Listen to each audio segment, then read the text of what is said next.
about football in school? Are they teaching you about reality television in school? Are they teaching you Of about course, skip making in of, school? They don't of teach all, course. all that nonsense. They don't teach all There's a that nonsense football we field load in, up our head. they have football fields in schools. They Who have do football you? fields in No, schools. They no, they teach don't. No, they football. don't. No, they don't. The politicians and all ate up all that money. They don't have that in Nigeria. They barely have it in Nigeria. Yeah. Real quick though, May, real may quick. I That say is just, something? it's just Hold theory. on. But The problem that but we're they, the pro, You they don't teach all talking this. They don't hold, teach all these. Let Go ahead. Tuku, let Tuku speak, bro. all right, just real quick. The problem that we're dealing with here is something called standpoint epistemology. Each of us are All, seeing the world. It's called standpoint epistemology. Each of us all are. these God all these damn. big PhD English that nobody be getting. Hey, stop interrupting the man, man. Let me just lay it. Cause you He can go. you're trying to bully somebody, Oga, and No, No, I'm let him about talk. to shut you down. I'm right, right, about to shut you down Oh, because you're too oh loud. yeah.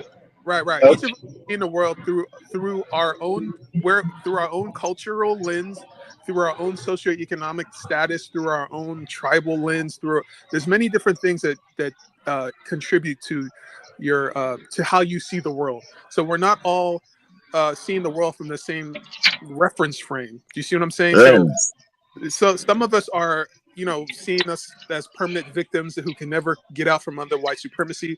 Some of us are more comfortable. Some of us, are benefiting from the way things are. So you have to understand that we're not all a monolith seeing the world from the same reference frame. So that's where all this confusion. Go ahead. Yeah, what, but my you're problem is look, Solution. look. you're This responding is to me, right? this is. Oh, no, no, he's not. You was It's talking that to me. general. That's a Let me general conversation he just spoke. let, You feel me? let him answer. Just hold on. Just hold on, Olga, man. Just hold on, man. Damn. You on a bicycle or something? You sound energetic. Calm down, man. I'm, as I'm saying, listen, man. We our focus supposed to be Africa win. Africa a world power. So it don't matter. It don't matter if you have the major financial status or you don't have no financial status. All of us as black people need to protect Africa and guarantee Africa world status. Right. If that's People. supposed to be all of us goal. You feel me? Goal. But That's right. because none of us will be nowhere if Africa is defeated. Correct. Right, You but feel I, me? as a May diasporan, I ask a question? okay, Okay. go ahead. Well, you can go. You can go. All You right, can I go. was I'll just talk for now. as a I mean, diasporan, Ka- I, I Kanye West. Hold on. Kanye West thought he was safe. true. That's a good point. That's a very good point. But listen, like I, I have no levers of influence on the Nigerian government or how Nigeria is ran. You see what I'm saying? Like I spend most of my time outside of Nigeria. I visit when I'm there. It's like a month or two at the most. I don't live there full time. And for me personally, I don't see Nigeria is a fake country. I don't trust the leadership. I don't trust the institution. Uh, Trust all the right. government. Can I say this? Can I I say this to I, you out loud? Can I? how Let me say this to you out loud. I respect you, Kuchu. All right. Let me say this to you as I do. You talking real humble, and I like that. You have to understand that all of our people are colonized. So don't look for don't look for righteousness and loyalty from our people. It has to be taught. So your job is to figure out ways and means to teach African loyalty, black consciousness to the children so they can grow up with a different mindset. Or else everything gonna go to shambles. Everybody's a thief. Everybody's a thief. Everybody's a con artist. Everybody love money more than their brother. So you have to get all of that out. If you don't get all of that out of the black community in general, and Nigeria in particular, we're done for. We're done for. Yeah. Okay. Can I Solution. ask? Can I ask? Icon? Not icon. Yeah, icon flying.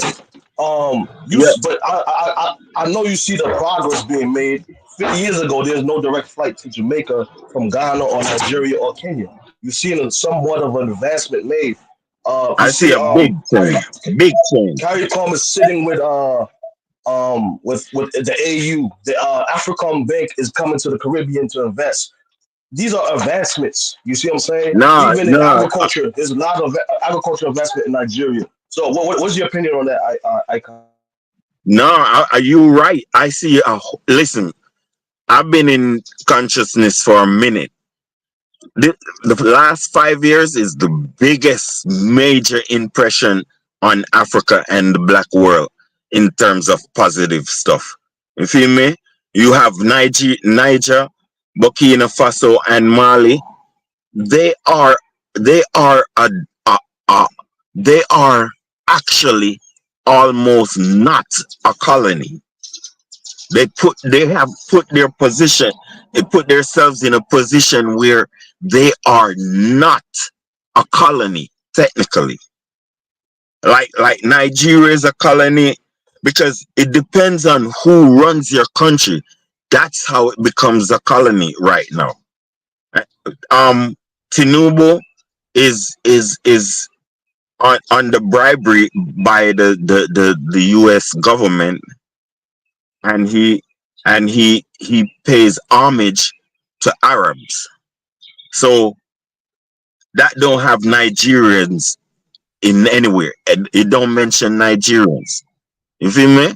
If foreign leaders That's control, his law. then how do you trust your government? It So I doesn't. can't let me. You can't. Okay, No, hold I on, can. hold on. The Okay, government is the people, and the people is the government. So you can't trust the people either. You feel me? Take so I can't. anyone, take any, hold on, take almost any random Nigeria and replace him, Tinubu with him. Him with Tinubu. Tinubu with him. And he'll do the same things. Or any he'll practically do the same thing, because a positive person is like a needle in a haystack. You feel me? In our world, in a colonized world. Because the colonizer runs your school system and implements your curriculum. So he's trying to make you not smart. He's So I trying can't. to just educate you to be a workforce. Go ahead, sir. No, I just want to piggyback on what you said, and that's why when you see when I get on the platforms and I'm very aggressive towards Africans, they're taking it personal as if I'm attacking them. And I'm not. You said something so profound. You said if Africa is not strong, right, that ultimately it will spell bad for all of us, whether it be the Africans who are taken to places like Iraq, the African diaspora in the Middle East, the African diaspora that was taken as far away as India, the African Bro, diaspora in bro, the Caribbean. bro. So wait, so I'm going to You show you think something. if So hold on, you so think I if want to. Africa was a world power, you think nobody could take that money from Kanye West? No, they wouldn't because listen. Let me show you this. Oh, Here's the thing. This is the reality. The average Nigerian, right? If you talk to them, like you said, if you replace Tinubu with the average Nigerian, nothing would change. Because as you said, the curriculum, how they're bred up. Right now, if you go to Nigeria, let me tell you the slang on the streets. The youth of Nigeria will tell you, school na scam. That's what they say. I'm going to translate for those who don't understand. They're school is a saying scam. school is a scam. That those who go to school are idiots. And why are they saying this? Because in Nigeria right now, if you choose to be a thug, a gangster, a criminal, a fraudster, and you make money, the society will celebrate you over those who chose to go to school and do things the right way. Doing the right thing does not pay. This is traced back to why my brother I Can Fire was his lineage is in Jamaica, because doing the right thing during the time when we encountered the Portuguese and the Brazilians and the Has no Spaniards, value to they had would it didn't have no value. exactly. So instead of the African elite to say, no, we're not engaging in this alleged trade, what we're going to do is we're going to take the informations and the system and the technology you have, and we're going to revamp it for ourselves. Even if the And hold on, and Benin, this is how hold you on, could let do me it. say it if And I this can. is I know. I want to One show you this. second, one Even second. That's it. That you go ahead. technology that you're talking about, that what you're Yeah. talking about, Africans could do it if they understood leverage and if they understood real loyalty. If you may, because white Yes. people So I want to show you, but I wanted can. gold. The problem. They Let me show you wanted the gold problem. and food. I, So but what I can what wait. Let what me end. I can. Africans could have done? Hold on, one second. Yes, sir. I'm saying what Africans could have done is exchange gold for everything. So they could even say to white people, "We will give you gold. You send a couple engineers, and we build houses that look like your But houses." here's the difference. I Over there, the but Europeans they did. from the Pope, they had to. I agree with you. That's if there was real free and fair trade. The Europeans were under instructions not to Yes, give Africans yes, those yes, yes. technologies. They were told by their Then brain you trust. find That's a why way you around it, man. You don't let me make us wait. Oh my God, trillion brother, let me excuses. land, man. May Let I me say land, something? Y'all was guys. talking real good until you Wait, just let skid me off right land. Let now. me No, land. And then he you can right. criticize He me. right. Let me He land. right. He Let right. me land and you You can right. criticize me. Gas I them up. get it. I'm making excuses for Africans. I get it. Listen, Gas them the up. You A right. trillion excuses. The listen. Pope I of can. Portugal, blessed them, 1,000 years ago, y'all still bringing it up and today. I can. Look at this. I can. Let me show you something. So right now, how can any African, right? When we have a system today, how can any African, the average Nigerian, if you talk to them and say, listen, let's make Africa strong.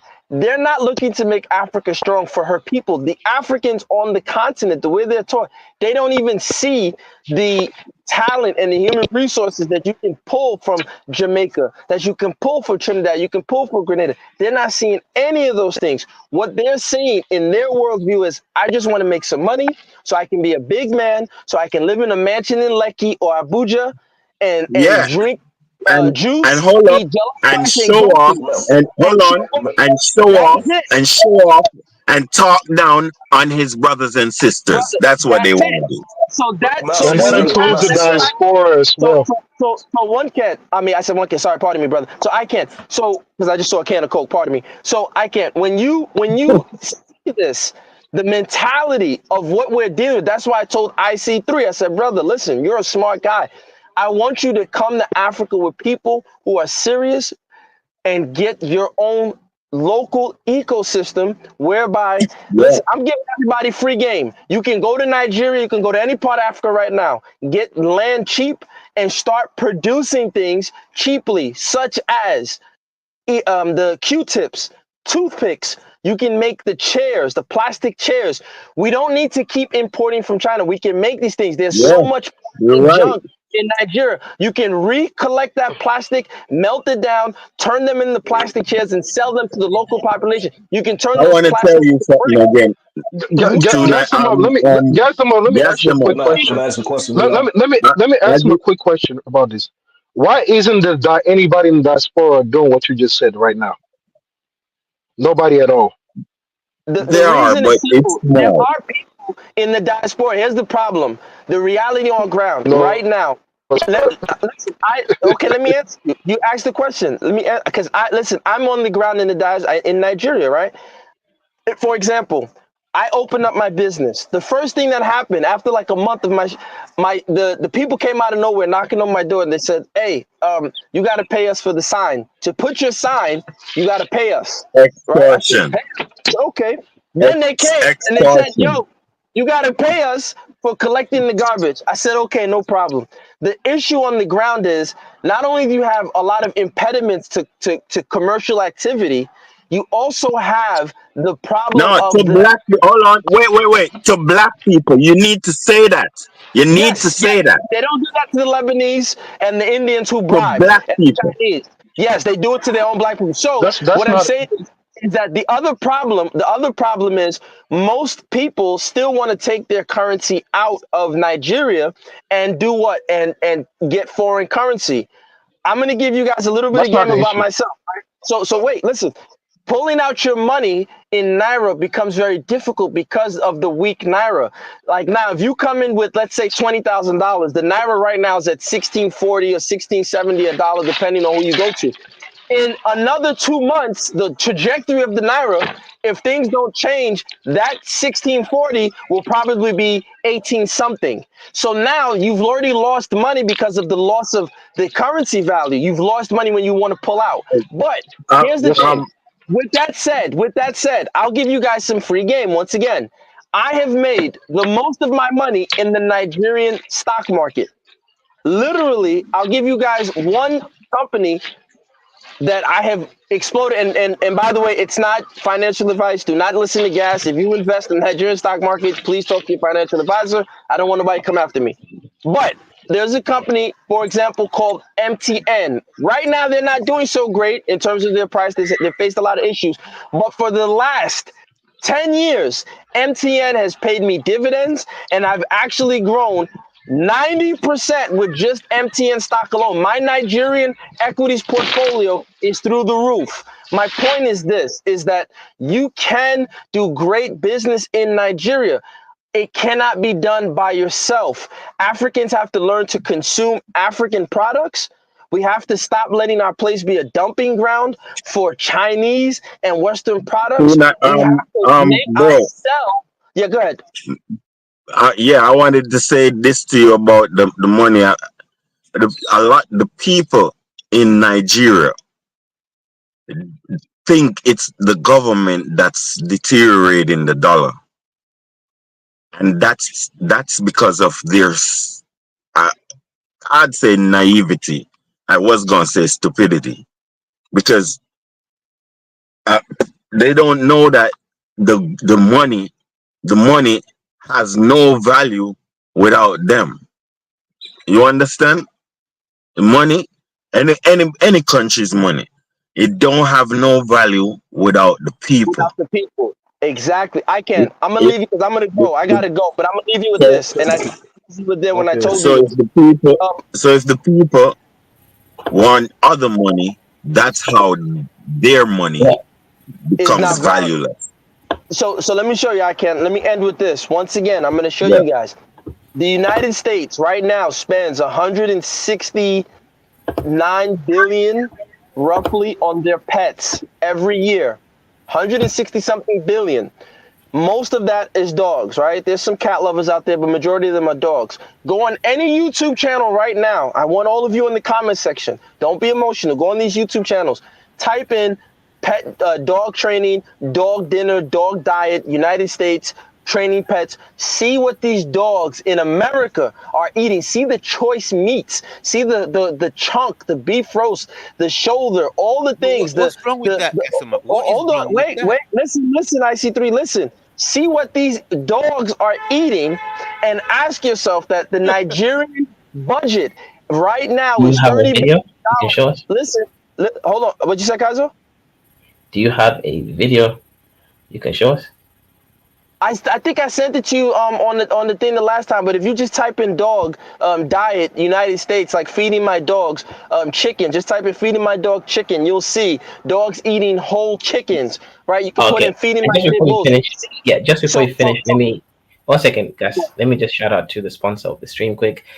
Shout out for $50 for kicking out Icon Fire over there. If anyone wants to save him, you know what to do. Go ahead. Man, that's cold blooded. They kicked out I Can't Fire. Shout out to my brother I Can't Fire. But listen, I'm gonna go for they throw me out too, because this is how y'all get down on these platforms. But listen, they are, if you type it in, show it Kazo, they're feeding these dogs very good food. Nigeria's budget is 30 billion and it's at a budget deficit, right? So what again is that telling us? That is telling us that if you were at the precipice of trying to come into this planet to choose in which being or which form you want to be in, you are better off coming as a dog for a Mzungu in America than to come through the vagina of an That's African that's woman. BS. That That's is the Actually, but that's BS. reality. BS because And there's so, people in America and that's so, No, not eating man, this this prime this steak, this man. and There's so, people in mentality I'm America that talking eating about, prime let man. me steak. finish. Let me finish, No, please. you're And wrong, man. so, until You're let me wrong. land. You know, I could be wrong. You guys, You are you get at me. completely wrong. So let me finish, and then you can tell me A how wrong I am. dog don't even have Let me any finish. choice. He Let just me be finish. eating what they give Sir, him. can I finish? Let me finish, and you The can dog respond. is practically So, a slave, can I man. finish, dude? It's not that hard to let me finish, and you can respond. So, my point is that at the end of the day, we Africans have and must do something about this. And if we are still in the mentality of being big men instead of being big boys instead of being men to fix our country and stand up for what's right and do the right thing, then I have nothing else to say. I'll stop talking. Shout out to Kaizo, shout out to people on the stream, but we got to get our acts together. That's all I want. Yo, Gas, you still there? Yeah, I'm here. I'm about to log off. What you want to Yeah, tell me, I brother? want to because what your statement was crazy because there's white people here in America that's not eating prime steak and prime food here in America. There's a lot of people that's not doing that. You're taking an elite dog of America and say they're eating prime time food and the Nigerian isn't. That's crazy. But even with your main Am points I that you wrong? hit, you, Is that a wrong well, that's example?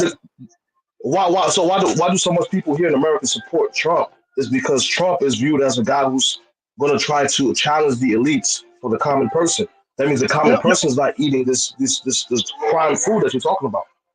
no, but I'm not saying, listen, once again, I am saying that in the United States of America, that there are dogs who are eating better than some of our middle class Africans. They Yeah, get and choice meat. they're also eating better than the common American. Some of these dogs. Listen, I'm not arguing whether they are eating better than the common American or not. I'm saying I don't care about the common American. I'm saying as African men, don't get mad at Gas. Say, yo, you know what? I don't like what he said, but I'm gonna give my last drop of blood to make sure my family's good and add something to the world to change it. Why is it easy? It's easier to say, yo, Gas, you wrong. I hate you. I don't like what you said, than to say, yo, you know what? Let's make sure that, every dinner table that the African child can have a nice piece of roasted turkey. Not only Tinubu and the ones hiding in the estates freaking drinking La Casera and Five Alive and jollof rice all day. But you Why is that said, not the response? Why is what it you easier to said, attack gas? yeah. But what you said was that it was better. We understand that, but once you start saying it's better to be a animal than a human being, I mean that's where you lose everybody. Yeah, yeah, it's a bit No, strong. I'm not losing them. I'm saying, You listen, said I it's didn't better say to be an animal in America than to be a you human being have in to choose. Nigeria. I said if you What have kind of to choose. example is that? No, Yeah. it's a fucked up example, but it's a reality. There are people That's in what you're gonna choose, but people don't let me won't sound choose like that. Trump. Let me sound like Trump. They're eating the dogs and the mud babies and the mud pies. Okay. That's another Cats. fake news, man. They're No, that's eating BS too, cats. man. Right? I know It's it's just BS. BS, man. It is. I That's know it is. BS. It's It is not It good. is that BS. if you Not good guys are optics. not alarmed, if you're not alarmed by the fact that as of right now today, with the policies of Ruto and Tinubu, that the average dog in America is eating better than the average child, whether middle class or How poor, in Kenya or Nigeria, Which that's a is let's, problem. Why get let's mad at me? Why not fight how that? many wait, how we know that, but how many but what the picture you're painting is not entirely correct. Like how many homeless people do you have in America, man? How you many people that like I'm don't have not basic talking health about care in America. America? these. I'm You not just talking. Why did. are you guys talking about America? I said You're talking dogs in about America, dogs in America. and I said Africans. So again, here's my problem. When I criticize Africans, I would like for you guys to say That one or two things. It's easier. Why don't you guys just say, yo, you know what, guys? I hate your guts. I hate your family. Your mother's a lesbian. But guess what? I want to really do my best to take care of my goes family, for and hopefully, in the course of doing that, I can Still disagree. alleviate some of what you said. Why is that not the response? Just do that response as opposed Can to I say, ask you a no, question, do Gas? this for people in Can I say America. something? Can I There's say homeless people in Britain. What the fuck does that have to do with anything? It something? Okay, doesn't matter. Let's all fight to make sure we have all Africans eating good. I don't give a fuck about no Americans. Fuck them. I want all Africans to eat choice meats and to fucking be But healthy but and eat the best but food. That's Gas, what we should want too. Why the is that so hard for y'all? human history. how do you you know solve the there problem? are Go ahead, Africans before in tripping. America, man. Like you're not chewing your words before you speak. And that's a misappropriation That of was a priorities. person. If adults can get all that kind of food, and you got so many homeless people, even people dying of hunger in America, that's a misappropriation. That shows you that the society is not Yeah, even putting the humans where hold it's on. supposed to Let's be, Super speak after which you. is one of the general problems we have in America.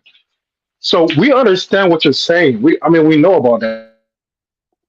We know about the healthcare and that pets and stuff get, but some of your examples, man, you be good. But You be saying something real like quick, anything to make a point. imagine comparing the richest country in human history with the world reserve currency to Nigeria, and comparing the outcomes of the people in these two different economies, these two different structures, and saying that. Okay, so I have to make Nigeria the richest country in the world with the world reserve currency in order to have the same outcome. I don't. What am I meant to do with that information? But sir, once again, Yeah, I'm not. Hold on, let me respond to him. Once again, sir, at the end of the day, we are not me, but it's the same Nigerians and Africans who come on these platforms and say Nigeria could be the richest country. We have all the resources. Our oil reserves alone make us arguably one of the richest countries in the world. So we can't have it both ways. We can't have it on one hand. We have all these oil reserves, which are in the Niger Delta, my people, and we don't get shit from it. But we can't say we have all these oil reserves as Nigerians. We have all this lithium and all this bauxite and all these minerals and commodities. But then when I challenge us to monetize them so that our people can eat better than the dogs of America, everybody gets mad. We can't have it both ways. nobody's Which getting one? mad at that. But Yeah. No, that's let me a ask you a no. question. You So see, it's how like can somebody tell them? How can you just crying victim, man. It's nobody's saying that, man. yeah? Like I you're see making a trying to ask different you and point gas a and saying question. that we're chastising you for that. You didn't say take Let me ask advantage you of and the gas a resources, question all that stuff. because Question. I feel like both to all you guys, even Olga. Uh, the fact is, we have certain things that are moving in the right direction. How do we better maximize them? Because we have more banking, we have more people talking about agriculture, we have Gasm up talking about how do we scale up local production. I personally believe that we should utilize the churches in the African cultural centers in Africa, Haiti, Jamaica, and Africa America to unify us and coordinate business initiatives and investment. What do you guys say to that? Because I feel like our Yeah, biggest issue is lack of I think coordination. yeah, yeah, the yeah. investment. You got to sort out the currency first. Got to sort out currency issues first, and then then you can go on to all these different things. So But I if see you're too. just working hard to Uh, get uh, money, the, what You money are hear you that being talking talked about? about in the AU though. The AU is talking about currency changing. They're Forget the creating AU, man. blocks. They're not serious. They're moving That's in the a right joke direction. overnight. Did you hear the recent Because interview you're of the not foreign focusing minister on of Nigeria actions. on DW? You're not The foreign minister focusing of on actions. You're not repeat that. focusing on actions. Forget what Oh, they're hold talking. on, Look at what gentlemen, they're doing. listen, brother. You see, my difference is this, right, brother? I already told you, my Haitian brother, that yes, the African governments are doing some great things, like the Sahel alliance. Ironically, they're literally using the same territory that the ancient Songhai, Ghana, and Malian empires once occupied. So, in a weird, strange True, parallel true. universe, they're coming back, right? I'm not mad at that. I'm not talking of governmental or state policies. As Chuku said, I don't have any play in that game. I don't have a dog in that fight. I just gave y'all people game. Go to Africa. Chuku knows No, this but already. Get some land. Hold on, gas. hold on. Let me repeat it What about the again. churches and the African institutions that we can utilize? Hold on, let me tell this, my Haitian brother. Find some Africans that you really rock with, that you trust, get some land, and start doing some small scale manufacturing that the African, you can compete with the cheap Chinese imports and you can sell. Dangote became a billionaire selling cement, spaghetti, sugar, and fucking noodles. Literally, that's how he became worth $1 billion in Naira. So what I'm saying is, let's do the same thing on a small scale as entrepreneurs, because that's what we can do. But let's do it together as solid entrepreneurs without cheating each other and without the BS. Find an African that you rock with and go do that. I don't need anybody to tell me that the African states are trying their, yeah, they're doing some things. I'm not mad at them, and I don't really care about what those African states are doing. I'm No, but talking about, you're missing my question. I was talking What? about the yeah, churches and African cultural What? institutes. Do you feel No, that they no, should be used to unify and coordinate black people throughout the diaspora in Africa? well, you see, all these things you're talking about. If you don't got any money and with direction, you're not putting any money behind what you're saying. Nothing's gonna work. But one quick So question. you gotta have the finances and all this stuff. So even build churches take finances to talk True. to them, to lobby the politicians. This 26 No, but billion that we're churches already spending, exist. Churches already exist. they're not These they're are not they're not institutions that we are not utilizing to educate our no kids. to promote morals like we used to. They already exist in Well, America, Africa, Haiti, Jamaica. yeah, but you African see, they're cultural doing, centers already exist. but One they're question not for good enough, Gaston. man.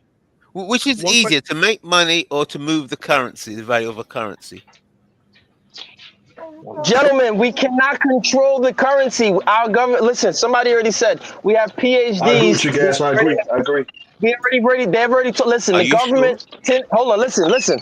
Tinubu right now knows he's No, down with, no. listen, Tinubu is down with a Lebanese dude named Chagari or Chagri. He's down with the Lebanese faction. They're down with Comey and the FBI and the Clintons. Tinubu has already pledged his allegiance. He's not going to tie Nigeria to a basket of commodities to fix the Nigerian economy's currency to be stronger. We cannot fix that. What we can do, once again, forget these large institutions. We cannot win. All we can do, like I'm saying, come back and help manufacturing on a modular level. If you have some of the capital, come build a modular refinery. But come and do some manufacturing. You can make Q-tips. You can make freaking toothpicks. You can make T-shirts. You can do all these things right now in Nigeria before the Mzungu and before Tinubu's administration makes it so difficult for foreigners to come in. Come and do that. Like, listen, Gaston, forget these large scale, we are overcoming kumbaya, my lord movements. It's not going to happen. They're going to thwart us every chance they get. The IMF is going Okay. to shoot them down. They're going to send some I pretty white girl with a big All right, booty. all right, Who's so gonna, it's enough, man. It's enough, man. listen, You're over here what's going to happen? discouraging. They're going to send, No, listen, man. Here we go. You they're see, going to send eternal but a victim pretty syndrome, white man. girl that wants Gaston, You can't world be peace, discouraging and all anybody. you Hold, are going to hold jump on, in the just a arms moment. big booty and say she don't think white, she think Hold, black, and hold you're on, hold on, hold Ga- on. Hold Gaston, on, forget about it. as an And let's hold American, come down on, to build something hold solid on. that right? people can work with, and you start small and then we grow from there. But Gaston, That's what we can do. Gaston, real Okay, quick, real but quick. Let me just say something real quick. As an American citizen, I do have business interests in Nigeria, but I have to pay taxes to the American IRS on my capital gains in Nigeria. So the more I build in Nigeria, the more taxes I pay to the U.S. government. How am I benefiting Nigeria? Well, Chuku, shout out to you, my brother. And I hold, know, hold hold on, on, hold on. Gas them up. You're not gonna answer every question. Hold on. I know, Chill I'm a gonna bit. Uh, tell him. Let me give him this information. uh, Chuku, listen, look, this is what uh, you got to do. You got to you look can't at respond how after me. companies. Okay, let me just tell Chuku, if you don't mind, brother, please. Chuku, listen, this is what you gotta do. Look at companies like IKEA. Look at how some of the larger companies structure their business entities. I'm sure you know all about this, but if you, for example, set up things like a not-for-profit, if you use C corps and S corps properly and you structure them in the right way and certain trust, you can effectively, reduce your tax obligation. I'm not going to say tax avoidance because that's illegal. And as a fiduciary, I cannot say that publicly. But you can structure your company in such a way that your tax liabilities are minimized. If you understand what I'm saying, you get the right type of attorneys that are familiar with things like moving assets from the Cayman Islands and structuring things a certain way. You will not have that worry of tax liabilities. As a matter of fact, Nigeria, Lekki has the free trade zone. You set up a small mom and pop shop in Lekki, you're in the free trade zone. That's all I'm saying. So it's not advice, but you're a smart guy. You already know what to do. Meet with the right people. They'll structure you in the right way. You don't have to worry about any of that. But I didn't mean to cut you off, boss. Yeah, and additionally to that, I have 2 points. One, black people, we got to learn how to pay for information because we want to do everything off the dome of the head or what we look online. It's a difference between that and a consultant. You can get a consultant in pretty much any field you're going to, you want to go into, or you want advice in. Even if it's basic things like just dealing with law enforcement, you have licensed professionals everywhere. You can even just type it on YouTube, and you can start from there. But you really have to pay for information, whatever it is you're trying to learn. And a lot of stuff black people try to do. We don't like to pay. We don't like bringing out of money for stuff that matter. There's all this nonsense stuff on showboat. That's when we waste our money. So you got to spend your money on what you're doing. And then Oh God, additionally, can I? I'm sorry. I was gonna ask you hold a on. And question then because additionally, all right. yeah, additionally, and more importantly, you're talking about going to Nigeria and doing all this stuff. What are you doing in America, man? in the hoods? Are you doing it? You got any business set up there, or you want to abandon those opportunities so every other non-black person will eat them up? You should be looking at how you can start something in the hoods that you grew up in, or the hoods that are in America. That's the cheapest place, and that even you can have even more bigger impact there. Start from there. Yeah, Employ black people in the hood, and then you learn use that experience, and you build on from there. So don't be yeah, looking in Nigeria all these opportunities here, while the same place you grew up in, you know all the whole city layout. You don't want to set up a basic shop there with all the advantages of setting up shop in America. Start with America first, then you have the money to go to other places. So yeah, true, true. Business is more I profitable was, in America. That's a fact. I'm sorry. Go ahead. and don't be looking. Oh, sorry, sir. My bad. One more point. And like some of us, you were talking about the taxes and stuff like that. That because of the taxes, if you have a business in Nigeria or something, then you might not be paying so much taxes and stuff like that. Man, it's a way to solve every problem. You don't have family members. You don't have an old grandma. You don't have somebody you can trust to take care of that. Man, you use your brain, man. You get all these things sorted out. So it's solutions to every issue, every problem. But are you going to get up I'm not. and start working to get it? I'm not That's complaining. the thing. I'm just describing the challenges that you face as an American citizen running a business in Nigeria. You have to pay taxes, and not paying your taxes is a federal crime. So you have to be very careful how you do your paperwork. That's all I'm saying. Yeah, but I just told you how to I, do it. And even I was then, gonna add something. Can I add something? Because I think yeah, guys are kind of hitting off a lot of points of which I am trying to address, but I think it started with IC3. I think he said something along the lines that two priests went into China to learn the silk trade. I feel like religion, whether it's traditional religion as well as the modern Christian, whatever religion, they play a great role in the development of Black people. Even for how far we got thus far, I think to push forward, they also will be the institution to get rid of the mentality of the schools are scam mentality, or we can't do it. Whether it's here in America, African American churches and African churches need to coordinate and work together with Asian churches to do investment in America. Whether it's Africa, they can do the same thing, scale up and bridge back with those guys, with African traditionalists, African cultural centers, African churches to push the envelope. Yes, mama. But that, we're not really utilizing the institutions that we already have to reform us. You see what I'm saying? IC3 you're says if the right. European utilize, I'm sorry. Yes, yes, yes. Yeah, But yeah. I It's see three. it's not. Yeah, go ahead, my fault. Yeah, take care of your baby, man. So it's not just church. It's every. Don't get over. Don't be over fixated on one institution. That if we get politics right, everything will be solved. If we get business right, money right, everything will be solved. If we get the religion right, everything will be solved. It's not one or education. It's all of them at once. That's what every people do to be successful. Don't focus on one. Focus on how you can be fixated on all of them, not just one. All these things Yeah, but together will make the things start moving. which one do you have more control over? Which one do you have more All of control or them, influence all over? of them. Don't you? All of you don't leave anything on the table. You focus on all of them. Find ways to focus on all of them. All of them. That's what your mentality should be. Now, maybe you're specialized on one particular area, but still, you still gotta find out. You still gotta see how you can influence other areas. That's business. That's politics. That's how you move forward as a person and stuff, as a group. But real quick, as a businessman, a weak naira does make it beneficial if you're buying goods in Nigeria as an American. So it's not all bad, but I think the Nigerian economy is structured to benefit people outside of Nigeria. It should it shouldn't be that way. It should benefit more the people in Nigeria. Yeah, yeah. Let me let me let me The let me truth, end, let me the let me world is end. set up that way. The world is Let, set let me up that way, though.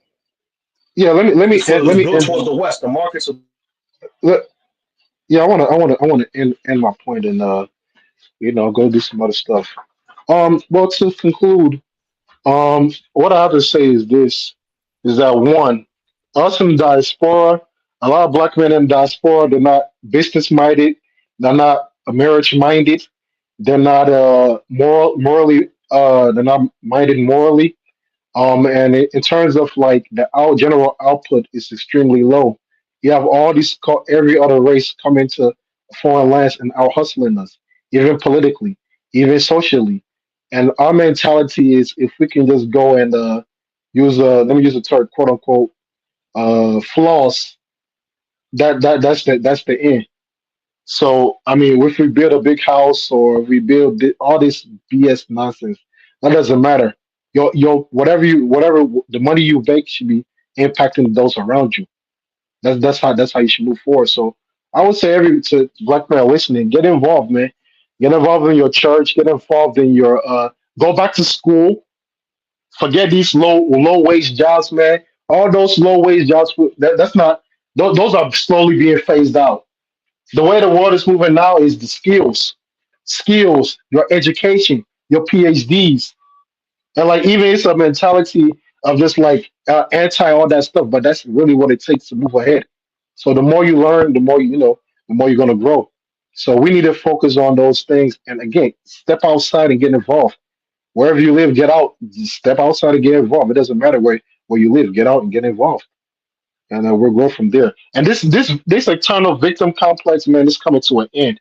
We're tired of hearing it about eternal victim. Oh, the two this, the two that. If let's say the agents had a mentality, would they be where they are today? No, you do what you can do, and you still figure out how to move forward despite the obstacle. That's how this world is. So I'm gonna leave it to y'all. Y'all do the rest.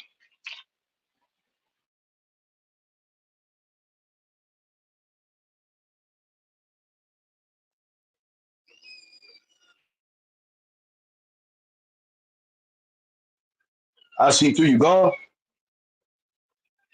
Everybody left. All right, man. God bless. Salute to the chat. Salute to everybody. Donate. I'm here. I'm Oh, here. okay. Just typing Oh, something in the okay. chat. Yeah. I was going to ask you your opinion on these things. I see you quiet. Yeah, yeah. 1 second. I was just typing. Yeah, how I see the solution is that uh, I already put the question in the chat. You know, working hard is so you got a certain amount of resources, you got a certain amount of time, and you got limited time, limited resources. So with your limited time and resources, is it best to use the limited time and resources that you have to accumulate dollars to get as many US dollars as possible? Or is it to use that same amount of limited time and resources that you have to raise the value of the naira, for example?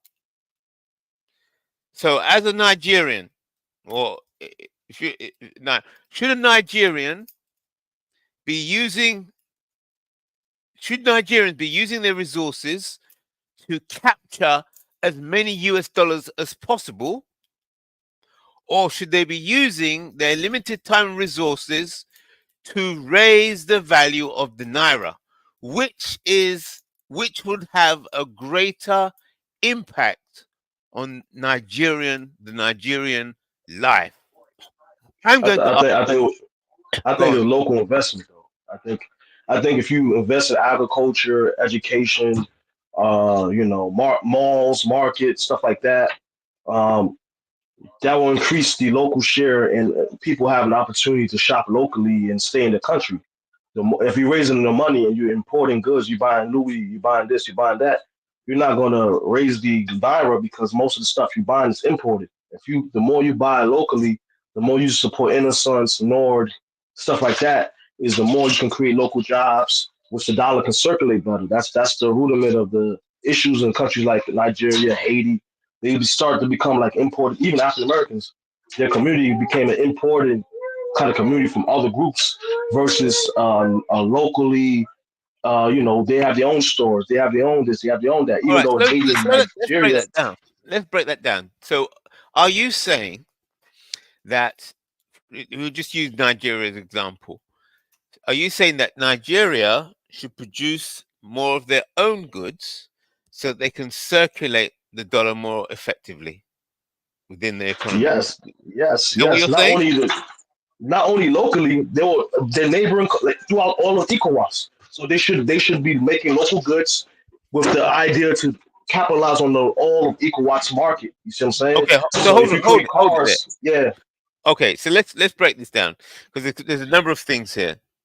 So there's Vision One, which I think is what you're saying. Vision One, focus on production. Why?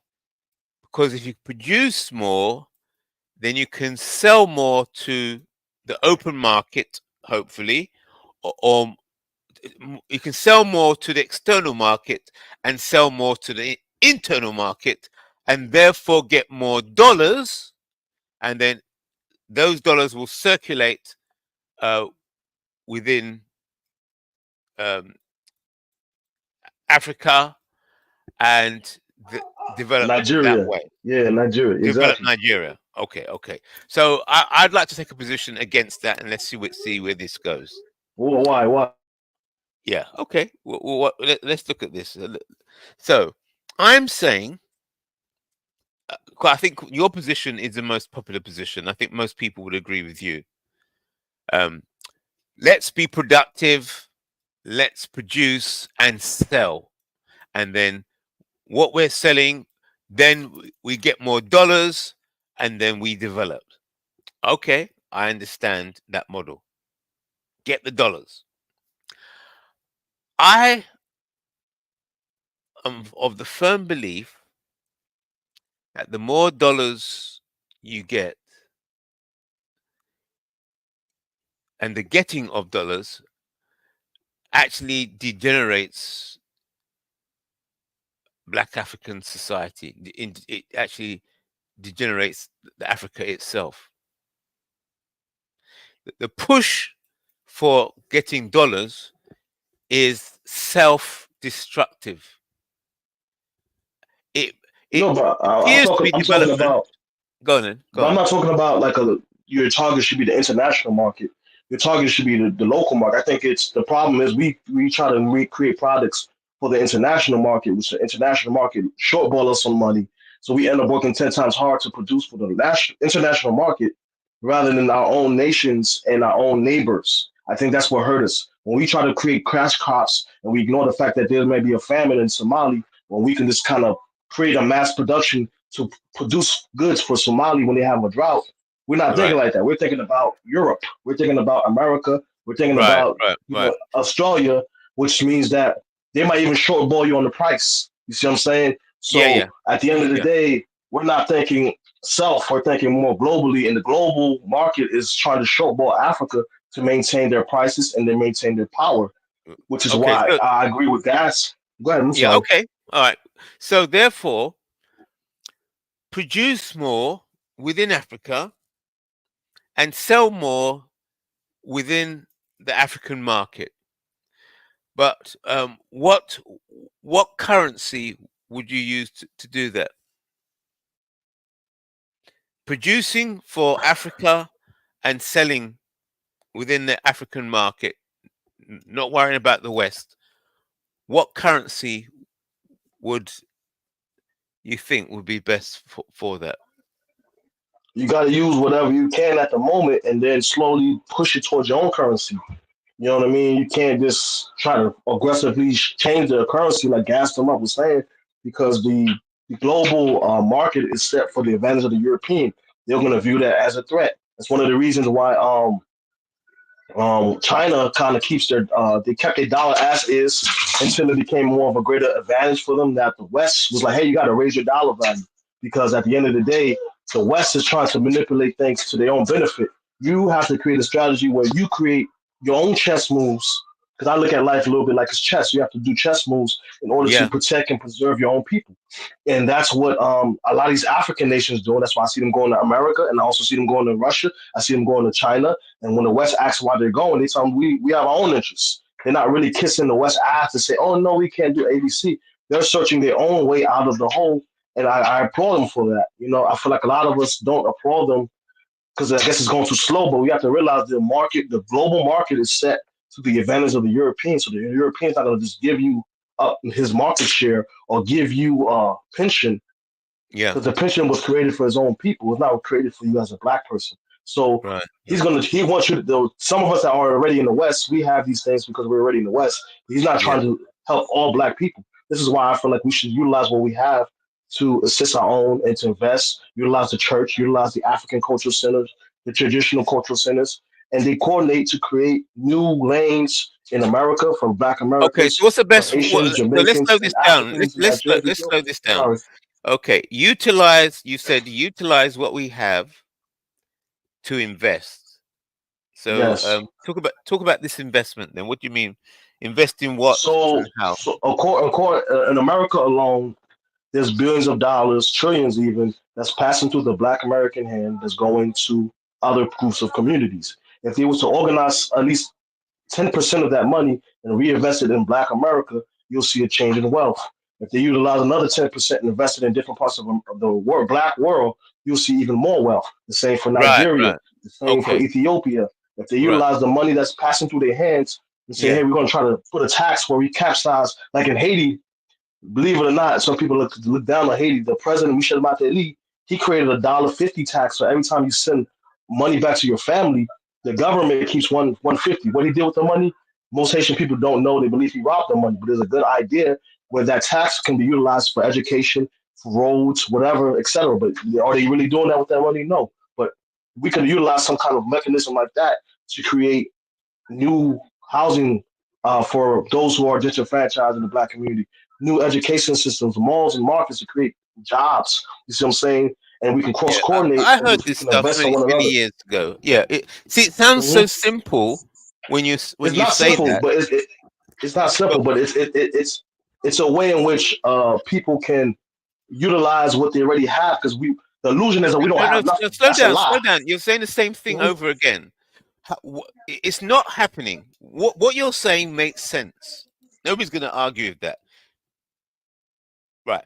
But it's not happening. Even though people, I've been hearing people say that for many years, but it's not happening. So why So can is I the ask you a money question not then? circling? In your opinion? Because you're older than me. Can I ask you a question? Why do you think it's not happening? Because you're older than me. I'm only 30 years old. You have been here Okay, longer than yeah. me. Why do you think that plan is not working? Because I you think that plan is not working because there's the fundamental drive to accumulate white currency. Just like people are working to try and get the dollar rather than working to increase the value of their own currency. So, so they're mutually exclusive. If you are trying to get hold of dollars, the dollar itself is is anti-African. The foundation of it, it can't work. You're killing, you're eating yourself. It's just like when we save money in the bank and we earn interest on the money on the in the bank, we think that we're getting richer. Black people think they're getting richer by putting their money in the bank and earning interest on that money, not realizing that that interest is made by investment in projects. And the banks don't want to tell you what those projects are. And those projects are projects designed for the retardation of people classified as black in the future. you're telling the truth. You're telling the truth. But how do you challenge white supremacy without a dollar? How do you create institutions to challenge the European, or the Right. Arab, or the Chinese, or the Lebanese, or Good. whoever Right. So without let's a dollar? I mean, I want to hear. yeah, but that's good. That's the conversation have, because then we go into solution mode. We can then discuss. We can put this.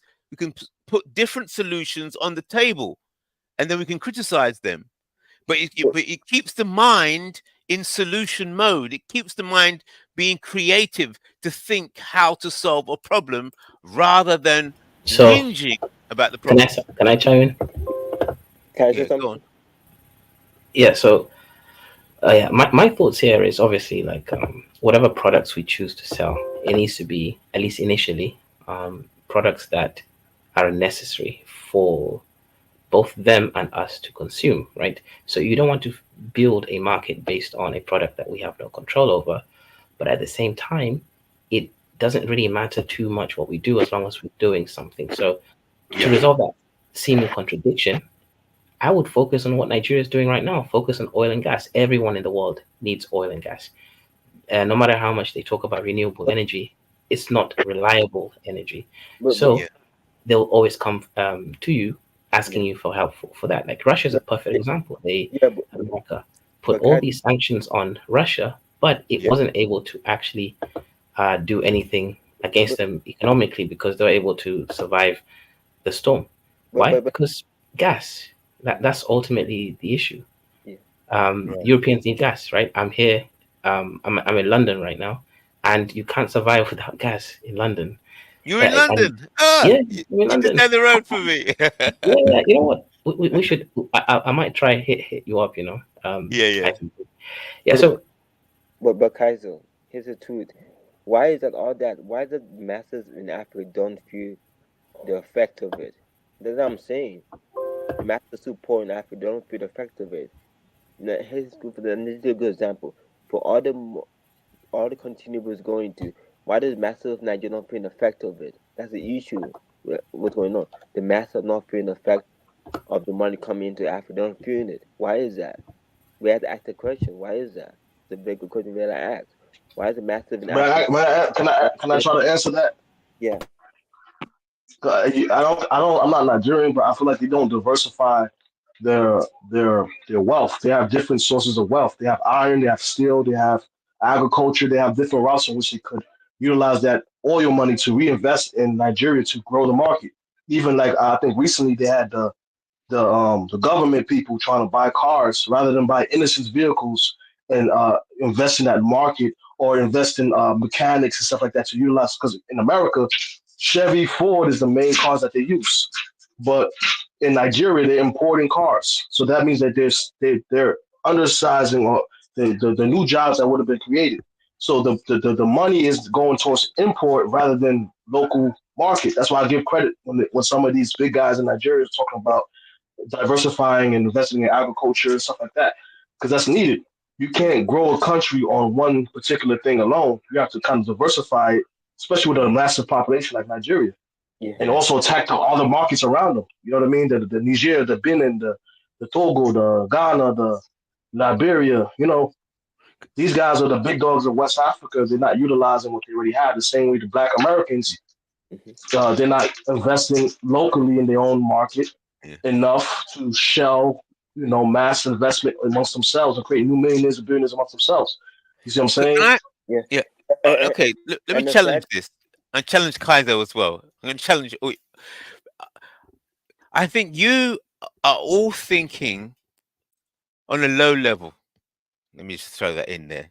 Because you're thinking about products and things when the real people, they're not dealing with things, they're dealing in value and currency.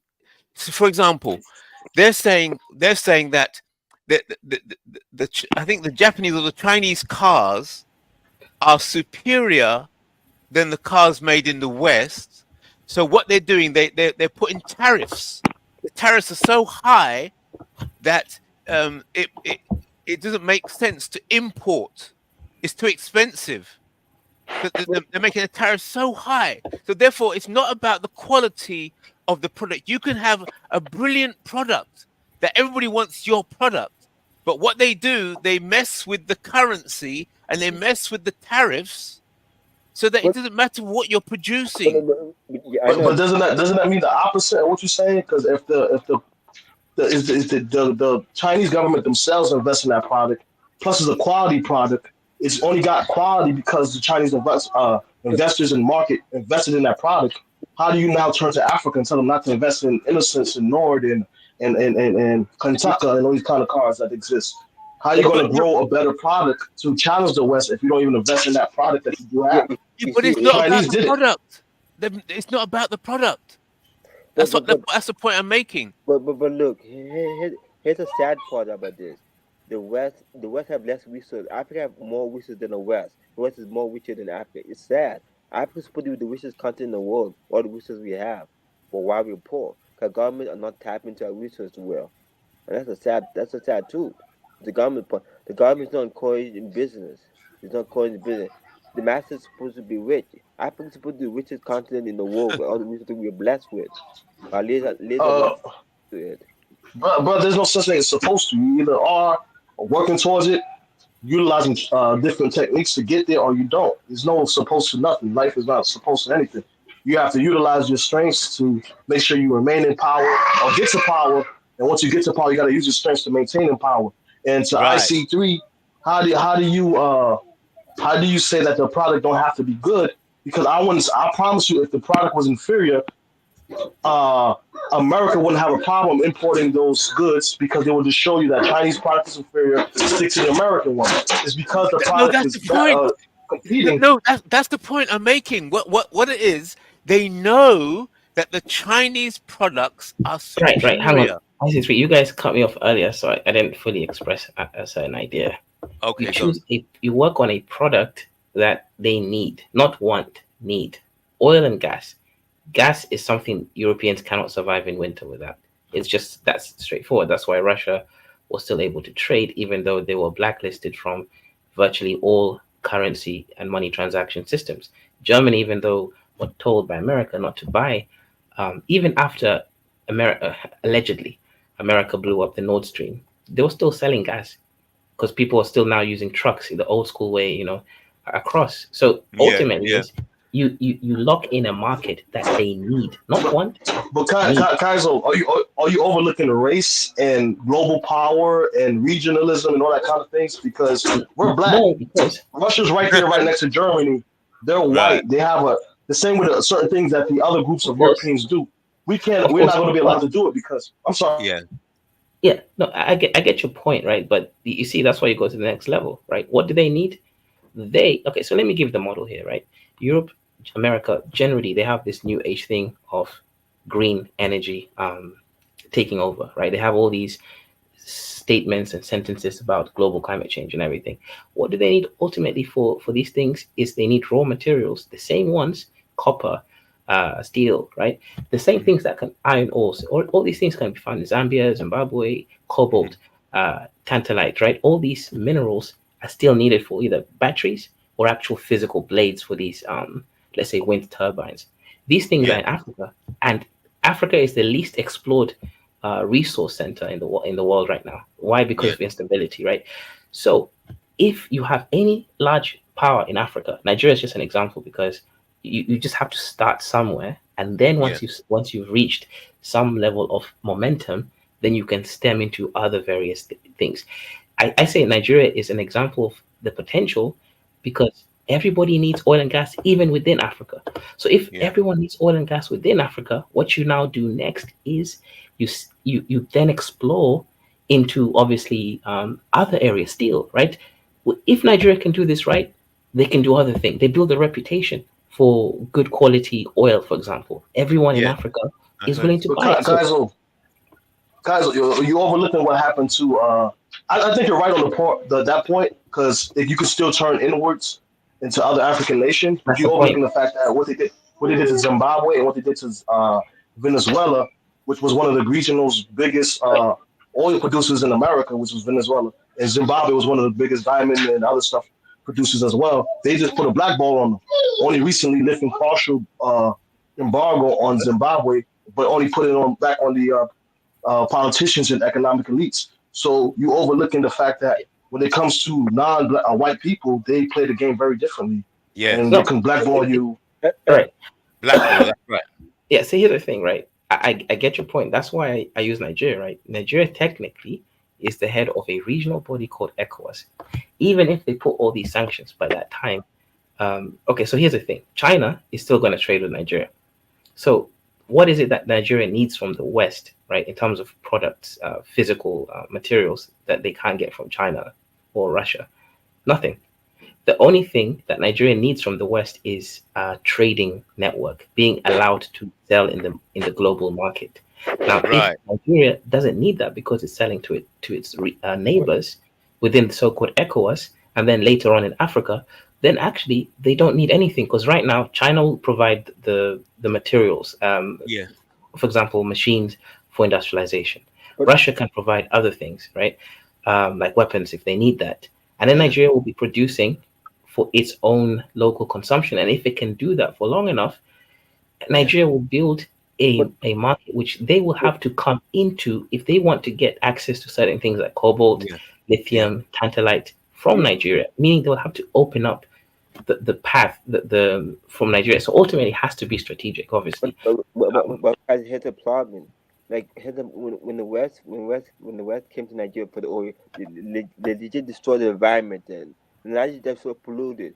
They sort of French they did destroy the environment in the Niger Delta. That's why I don't trust them when it comes to Africa. They will destroy your environment. They destroy your environment of the native people in that land. They destroy it. That French did. The oil is the Niger Delta is so polluted now because they came in and destroyed it. They didn't care Yeah. about people living there. That's why I don't trust the West when it comes to resource. They destroy your environment, so your Yeah. resources for their own gain. Yes.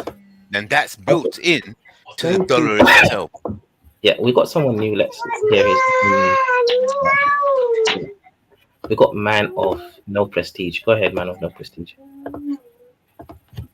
Yeah, what are you talking about? I just joined, so I don't. Okay, What are you talking okay, about now? The We're talking about Nigerian Nigeria gas oil. reserve, the output and whatever the economic factor in Africa. Can you, educate me a little bit, please? No, we're talking about Nigeria oil. We're talking how like oil in Africa and why we should use our resources for better good for Africa, something like Yeah. that. Here, here's the original question, man of prestige. Yes, Here's sir. the original question. Here's the question. So, the people in Nigeria, for example, okay, they have limited time and resources. So, with their time and resources, they can either focus on getting as much US dollars as possible to invest in infrastructure and develop through the acquisition of US dollars. Or they could use that same time and energy on increasing the value of the naira relative to the dollar. Do you see the two positions? Right.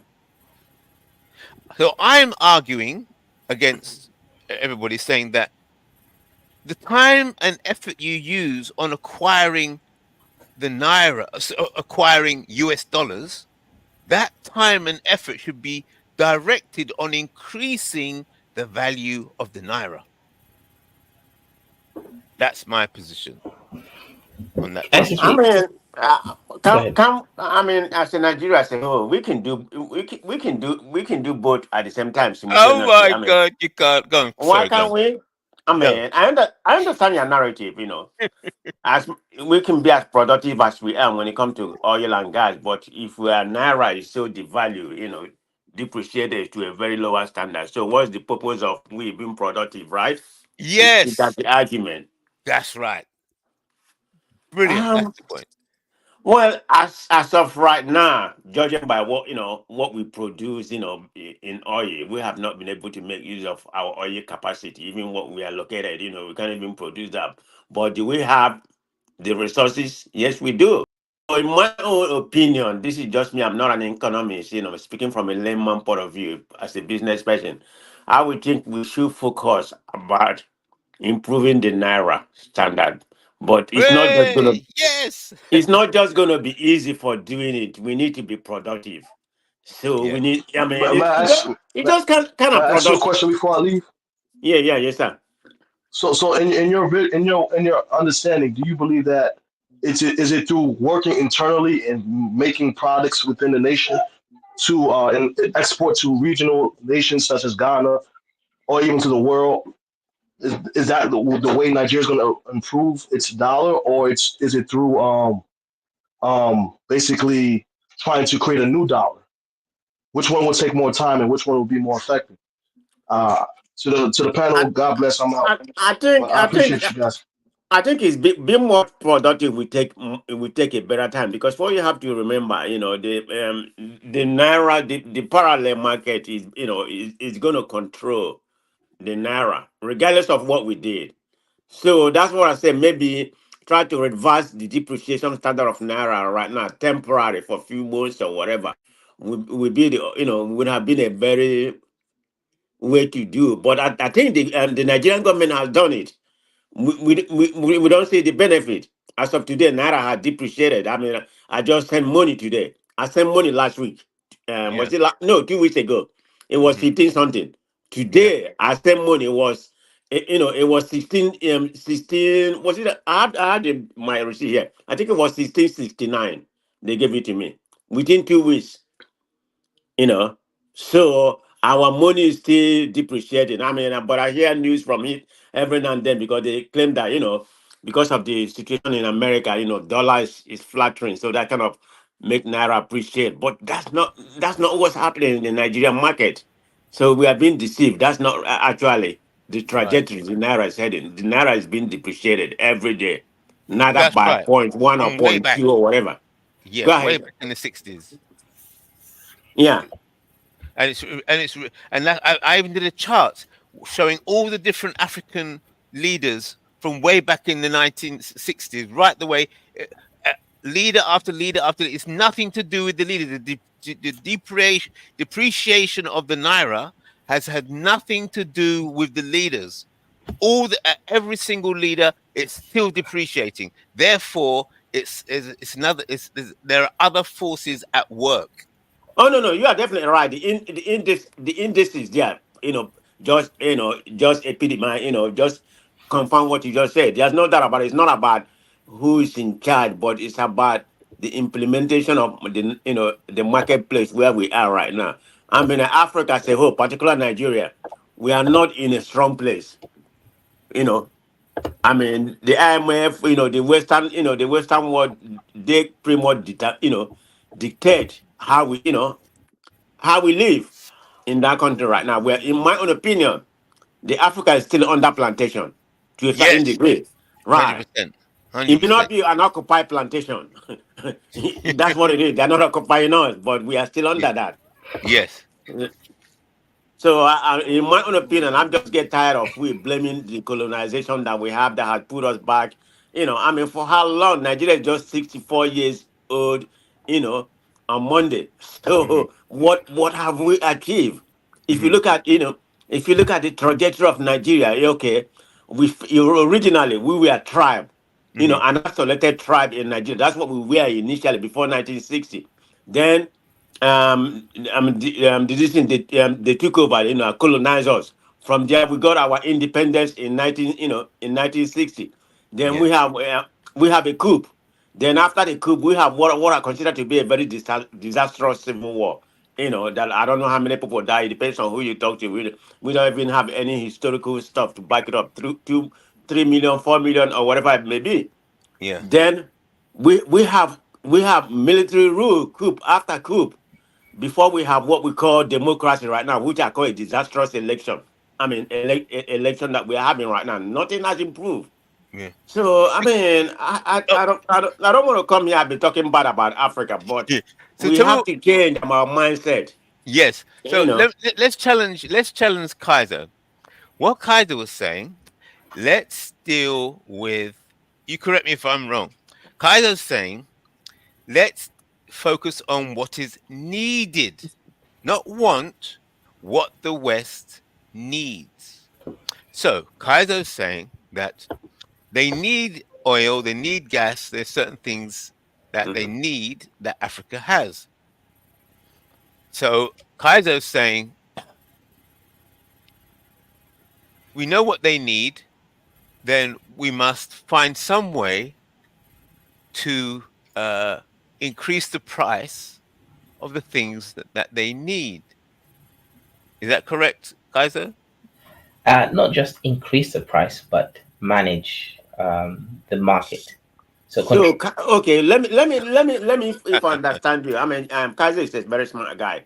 So what you saying that We know what the Western world need, right?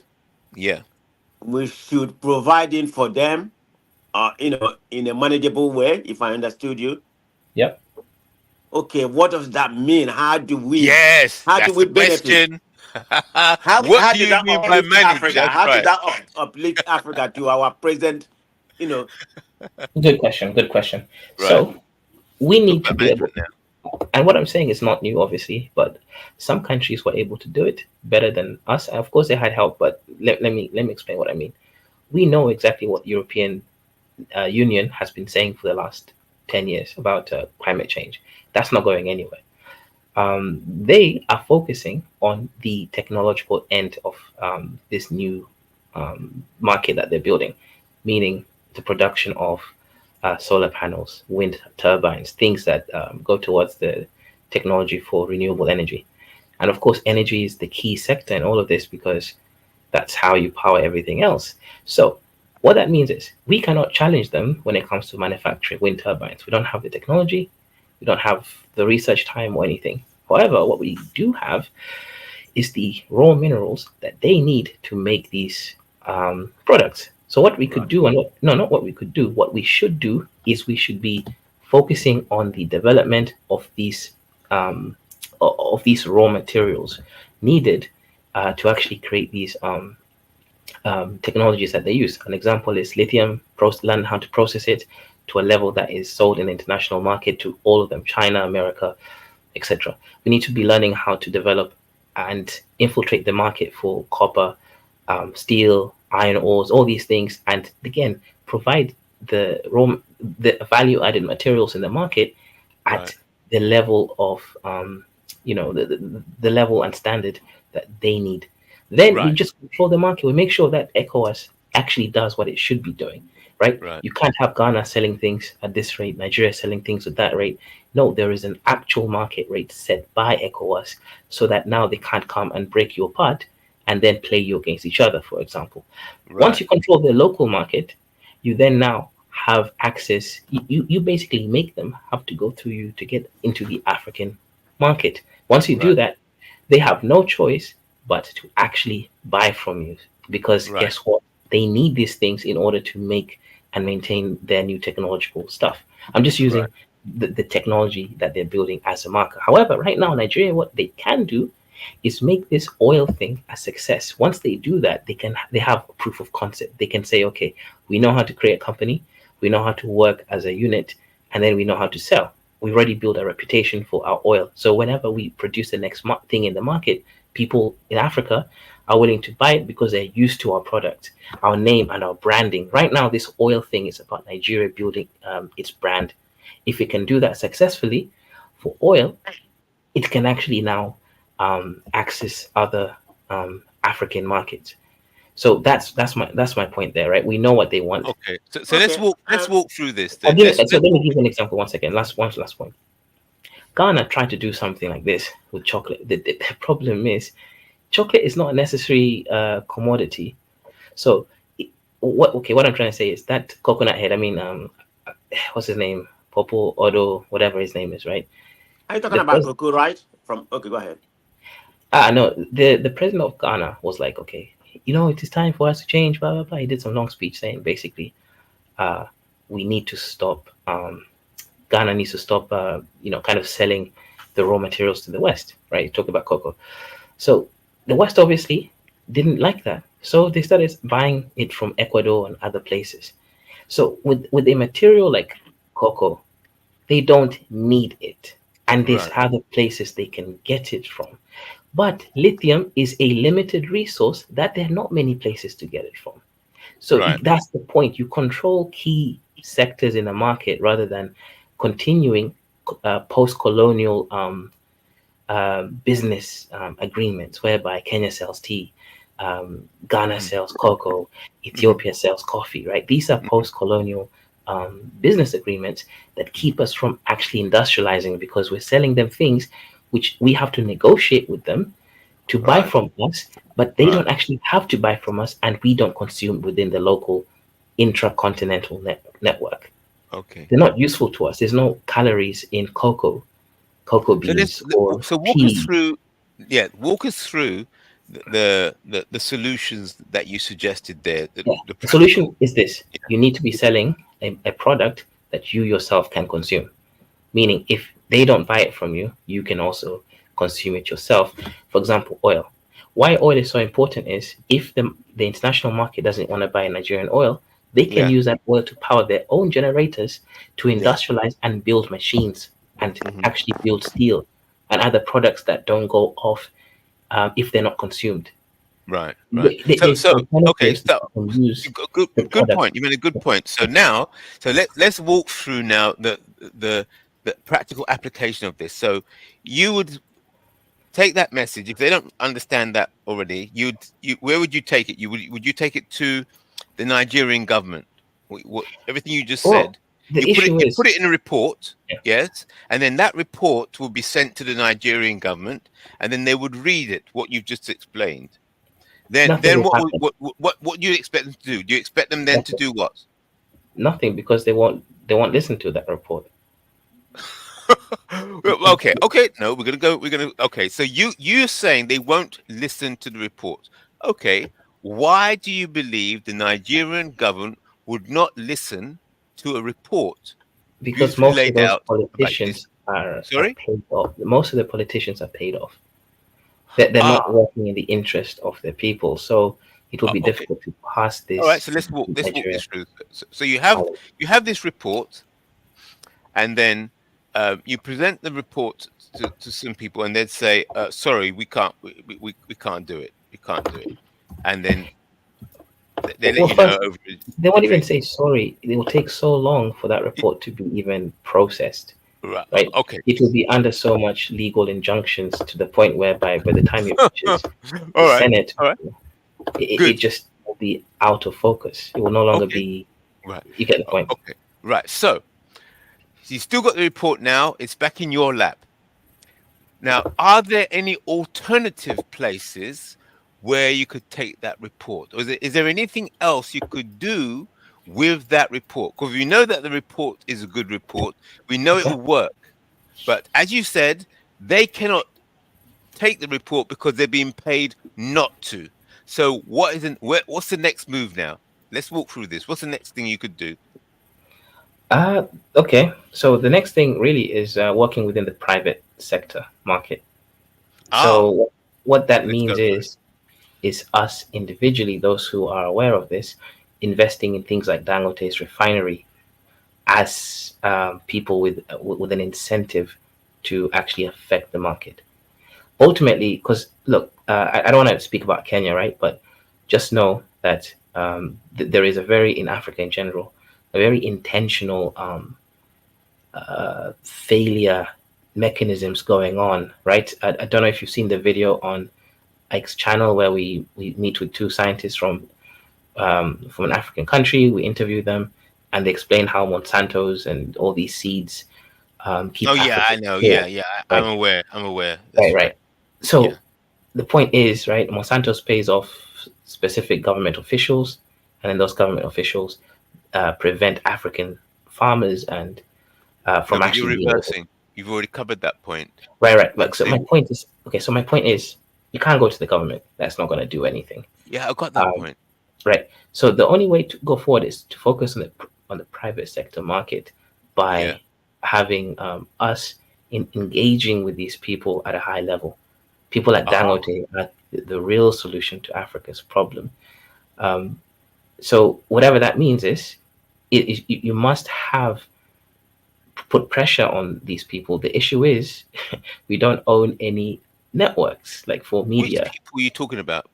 You put Good pressure on question. these people. What do you Good mean? question. Good question. So, if, for example, there was a mass use of Twitter to go tag these politicians in Nigeria, right? The ones who are blocking certain, patriotic things that Dangote is doing, they'll be Yes. forced to engage because people read it, they go viral within Nigeria and the world, and they will be forced to change. The problem is, Ah, good, good, good. yeah, Okay, so let's this slow will down. handle it. Let me see if I understood what you just said. Okay, so we've realized we've got this report, your plan. We know it's going to work, but the government officials are being paid not to take your report. Okay, so we're going to now move on to step number two.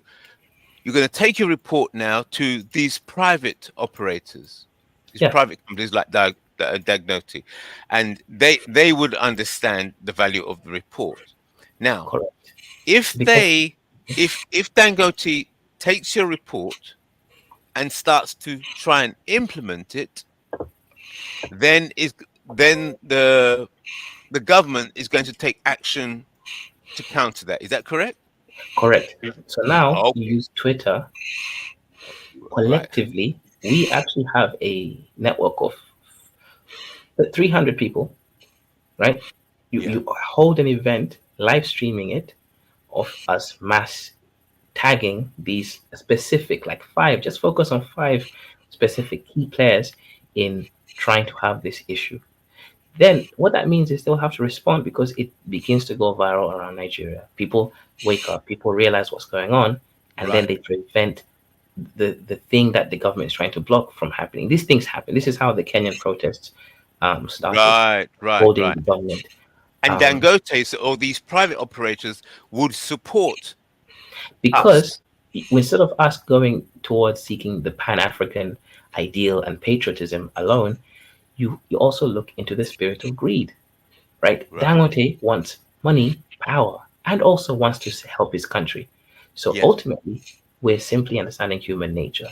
That Yes. Dangote is owning this company. He wants it to succeed.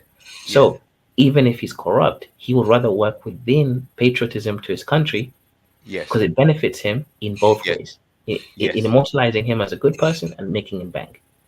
Correct. Okay, Right. got to ask a question about this report. What is in this report that the government tends to not like, right? That is the government is disagreeing with in particular. Okay, so I'll answer that question in a second. And also, IC3, I hope you understand. I don't know if you know Africa Stream. He's been banned and Yeah, I removed know. I from heard. I heard. all various media platforms. Yeah, I I heard. hope now you understand. That's why I am just a comedian, right? Mm. Yeah. That is perfectly I the reason understand. why I'm I know just what's going on. right. Good, good. Go ahead, Big Black.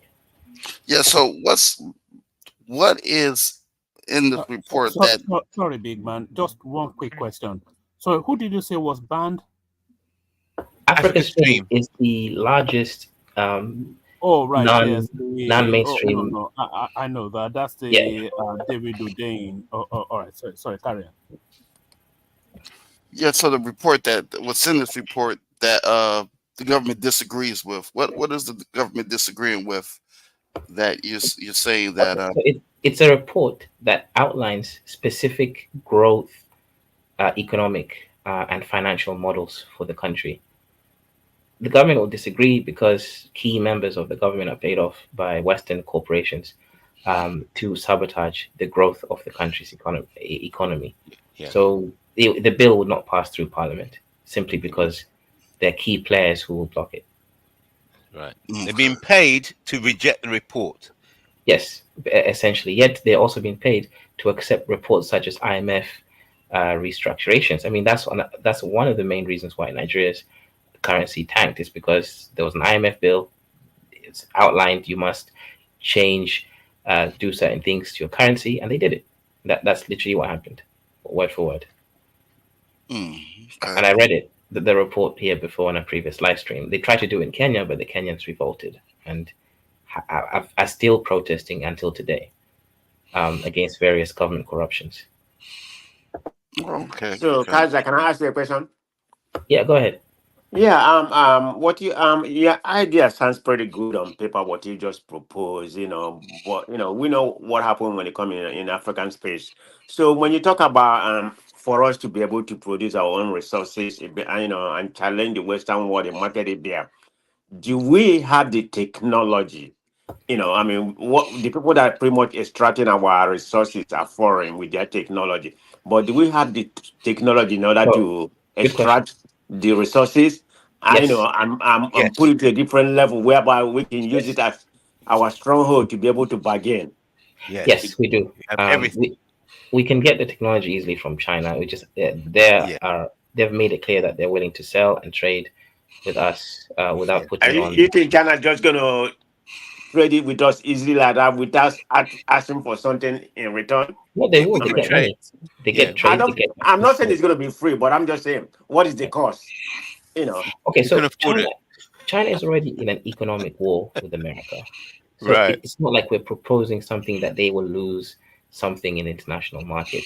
All we're asking from China is to continue providing us with products, and we'll buy it from them. They are not going to refuse that.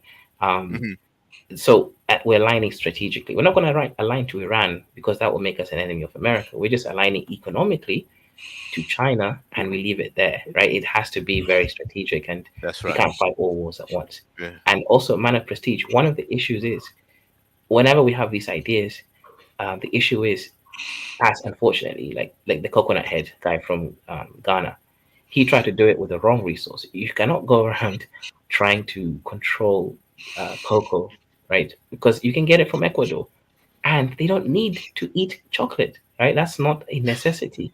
But Europeans must have lithium. Otherwise, all these phones, especially cars right now. If you look at the price of lithium, I can even show like um, an evolution chart on prices per weight.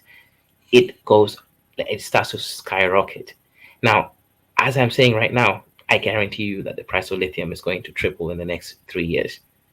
What that means is if we at least have a few factories that Hmm. can process high grade lithium Hmm. um, to sell to China and America and all these countries, they will have to buy it. That's the point. Yeah. And we can also still use it within our local industries once, because batteries is something we can easily make, and that will change how we even store our own energy and electricity. So Hmm. focus on things which we can consume ourselves immediately if they don't buy it, and also choose things that when we do sell it, they have to buy it. That way, you're protected on two lanes. First, you create a local economy where you consume what you produce, or rather, you produce what you consume, and then also you can sell to others things which they have to buy from you. Hmm. And that's it. That's the only way we're going to be free. If we keep doing things in a Mickey Mouse way that we're doing right now, we're always going to be three Yeah. steps behind. That's the problem. Can I uh, actually amplify your point, Kaiser? Because actually, we've actually laid out the actual full solution here. Actually, just dealing with Nigeria and the naira, because what I've been digging up from the beginning, keep talking about the exchange rate and currencies. Um, I was trying to bring the conversation to the point that you've brought there, is in that the effective use of media combined with the private sector will increase the value, because it's all about this report. Remember, you've got that report. It's a good report. Everybody knows it's going to work. It's obvious. It's a plain. So the issue is not the report itself. People are being paid not to accept the report. So therefore, you're taking the report to the private sector, and then the private sector is going to support you. The private sector, combined with a good media network, will be strong enough to handle the counterattack of the white supremacist bribed government officials. Because as you were saying earlier on, um, with the with a good media network, you can shame those those in the leadership who are being bribed to not accept the report. So yes, I think you've laid out the actual solution.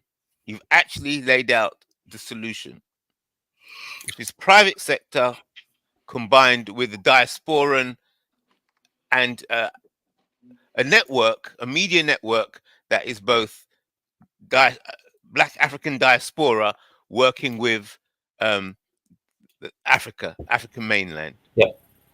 A media distribution network is 100% pivotal we can't do without one that we actually own, the distributive capacity.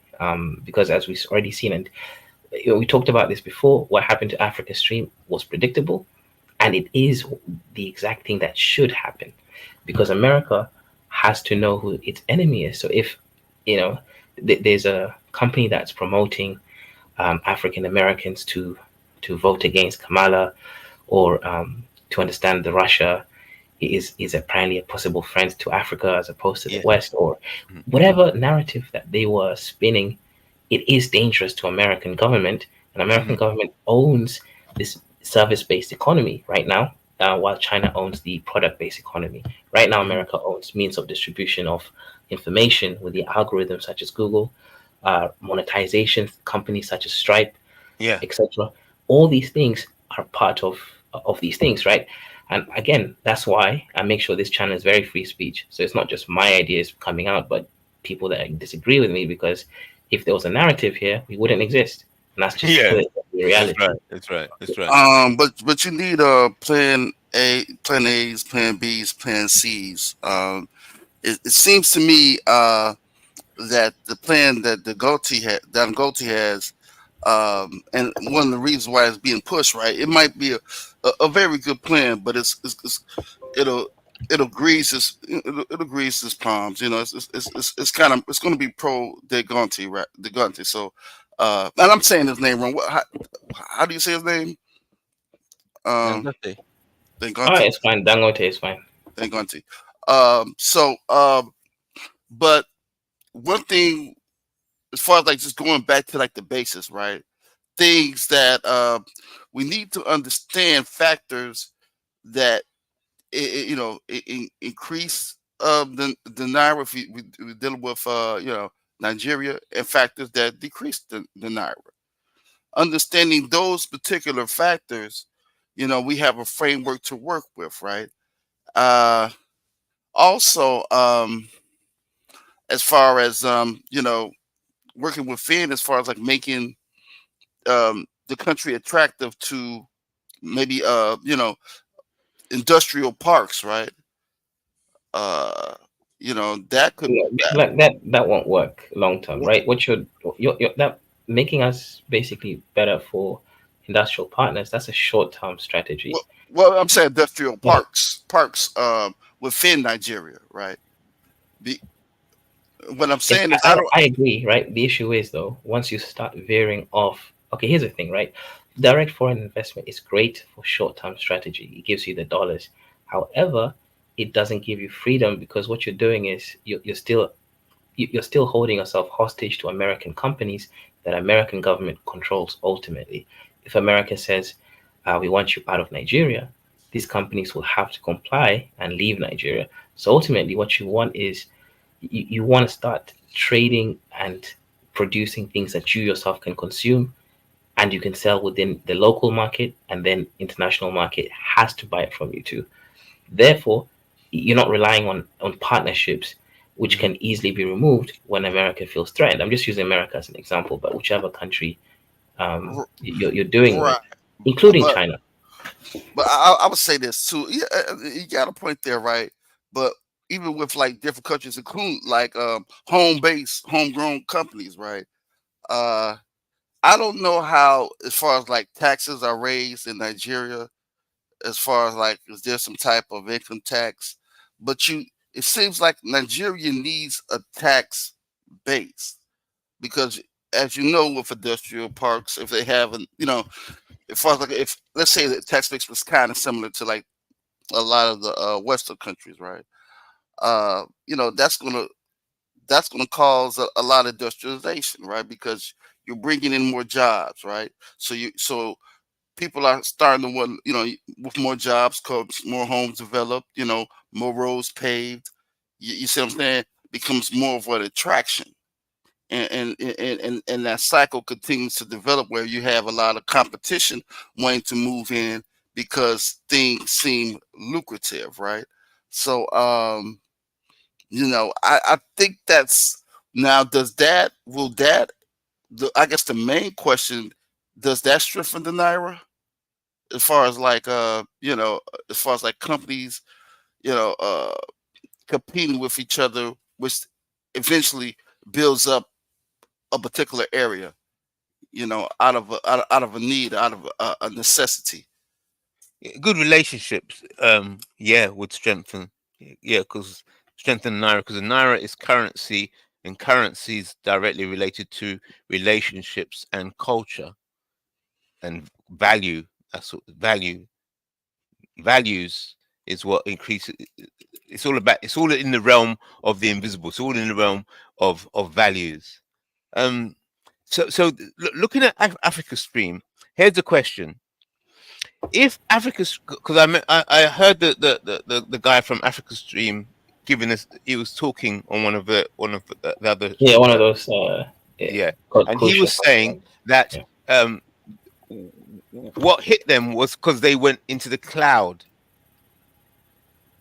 They went, they kept their information in the cloud, and it was easier for them to shut off. But they said they still kept some of their stuff was Yeah. on So hard drives. basically, the cloud isn't the issue. I mean, I know what you mean, but it's the fact that they don't own the cloud. If we had our own data centers, we could create our own cloud, but we don't. That's the problem. So whatever Ah. system we have, we just have to own access to it. So So if okay, so is it expensive to set up to no, develop your own cloud? How no, much it's it not. cost? It won't cost you more than $5,000 to create your own mini data center, enough to store like several terabytes of information. The issue is obviously if you're creating, for example, like a social media platform, you need quite a lot of information. You need like giga. Yeah, I The know. main thing with Google Pictures is, yeah, and movies and clips and right. stuff like that is You need a huge lot amount of if stuff. it's not going to be like a professional one where you have accessibility. Because even if we create our own multimedia network without a true data center, guess what? They Yeah, can just block us from using Gmail access, for right. example, or Amazon, or like Azure and things like that. Yes. Like Yeah, I heard about these data Azure, centers. Yeah. right? So without basically, we don't actually have the infrastructure for independence, meaning we have to sort of t- toe RT, for example, the Russian television network is blocked in America, right? But it's all over the world, and they have their own channels, they have their own media distribution networks because they have the data centers, so they can actually store information and distribute it. For us, unfortunately, right now, even this data center coming in Kenya is going to be owned partially by the American government. So we couldn't even use that necessarily unless we told we play the game. You get the point. So true free true free unencumbered expressions that will trigger change. Unfortunately, can't be done right now because companies like Elon Musk will pretend that he's free speech, but if it goes against American patriotism, he's going to Yeah, block that account. That's just So the reality. definitely. so basically Google shut it down. America government, the Secretary of State, basically the American government, they had a expedition, and they said basically Africa Stream is paid by Russia. Probably is, to be honest, right?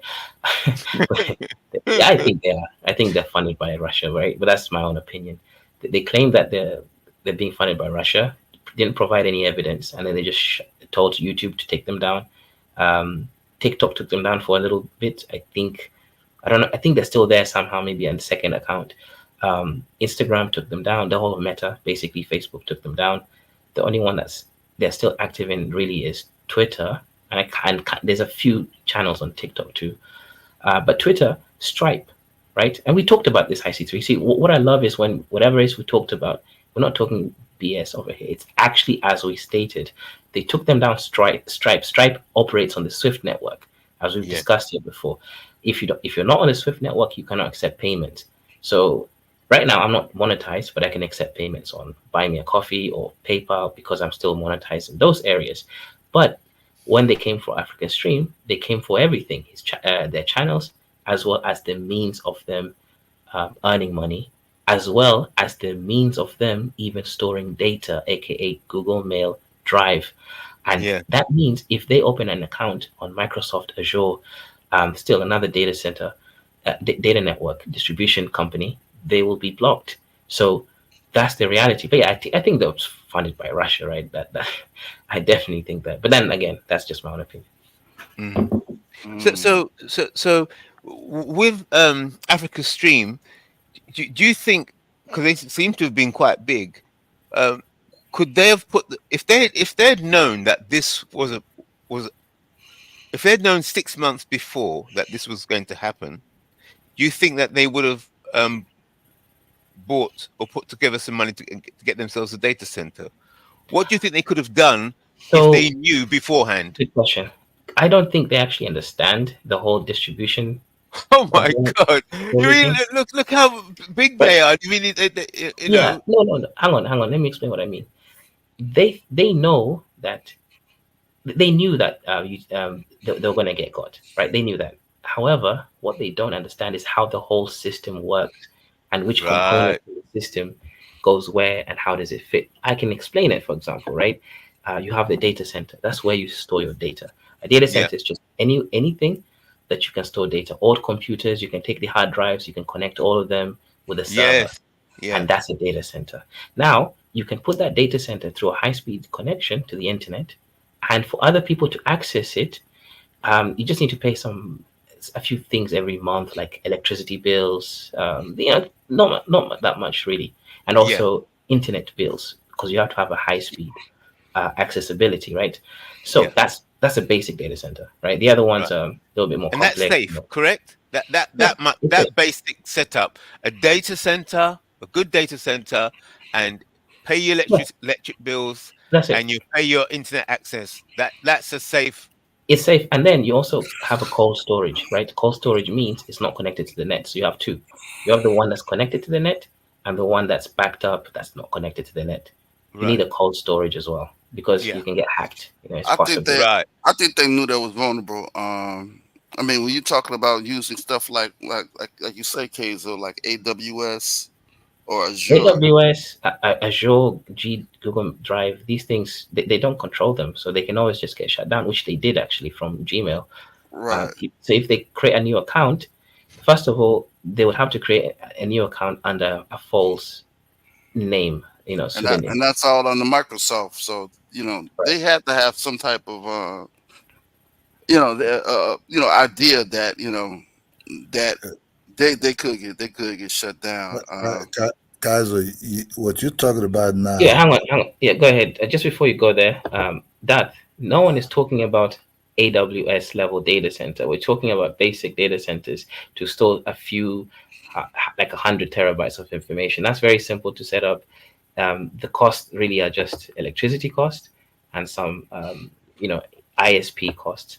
We're not talking about the data center for building a social media network, just for them to store like all these information and videos. That's very simple to make. Yeah, go ahead, guys, Ola. you see, what happened to Africa Stream, eh? That's why the Chinese, they build their own thing. You Hmm. understand me? The Chinese have their own platform, not connected to Microsoft, not connected, their own, just their own.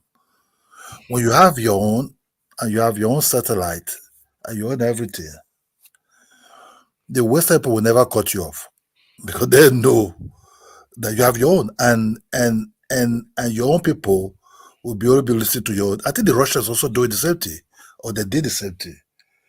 So what you see, Africans have nothing. That's just the truth. Africans have nothing to say, okay, this is mine. They're not even investing in technology, in some of Right. what this is for communication. The Americans that brought it, that's first of all, they will sanction you. That what they did to this African stream. But then they Yep. sanction Americans sanction you in anything. They sanction you Yeah. financially, they sanction you in everything. Because of the too much sanction, that's what brought the BRICS now, that the BRICS are now dominating now. The Yeah. BRICS are I now mean, trying to let me yeah, finish. Kidola, let me go. I mean, I liked Man, how I the think conversation. you cut me off. Oh, sorry, you know, sorry. Kind of did. Sorry, you know. sorry, So Kidola. So no problem, my brother, your guy. The BRICS are now forming their own part. Now the Americans are scared because the Chinese, the Russians, the Brazilians, even Turkey want to join now. The moment they now agree to form one kind of currency, I think they will first of all use the Chinese one as the auxiliary one first. It's finished. Africans are progressing without United States now. They don't. If you come to most African countries, right, you don't need to do business with US for you to see things going on in Africa. In Africa, they have different type of things. The Chinese, the Indians, this telephone, Microsoft not too even important anymore like that. Things are becoming something else. You know, let's just be honest. That's why most people are not eager to come to United States anymore like that. I'm quite happy at how far the conversation has progressed. Now it's been a good conversation all day, and it's gotten to this as well. It's a very good conversation that a lot of people are talking.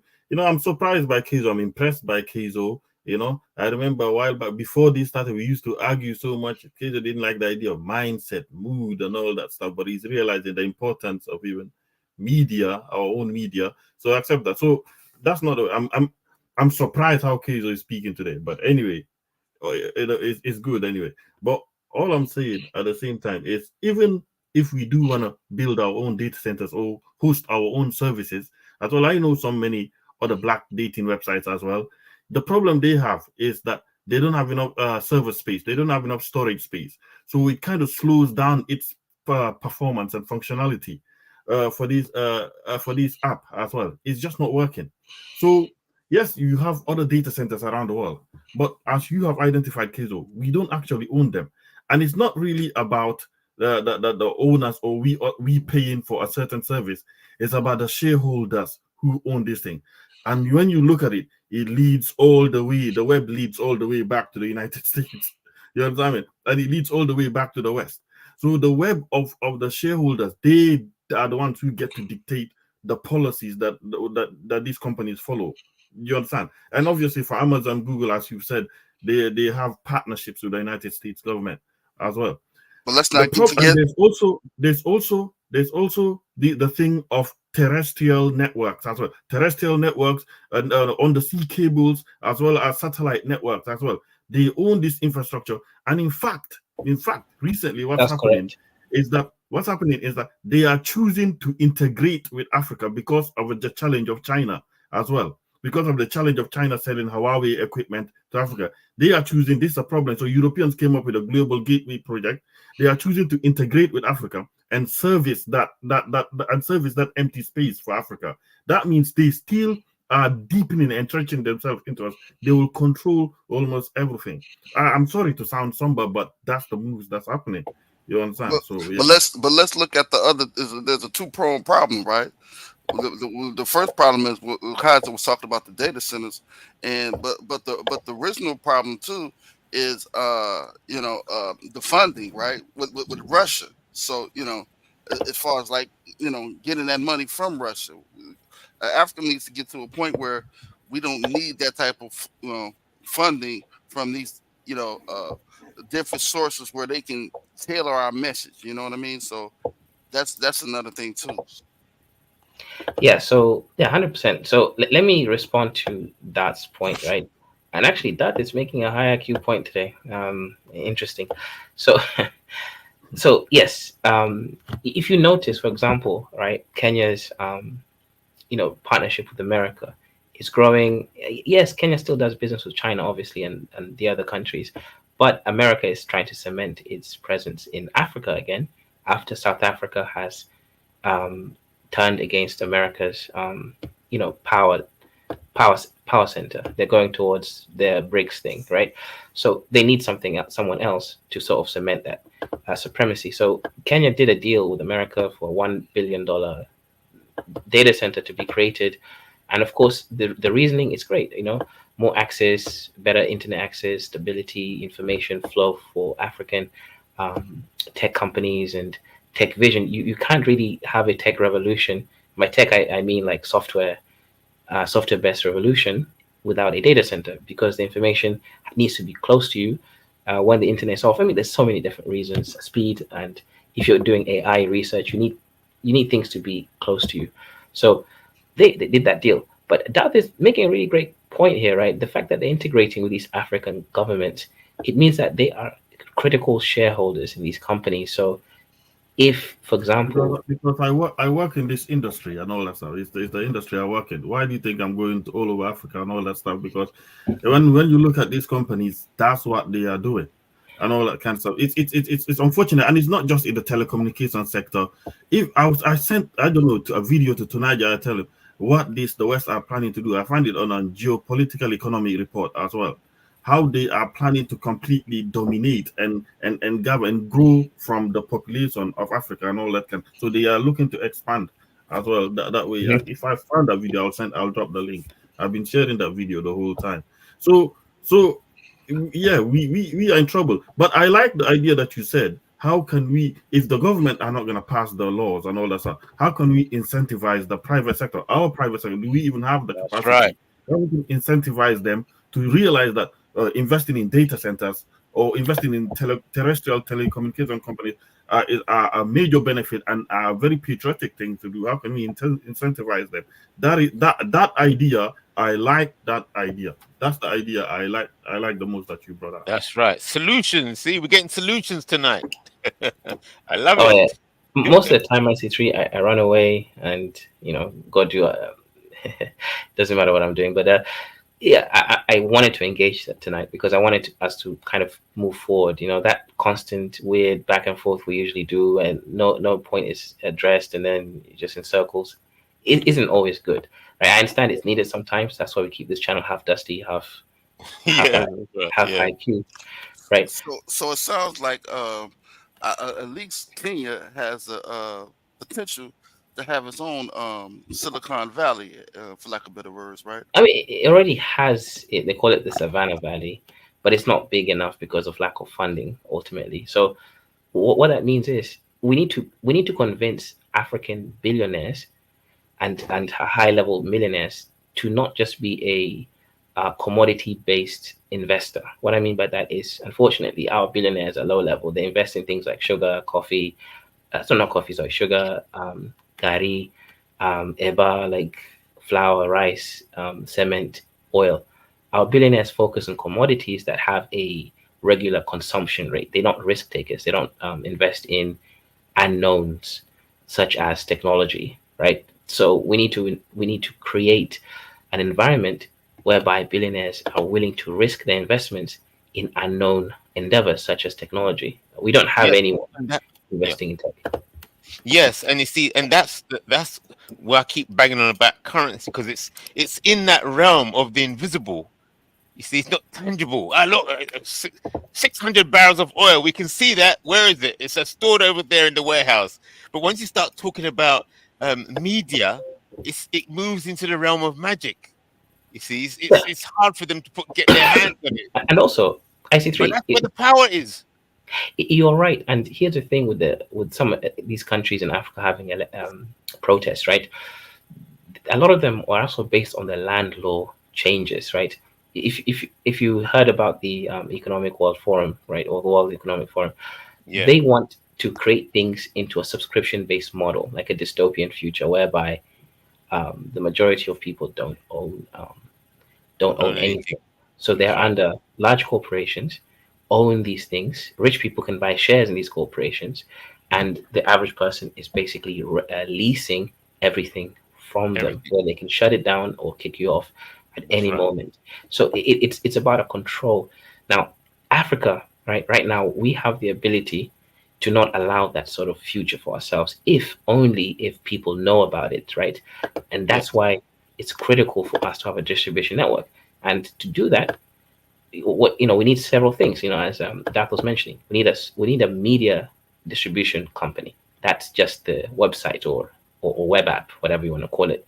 Yeah. Then we also need, obviously, some level of data center, obviously, Yeah. because we need to store the information somewhere, and also cold storage somewhere where they Mm. can't access it. So then also you do need access to these C cable networks. But the thing is, that one you can get around that. I'll explain how. Companies like Pirate Bay go around it by having the servers in using multiple VPN networks. The issue with VPN, though, it slows down the connection. But Yeah. if you can make it in such a way that they can't really figure out which country you're operating from, then Yeah. they can't quite get you in the same way. Yeah, there's always a way. If they really focus, they'll find you. But you'll most have to do things. most of this service, it's like I say, it's down to the shareholders. And you, when you look at these companies, at the end of the day, you always end up seeing BlackRock at the end of it being the ownership of it, or someone that's another subsidiary of BlackRock or something like that. It always ends up being the case. But what it is yes, that strategy is good, but also you can be a means of, because when you get big enough, they start to clamping down on you and shutting you down. What's funny? But That's there's just a way where you can keep just replicating yourself just across the interwebs, and that will take that with enough time. That will start to begin another effect. So you just keep What? replicating that. Yeah, it'll be funny if BlackRock owns Blackwater as well. No. Probably do. They're all mates. They're all drinking partners. Of course they Yeah. are. All European. Blackstone. I think BlackRock is the external version of Blackstone. Blackstone is focused in the United States as well, and all that kind of stuff. It's focused within the United States in particular. But BlackRock is the outside one. Watch these videos that I sent you and all that stuff. You will learn quite a bit there.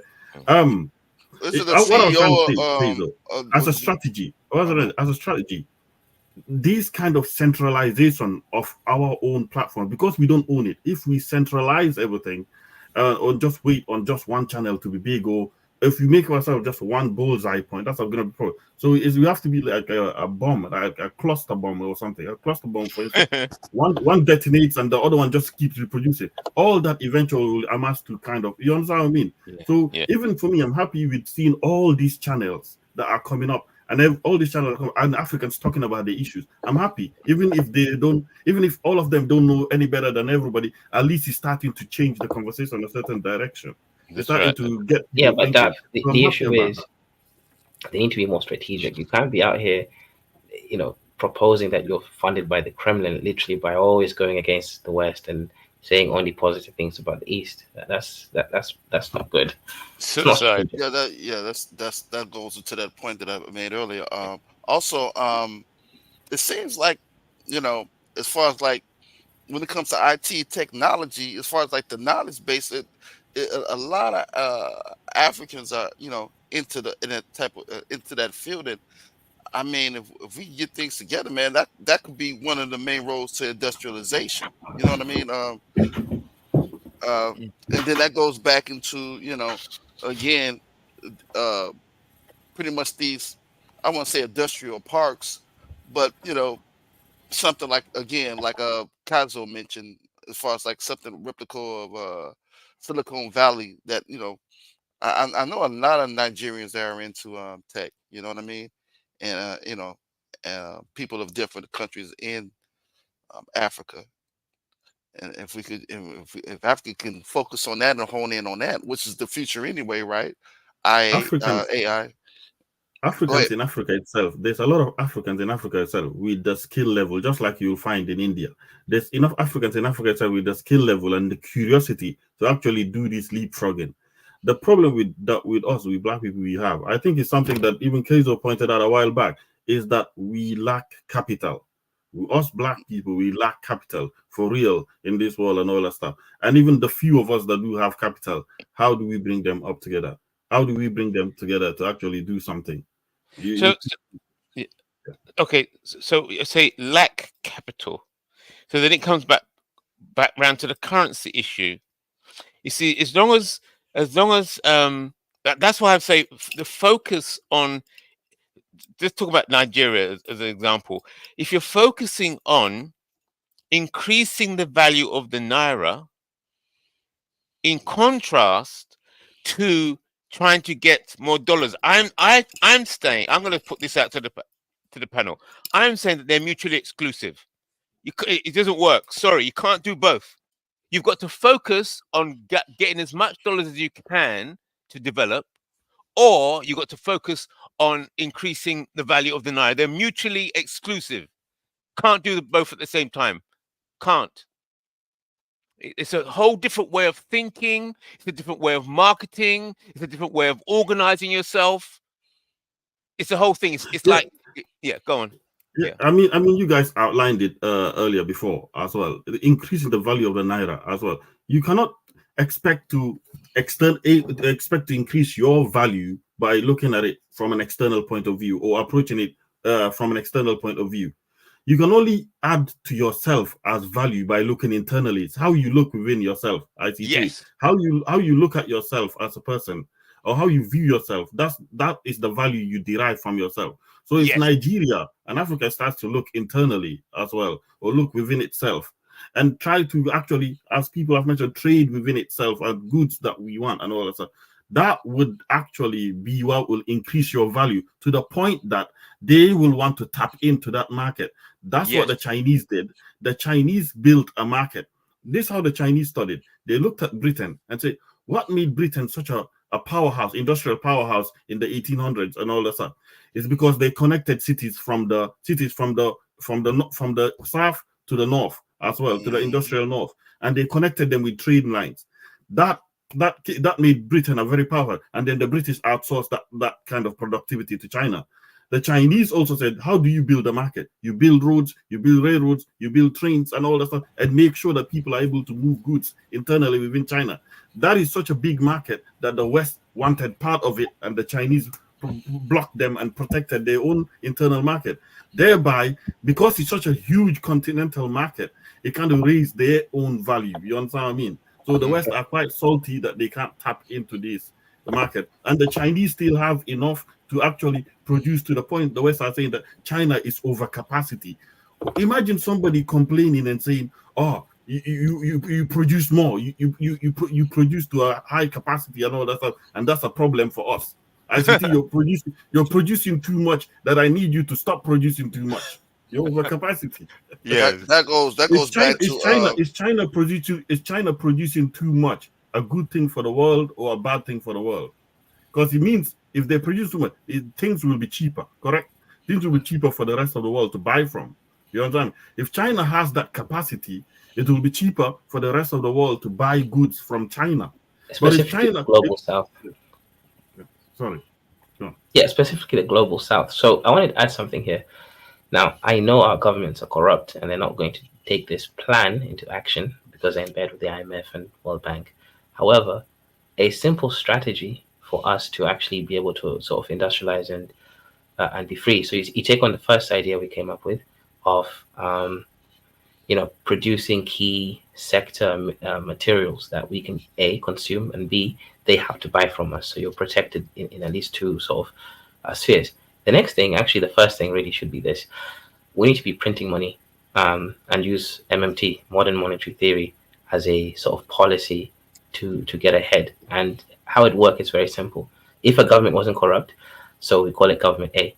If, let's just say Nigeria, right? If Nigeria wasn't corrupt, aka you have people that infiltrate Nigerian government. Anyways, if Nigeria wasn't corrupt, what would happen is Nigeria would be the head of economics, God forbid. And then he would go and say, hey, let's go print $2 billion worth of Naira and then give it to a company. That company will go and produce steel at an incredible rate. Now they'll be paying those workers. Now here's the thing, right? If you're paying the workers are not going to be buying PlayStation. They're going to be buying food and housing. Nigeria can already create its own houses, right? Good structure houses without needing to import too much of the materials, right? So these people will be in a housing scheme by the government, whereby they'll be able to put the money towards mortgages, whatever, and they're working just by buying food, the food which Nigeria can grow. So what that means is you're improving the Nigerian food market by making it self-sustainable. That's first. Secondly, you're also improving the Nigerian steel market because you have workers to go and work there. And then also you're improving on the Nigerian housing market. That money is not going to be spent, because these are not middle-class people, on middle-class products from China or the rest of the world. Meaning, once you've printed all that money, once you now start trading, right, the products that you created in that market, Circulate. you just go and burn the money off, and then there is no hyperinflation. It's very simple strategy to work. Issue is no African government is not corrupt enough to Well, allow that to happen. you're gonna need a tax base though. That's what you're forgetting. The tax from the regular people. You're gonna have to less pressurize the tax as far as like with the businesses, right? That you're funding, but the people that are buying these houses, right? Buying this Mhm. produce or what have you, and the government needs taxes from that Yeah, for that's that plan standard. I from don't. that I'm not what sure I'm I saying. understand what you're saying, Big Black. Yeah. But what I'm saying is, how is the tax base? I'm hearing like a lot of countries in Africa, they pretty much not big on taxes, or they're afraid to like raise taxes. I Mhm. don't. As far as like Yeah. they're they're Okay. kind of lenient, very lenient when it comes to grabbing taxes from Right. the average citizen. Okay. Yeah. Okay. I see. I see. Okay. So. Okay. In this situation where you're printing money to give people jobs, you can collect taxes from them because you're the one who pays them directly. That's already an incentive there because you're controlling that whole market.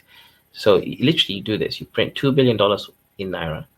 You go and invest heavily in a market. I mean, a industry like steel.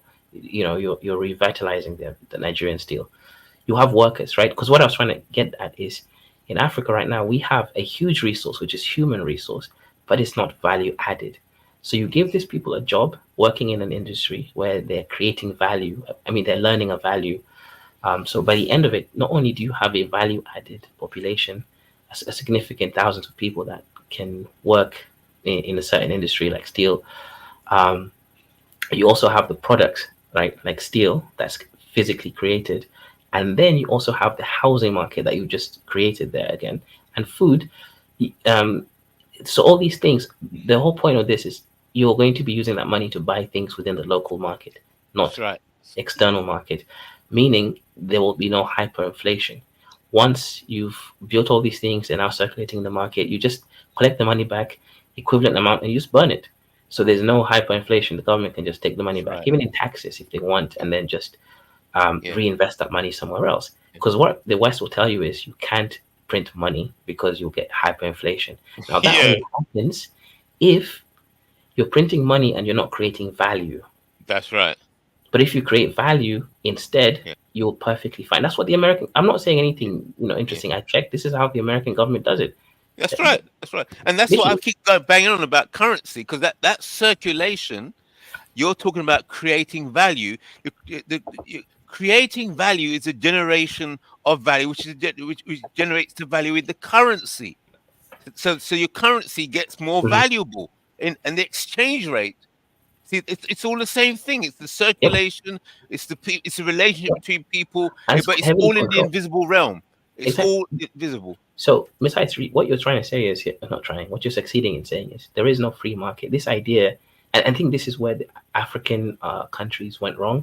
I'm talking Yes. about the well-meaning African politicians. They believe in hyper competition, as espoused by Scottish capitalists. Right? There is no free market. Every market is controlled.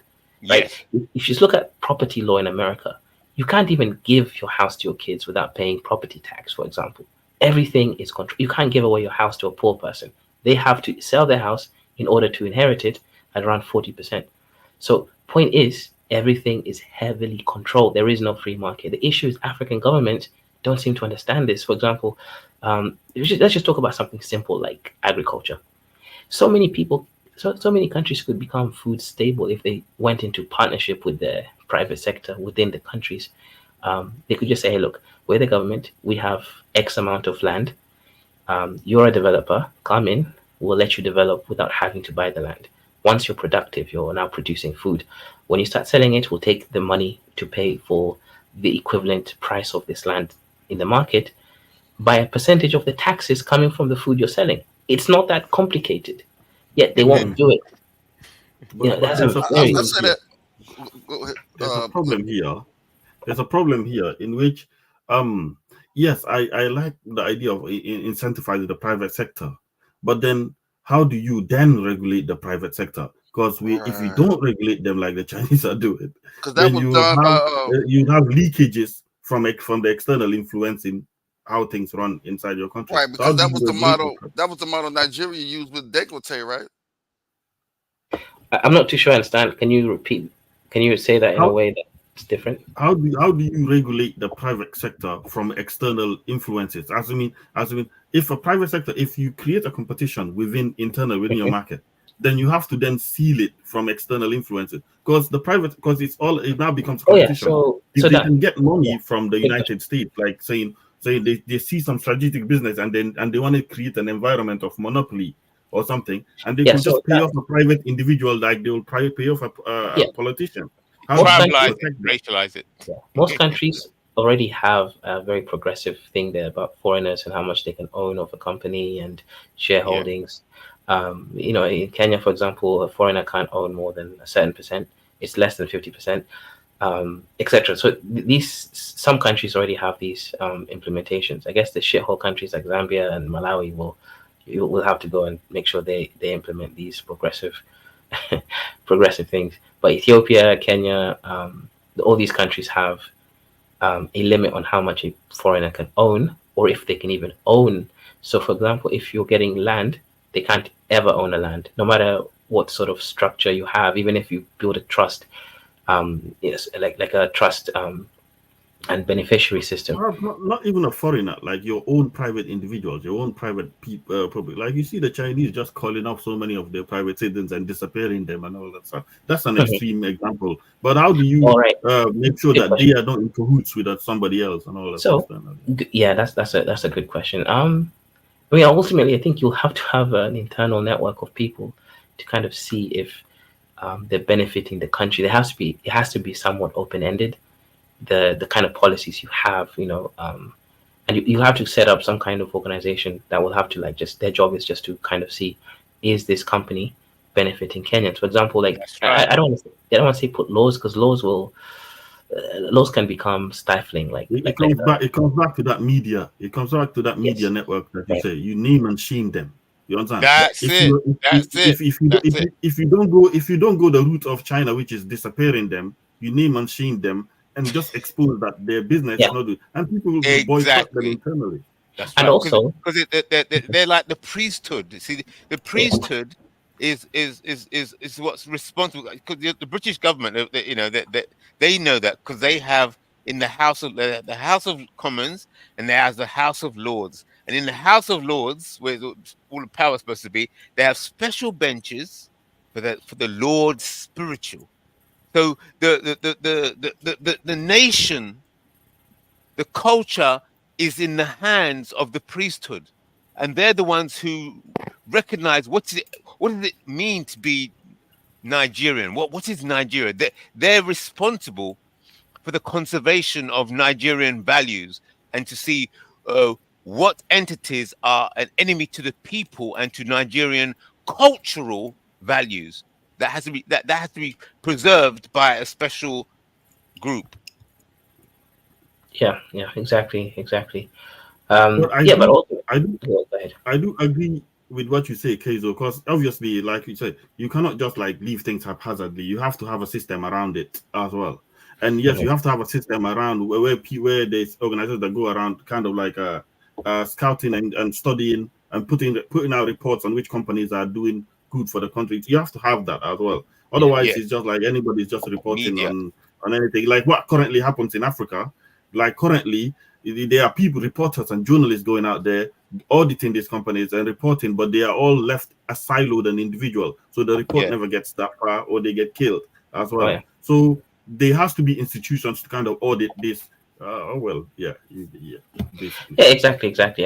We don't need to talk about that too deep. But yeah, we just need to set something up that can review. For example, let's say if the company is a carbon tax credit company, right? And for those who don't know what that is, now they're putting a limit on how much a company can how much carbon they can release. So if they go over their yearly allowance, they have to pay a tax to be allowed to keep producing carbon. Let's say you're a car manufacturing company, you're spending a lot of energy, you're releasing a lot of carbon. After your allowance, let's say it's 20 tons. After 20 tons of carbon, you need to start paying tax on any extra carbon you release. So some companies are out there in Africa, like Carbon Blue, for example, it's an Emirati company that is bought. I think the country, the size of France, right? The land the size of France in Africa right now, whereby they'll be growing whatever they're growing in order to satisfy.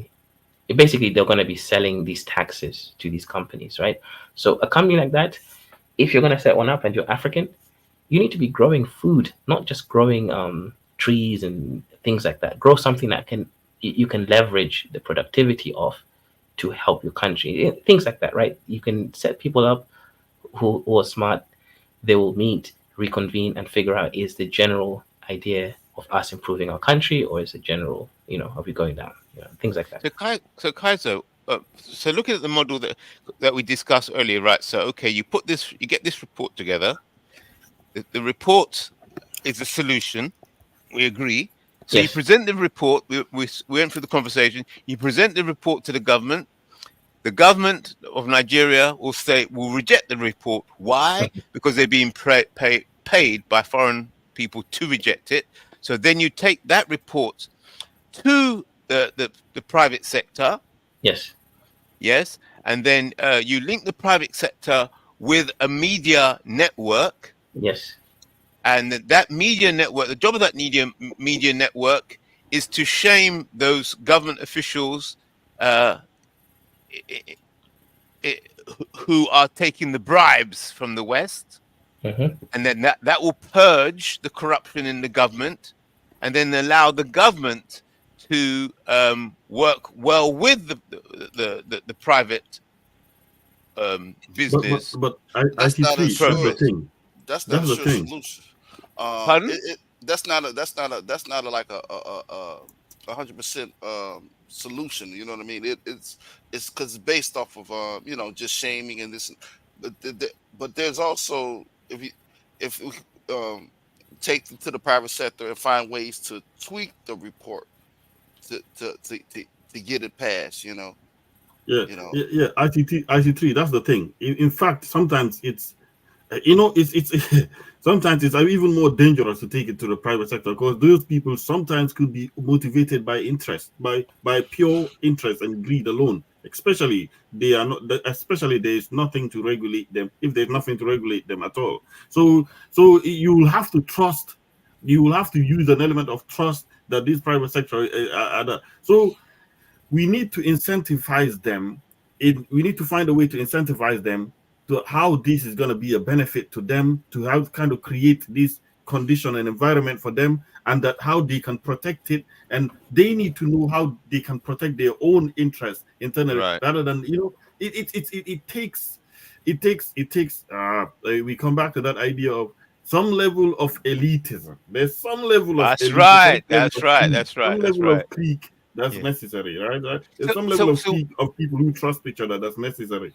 yeah. Because So if you therefore, just leave it open to the private yes. sector, I mean, that's what the West are doing. Say, we're going to go back into Africa. This is how we're gonna control back all the major infrastructures of Africa, so that we can leave them renting from us. We will build them the roads that the Chinese are doing. We'll compete against the Chinese. We build them the airports. We build them the Yes. railroads, and we will own them.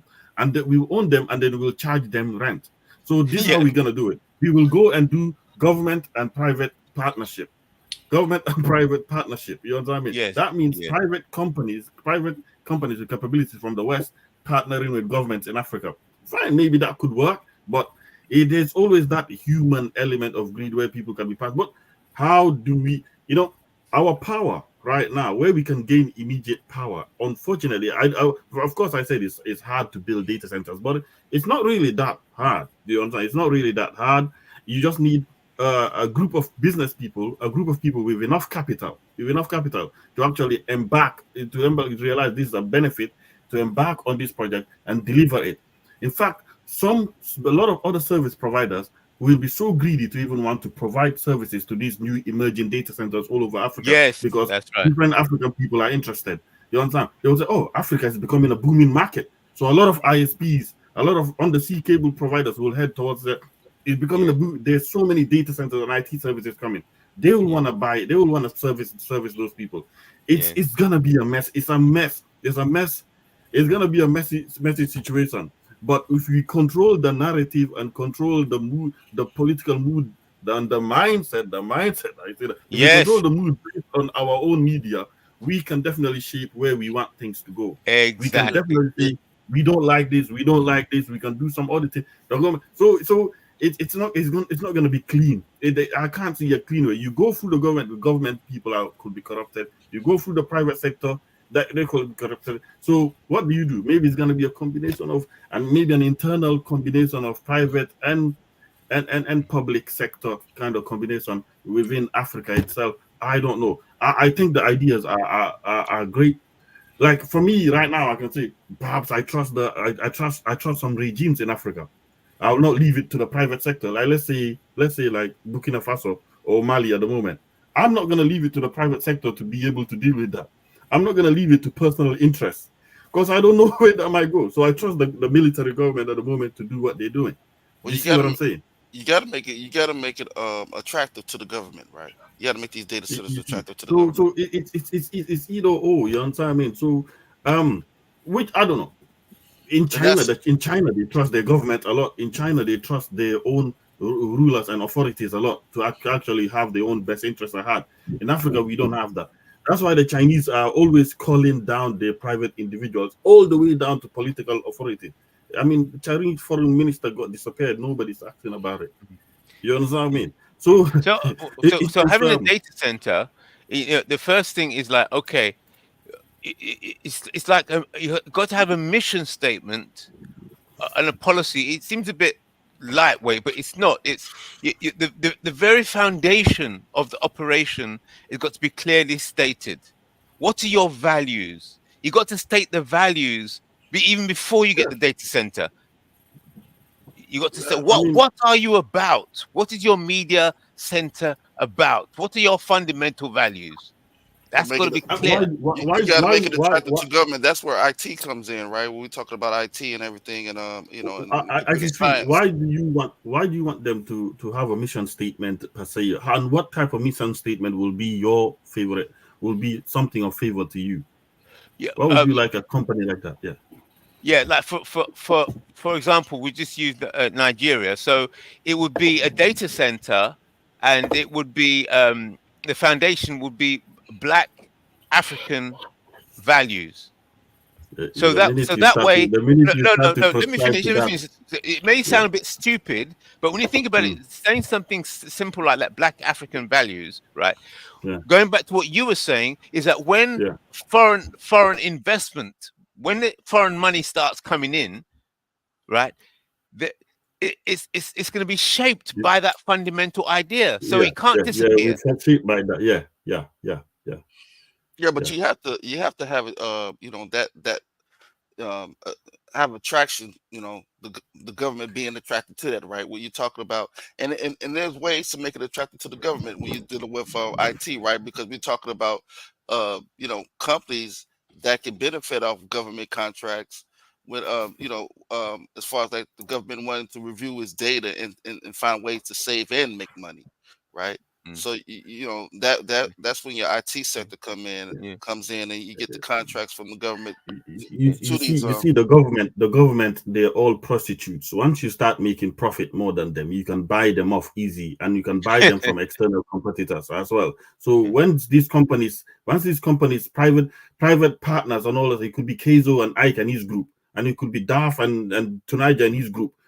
All of us, we have money, and you all go on your different groups, and you're just popping out these different media, IT, telecommunication service, could be security, could be software service, could be data centers, could be undersea cables, terrestrial networks, whatever it is. Multiple African people with their little money are partnering to bring this up. So if you're big enough, because that's a big market, you could start buying the politicians. But IT3, I want to hold on to your point about that you said about ethics. What ethos and ethics are you serving? Setting that stage as well. It's like you're setting an expectation as well. And a Yes. lot of African people will buy into that banner of I'm doing this for Black, for improving IT in Black countries, or I'm doing this for Pan-Africanist reasons or something like that. Yes. People will buy into that as well. Definitely, So definitely. if a company is not adhering to that ethos or ethics as well, what is that? If it's not adhering to that, that's going to be a problem. But you will obviously find detractors that say, "Oh, I'm just in it for profit. I'm doing it for my own individual self." and all that Yes. stuff. I'm not here about some Pan-African shit and all that kind of stuff. I'm just Yeah. doing it for my individual self. But the Yes. problem But with those people is, look at this thing. Even in the UK, we acknowledge it. Why is it that many people don't get shit done in the UK or protest about anything just like they do? It's because we live such a siloed and individual lives and all that stuff. It's like each man to their own problem. They don't come together and do anything, even in the UK as well. Each community to their own, each person to their own, especially the black community. We don't come together to do anything. So that and individuality is yeah, kind of and on bad that at the point, same time. on that point you're making there, that's what, because I didn't realize in all my years of progress, I didn't realize that activities that the government, there's a civil service, but the civil service is not the same as the government. The civil service is always there, but so I thought, conservative, voted for the conservative government, because, and then they say, oh, it's Labour, but the civil service remains. Yeah, And it's still, yeah. it's the civil service that holds the values. So people, whilst they're looking at conservative, while look at the liberals, while look at all these different parties, they're not looking at the civil service. The civil service are the quiet ones working in the background who preserve I mean, if you talk the about values of the nation. MI6, you talk about That's MI6, right.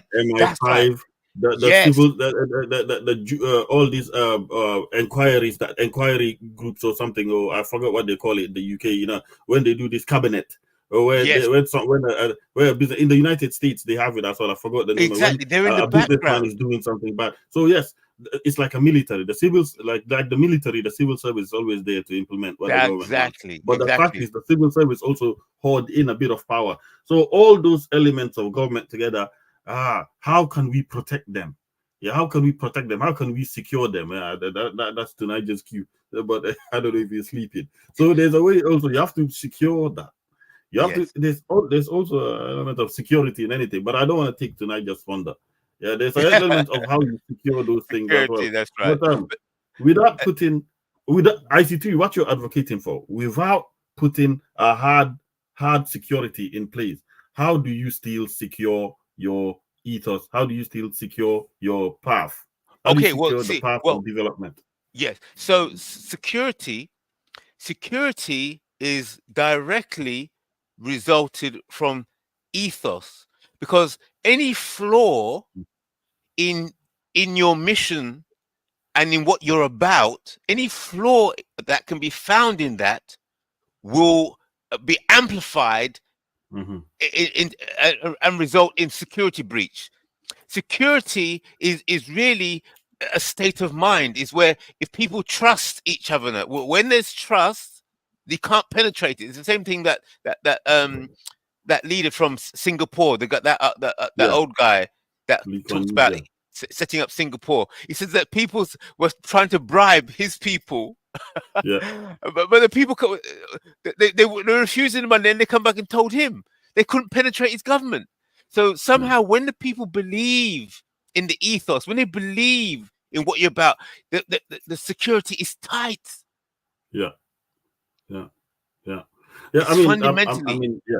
So I agree with Dr. Kazo, because I usually argue against him regarding elitism or something. But there is a space for certain for elites to begin something, because they have the capital to do it as well. Yes. So it's gonna take certain elite groups from all over the place to actually come together and actually implement something of a larger scale. Right. Because the elite are the priests. They're the priest class in the ancient world. They're the priest class. They're protecting the values. They're protecting those things that are untangible.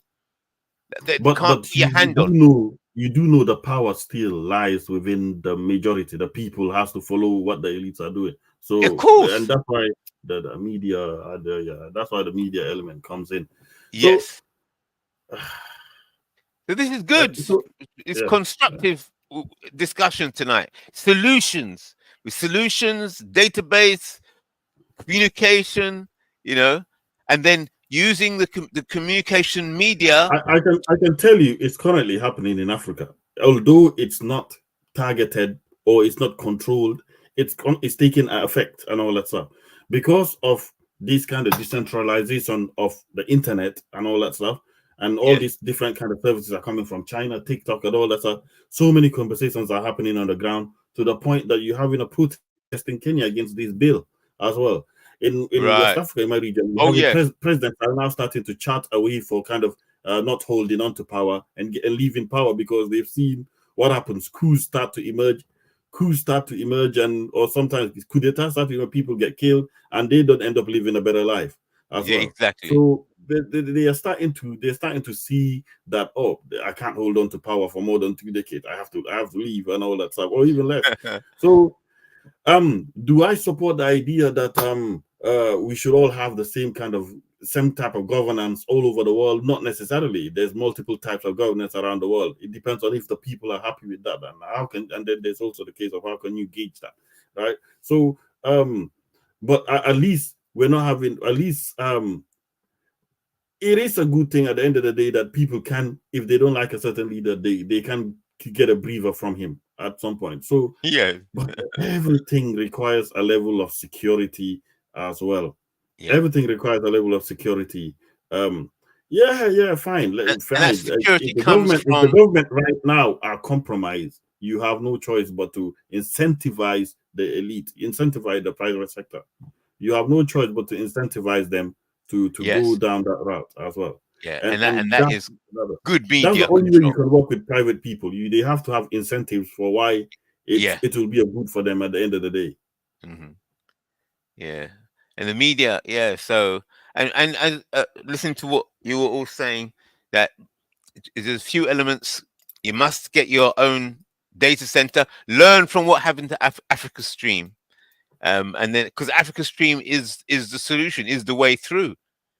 It's just that they sorted out. They sorted out the database was hacked, but Africa Stream was shaping the narrative, like you said earlier on, controlling the narrative, control the Control, narrative.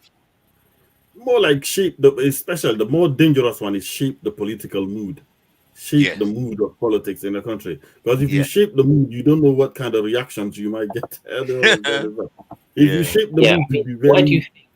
Why do you think TikTok was ostracized so much to the point whereby they have to give American overseers control over the Western clouds, right? Chinese government doesn't directly control that. That's American employees who work for American government who then will be checking what sort of information is being sent to the American TikTok users. So Ah.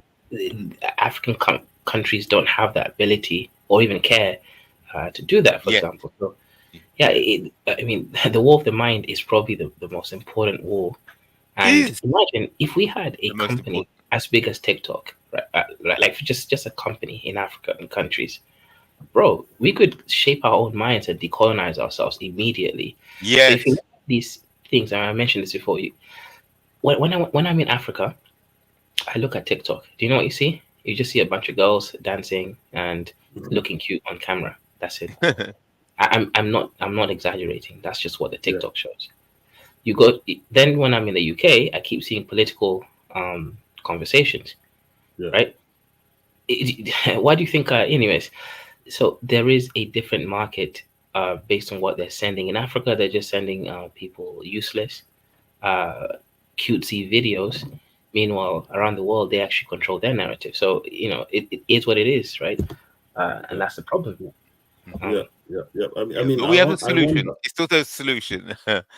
Anyway, I'm gonna good night. Oh, thank you for the conversation. Very good conversation. Very positive, and we were talking solutions. Yeah. Good night, oh all. yeah, true, true, true. Yeah, peace. Thanks for coming through.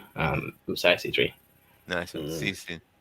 And Keizo, you'll be surprised that these people are actually ahead of us as well. Like you'll be surprised how much the shareholders of major telecommunication companies or major TV stations they own in Africa and all that Oh no, stuff. no, I wouldn't be surprised. Yeah, I'm well aware. Like even Safaricom Kenya is Yeah, owned like 30% by Vodacom, which is owned yeah. by Vodafone. I mean, yeah, That all it's leads all the way. That leads all yeah, the way back to.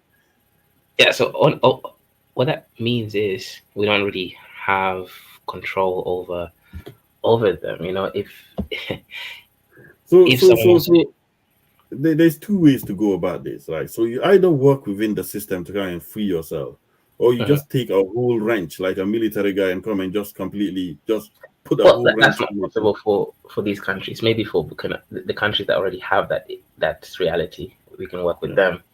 But we're not going to just go to Like Nigeria. look at the leader in Senegal and all that stuff. He knows exactly. He wants to kind of like renegotiate. Of course, he's going to use the word renegotiate. He's not going to say, I'm going to terminate all these contracts and all that stuff. So we're going to renegotiate to Senegal's benefit.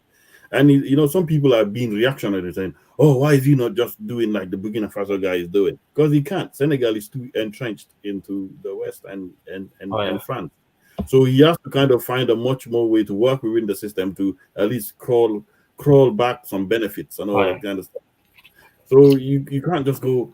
So that's the situation that a lot of the coastal West African countries find themselves in as well, and even some in East Africa and all that stuff. So how even South Africa to a certain extent, it was on Musanda the other day just saying the president went back begging for money. So we are in a if watch that YouTube channel I just sent you, geopolitical economy report as well. Very good reports. I mean, right now they're too focused on Israel and Palestine and all that stuff. But before that, they were focused on these the global south and all that kind of stuff. So it's a good channel. I think it will give you a lot of talking points, a lot of topics to choose and all that stuff. I was gonna do that if I carried on my YouTube stuff, but I don't have time. You know what I mean? yeah, I don't. You know, so, I'm just not that much of you know, nah, I'm not. It's not my thing. I'd rather participate as a panelist. But yeah, I think that's the way. If you want to encourage Africans to do that, you should definitely try to encourage them. Or if you want to create a narrative where Africans should go into business on a private basis, like there will be Africans out there with money, but they will not choose to work together. You understand? Like you and Ike and all that stuff. You mhm. came to work together. Maybe you stipulated down some contracts, but it's actually based on trust as well. Sure. It's based I on mean, trust. definitely. Yeah. Yeah, I You mean, understand? contracts are only there to protect you. They're not there to help you navigate that space. Ultimately, trust is key. Yeah. All Yeah. right, let me So just shout so out so to quickly before we go on. Shout out to Oscar Blackburn. Thank you very much for supporting us with the $5 coffee. Appreciate the support.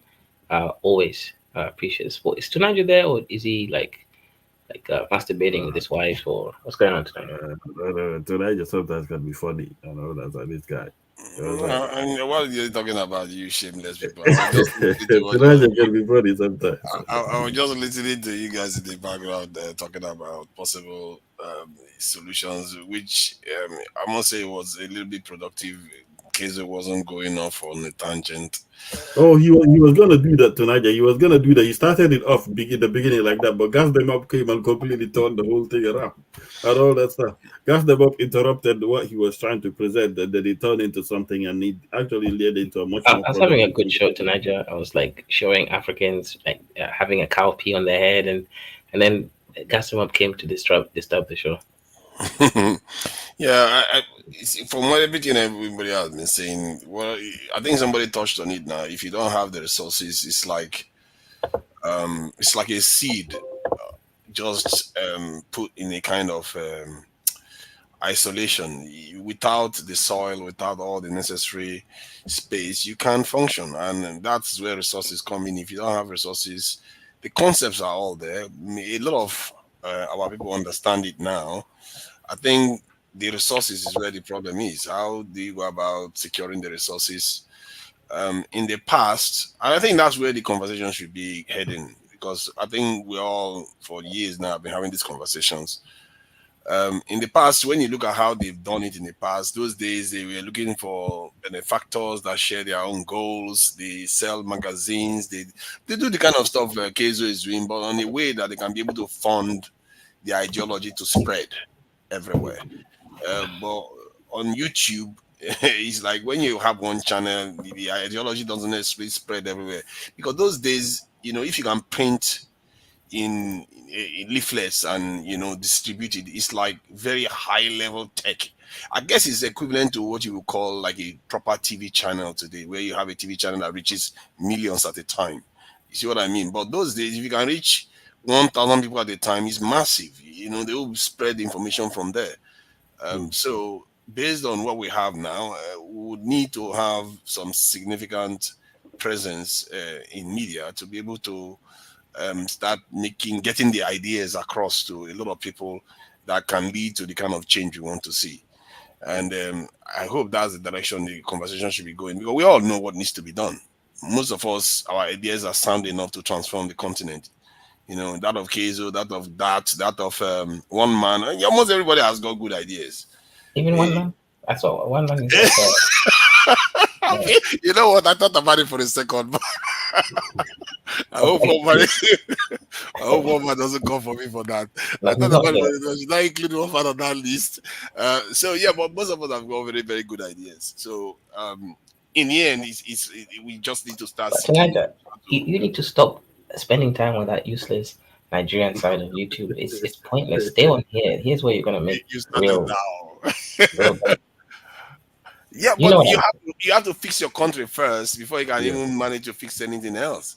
Tonight, At least you have to try anyway. Let's put it those that way. people are stiff necked. They don't even accept what you're telling them. You understand what we're saying tonight? You want to be somewhere where people are receptive to even the idea. You have to fight those people to even understand what you're saying. That's a separate problem you're dealing with. I think the reason why there's also another good reason to engage is because then it gives you a way of being able to understand how to talk to people, especially in the context of people that are looking from the context of their own tribe, nations. Because if we only talk to the intellectuals that understand these things at a certain level, it might be difficult to relate the message to people on the ground.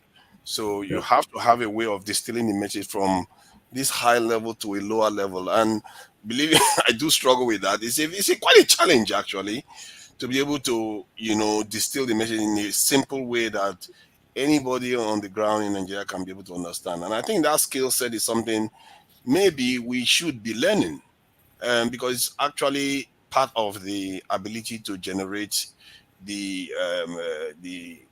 outcome that we want, and also the resources that we want. If you want to generate that resources, you need to reach more people, and if you know how to Also, talk to them, communicate with them, you could reach them. yeah. I think it's good that you're dividing your time. I think both can be done. You're dividing your time between your nationalistic objectives or nationalistic tendencies. It's good you're using that, and then you're also having time for this kind of a much more geopolitical thing, which I don't necessarily Yeah. come, because it's Nigeria. If they're talking about Namdi Kanu, I got no time. I'll just come there just to watch and laugh and all that stuff. But, you know what I mean? But No, hang on. That the only issue I have with the Nigerian side of YouTube is it's too detailed. It's too political. It ends up turning into like, why I can't stand this whole political you between should put that stuff Cameroon. to that UFC. Every time he comes here, just Nigeria, and it turns into whole Nigeria from the end. I was like, what's going on here? But, okay, no, sorry, I'm joking. The issue is not the Nigerian part; it's the fact that it's political and it's very detailed, right? It doesn't have breadth; it's just depth. And the issue with that is you don't end up actually achieving anything, because you're just arguing about like which leader is better than the other one, rather than actually tackling the issue. That's the issue I have. It's too. It needs to be breadth, right? You need to be able to leave that very circular, insular sort of level of thinking. This is why. What do you think I never do videos on Kamala Harris versus Trump? Because it's stupid. They're the same. Like there's no difference. So am I gonna start spending 5 hours, like figuring out the difference between Trump and this one? On this day they said this, then on that day they said that. It's stupid. We should be discussing What do you ideas. think about that, Tunisia? What do you think about that? What do you think about what Kato said, that the Nigerian politics is too focused, is very insular and too focused on what's happening, rather than actually seeing a much more bigger, Yeah, wider I scope? think that is definitely true. I try to have those type of conversations with them, and one of the ways that make it clear to them is that you can discuss all these, national, local, this politics as much as you want.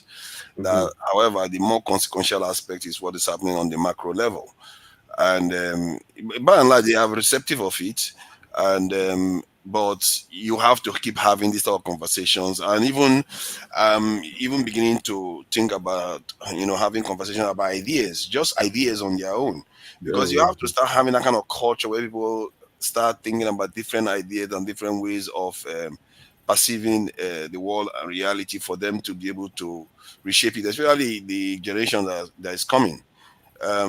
Because I think there was this stuff that I saw. Was it Sowell? The Sowell of the US or something. He was saying something about how, why is it that Ireland versus England, they are almost similar sized nation, but England emerged so differently.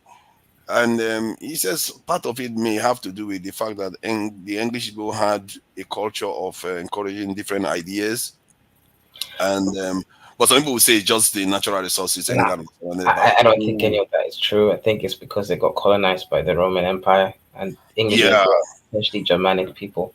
They're not even Yeah. Celtic or this sort of people. Mm. They're The already Irish were discovered late, even. But the Romans colonized other people too now, so you can argue that. they colonized the Irish. No, I don't think they colonized the Irish. I think you have a point there as relation to that same island. Yeah, yeah, they didn't colonize the Irish, so that makes sense. That it's the English that gained from it. They gained Right. That's insight. actually the main reason, because, and I've mentioned this before. I wish the Nilots didn't defend us against the Roman Empire. We would have been colonized by. Oh No, my God, what kind no, of rubbish thinking is that? it's true. Sometimes you come up with this stuff, man. No, it's true to Niger, right? Like Yeah, the only but you can reason, argue that the Nylon should have emerged by being able to defend themselves. They should have woken up and said no more and be right? a But lot stronger. In a that's way, that is quite a failing on we theirs. we are genetically, I think we are a very complacent people. Even the Habesha, what you call Ethiopians, they had the ability to colonize Africa and spread Christianity, but they didn't, even within their own region. But almost only got colonized recently, like during the the council, what you guys Berlin conference. That's the only time they realized, oh yeah, let us colonize the southern nations people, then make them Is fight that against the Italians. mentality? Is that But mentality of Africans that Snakeman and Kama highlighted? Let me say, the Romans, just because they get defeated once, it doesn't mean they give up on those campaigns. They gave up on the campaigns in Africa, especially Southern Africa, Sub-Saharan Africa, because of the Sahara Desert. They couldn't just keep maintaining those long distance campaigns. So they will one attack and it's enough. What's the point of colonizing that part anyway? It's just a whole desert that's endless. But in Europe, it's like it's constant. You understand me? So I think that is potential. That's another reason.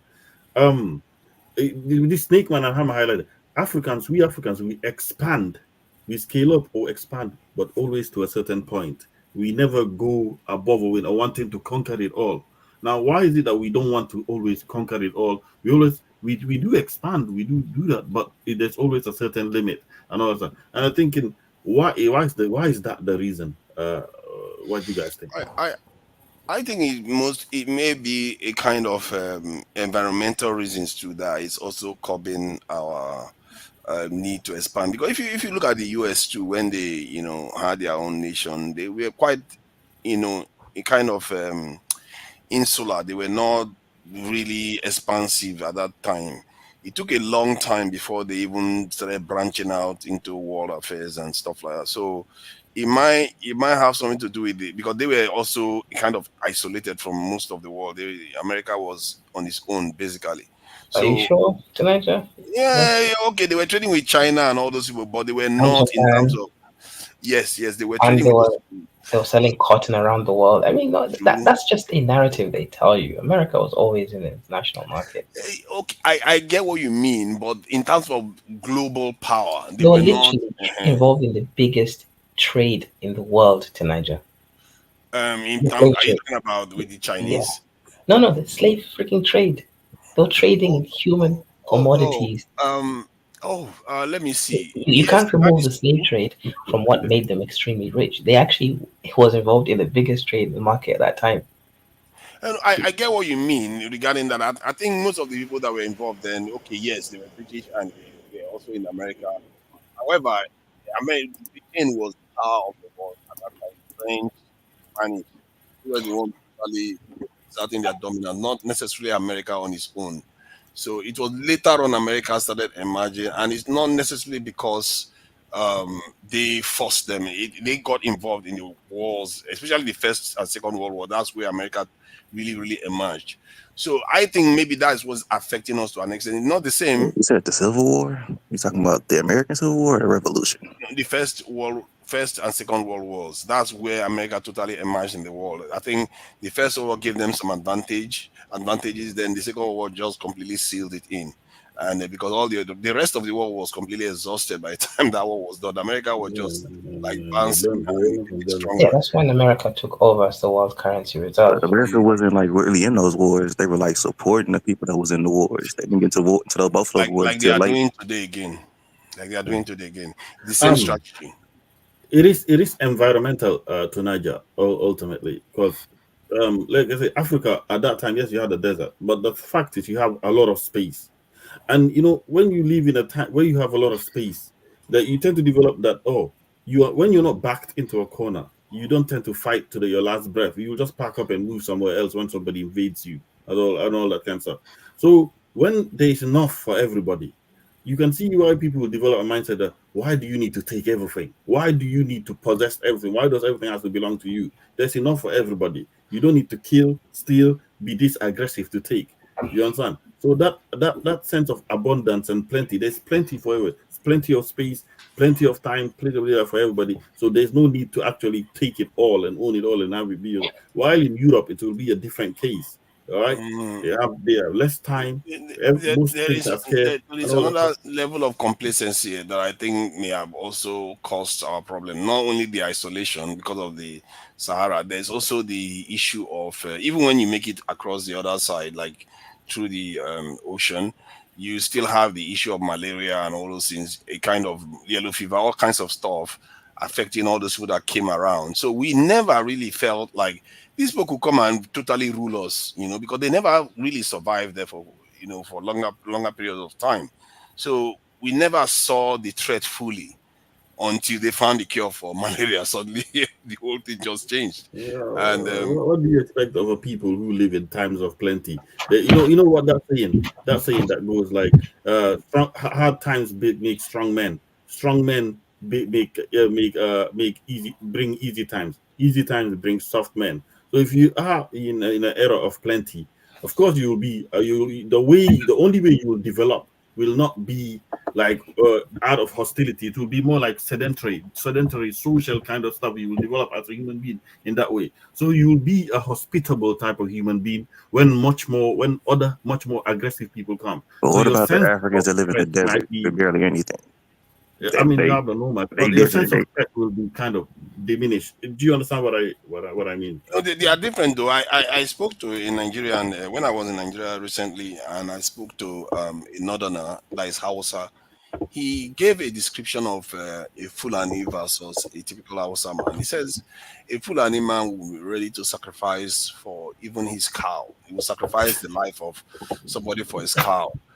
The reason why he's saying, and he says, but an Hausa man will not do that. Then I said, do you know why the Fulani man will do that? Because the Fulani man doesn't, they believe that at least if that cow survive, the next generation will survive. They are willing to sacrifice themselves, or according to him, he said the Fulani man is willing to sacrifice themselves for the cow. He said because they see life as very transient, that they are willing to make the necessary sacrifice, but while the other groups are not. And that says a lot about us actually. It might Yeah, but point, then go yeah, ahead. Go ahead. Sorry. yeah, it might point to something quite inherent within our natures between people like that are desert dwelling that have scarcity versus those that seem to have I relative agree. But abundance. then the desert dwellers lack IQ, but we'll come back to that in a second.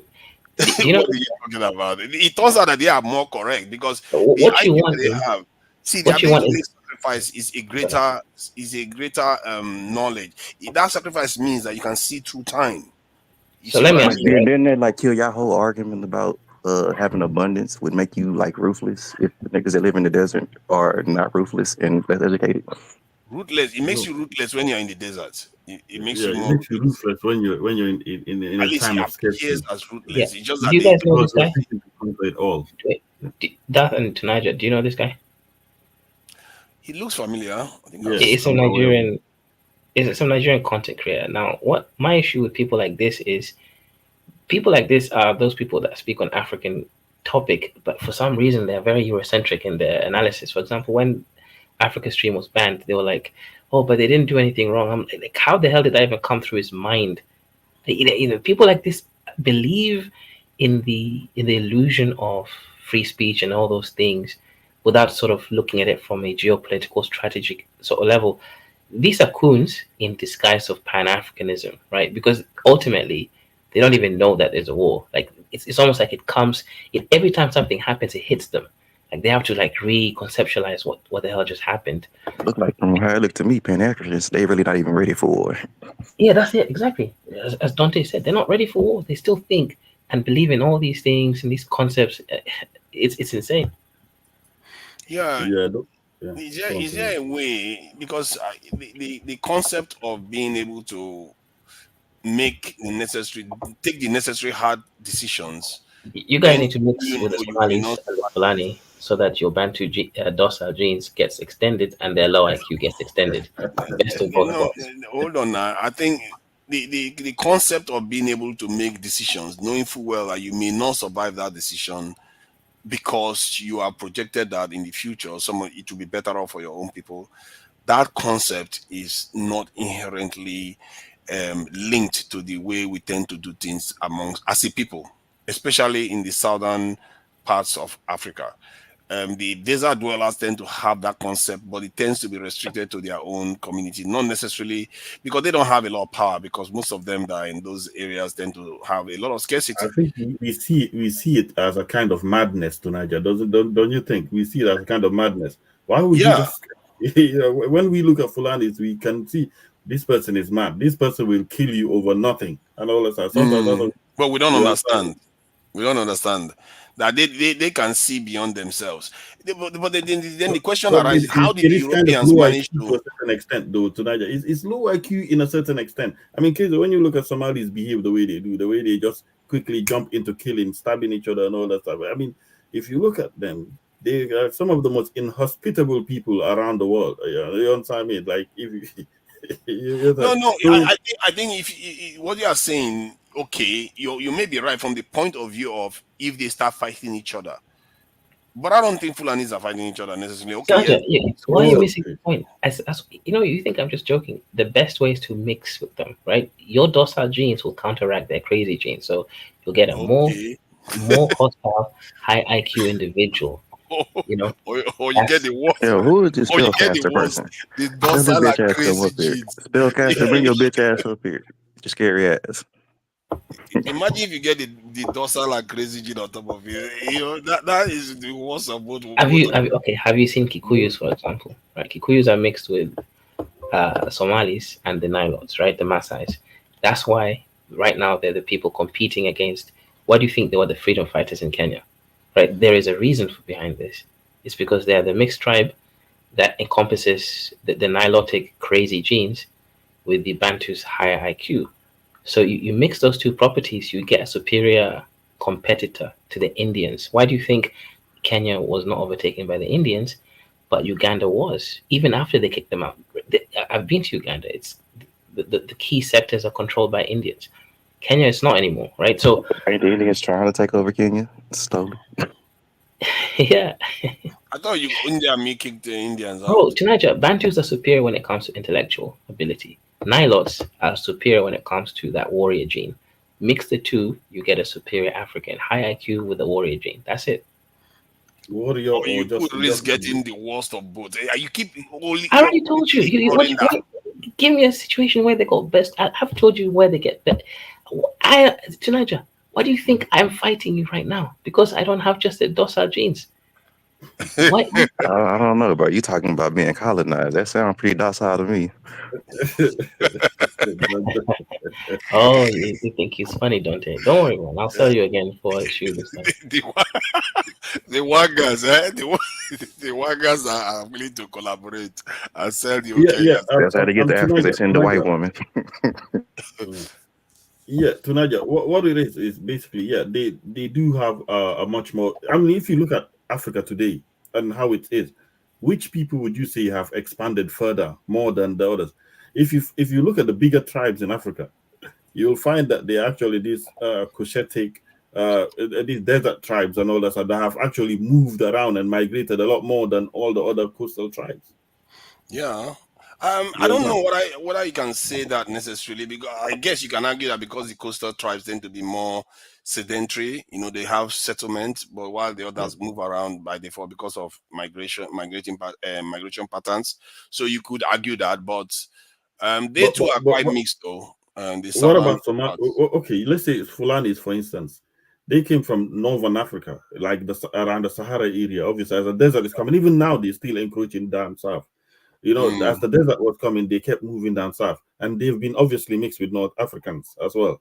yeah. So their lifestyle, which is a nomadic one, kind of leads into their migration patterns as well. But they're quite widespread. The Berbers moving all the way from West Africa, traversing multiple countries, Libya, Algeria, Niger, and all these other tribes. And even in Somalia, one of the biggest tribes in Africa, and all of that. So the Ethiopians, I can't understand, but maybe Christianity made them a bit more sedentary in a way. Christianity kind of civilized them, right? Rather than Islam will really tell you to go on a jihad as well. So, yeah, I think that potentially could be the reason why some of those Ethiopians never did. But if you look at the Bantu Niger Congo tribes, they are still where they belong from. They're still in the ancestral lands. You understand? That is quite I mean, a statement though. But maybe it's in competition come later. on. Hang on, that. What do you Later. mean ancestral land? But Can that you? is not true though. Yeah. Except you But are unaware of the I Bantu think you expansion. just hang on, hang No, on. no, Yeah, no. I don't mean it like that. I don't mean it like that. Okay. Yes, there's the Bantu yeah. expansion. Yes, that's Literally, okay. Bantus. But let me give you what I mean by it. Bantus, right, are not really docile. Bantus are what you call a long-term strategy, sedentary based lifestyle. It works across time. That's why the richest Black African countries are all Bantu countries, Namibia, South Africa, et al. Right? They have a long-term strategy. They can sit down for years and get a proverbial PhD. They can sit down and study and get shit did. The issue is that docility. It's in real-time docility, but it can get activated, like what happened in Rwanda. Let's not go into that sort of discussion. You can So y'all activate always turn up on other black Wow. people, but It y'all can get docile to white activated. people. That's what we call getting So what happened activated. to the Bantus when they was in the Ukraine and they was in Poland trying to get in there? They sat there and listened to the white people. Imagine what you call getting activated. What kind of activation is that? They go and commit genocide. Well, you don't have to say it, right? What they did, but the point is, Bantus are not. It's not like they're docile because they're stupid. It's because it's a strategy that works for them, right? It's a long-term strategy. Meanwhile, the Nilotic and Cushitic warrior gene is actually real time. And I've stated this before, but if you're in the desert, there's a real lion in your face. You have to fight that lion or it eats you and you are dead. So they have to be more aggressive in real time. A Bantu is in a farm. The fight they're fighting is pesticides. I mean, pests, right? Long term strategy, right? No lion is going to come and eat them immediately. It's What are you disease. talking about? Ain't the lions like in the Greenlands, bro? Ain't the niggas in the desert? It's not too many lions in the There's desert, are some there? logic to what he's saying. Let's me. say him out. There's some logic to maybe what he's saying. I'm just Yeah. trying to hear No, there's him. logic. There's logic. 100%. I agree. Tunaja, it frustrates me how I watch Christian Nigerians in the north And don't Mouse just gotta come kill a lion to become multiple a times. warrior or whatever? Multiple times they Yeah, come and niggas just gotta get kill a killed. lion in certain parts to become men and shit. Okay, so Dante, a lion is not going to go to a Bantu settlement. A Bantu will go to the lion settlement. So Bantus were chasing lions. They're the only high IQ Africans. The other Africans were being chased by the animals, and the animals kept winning and taking all the Africans' land.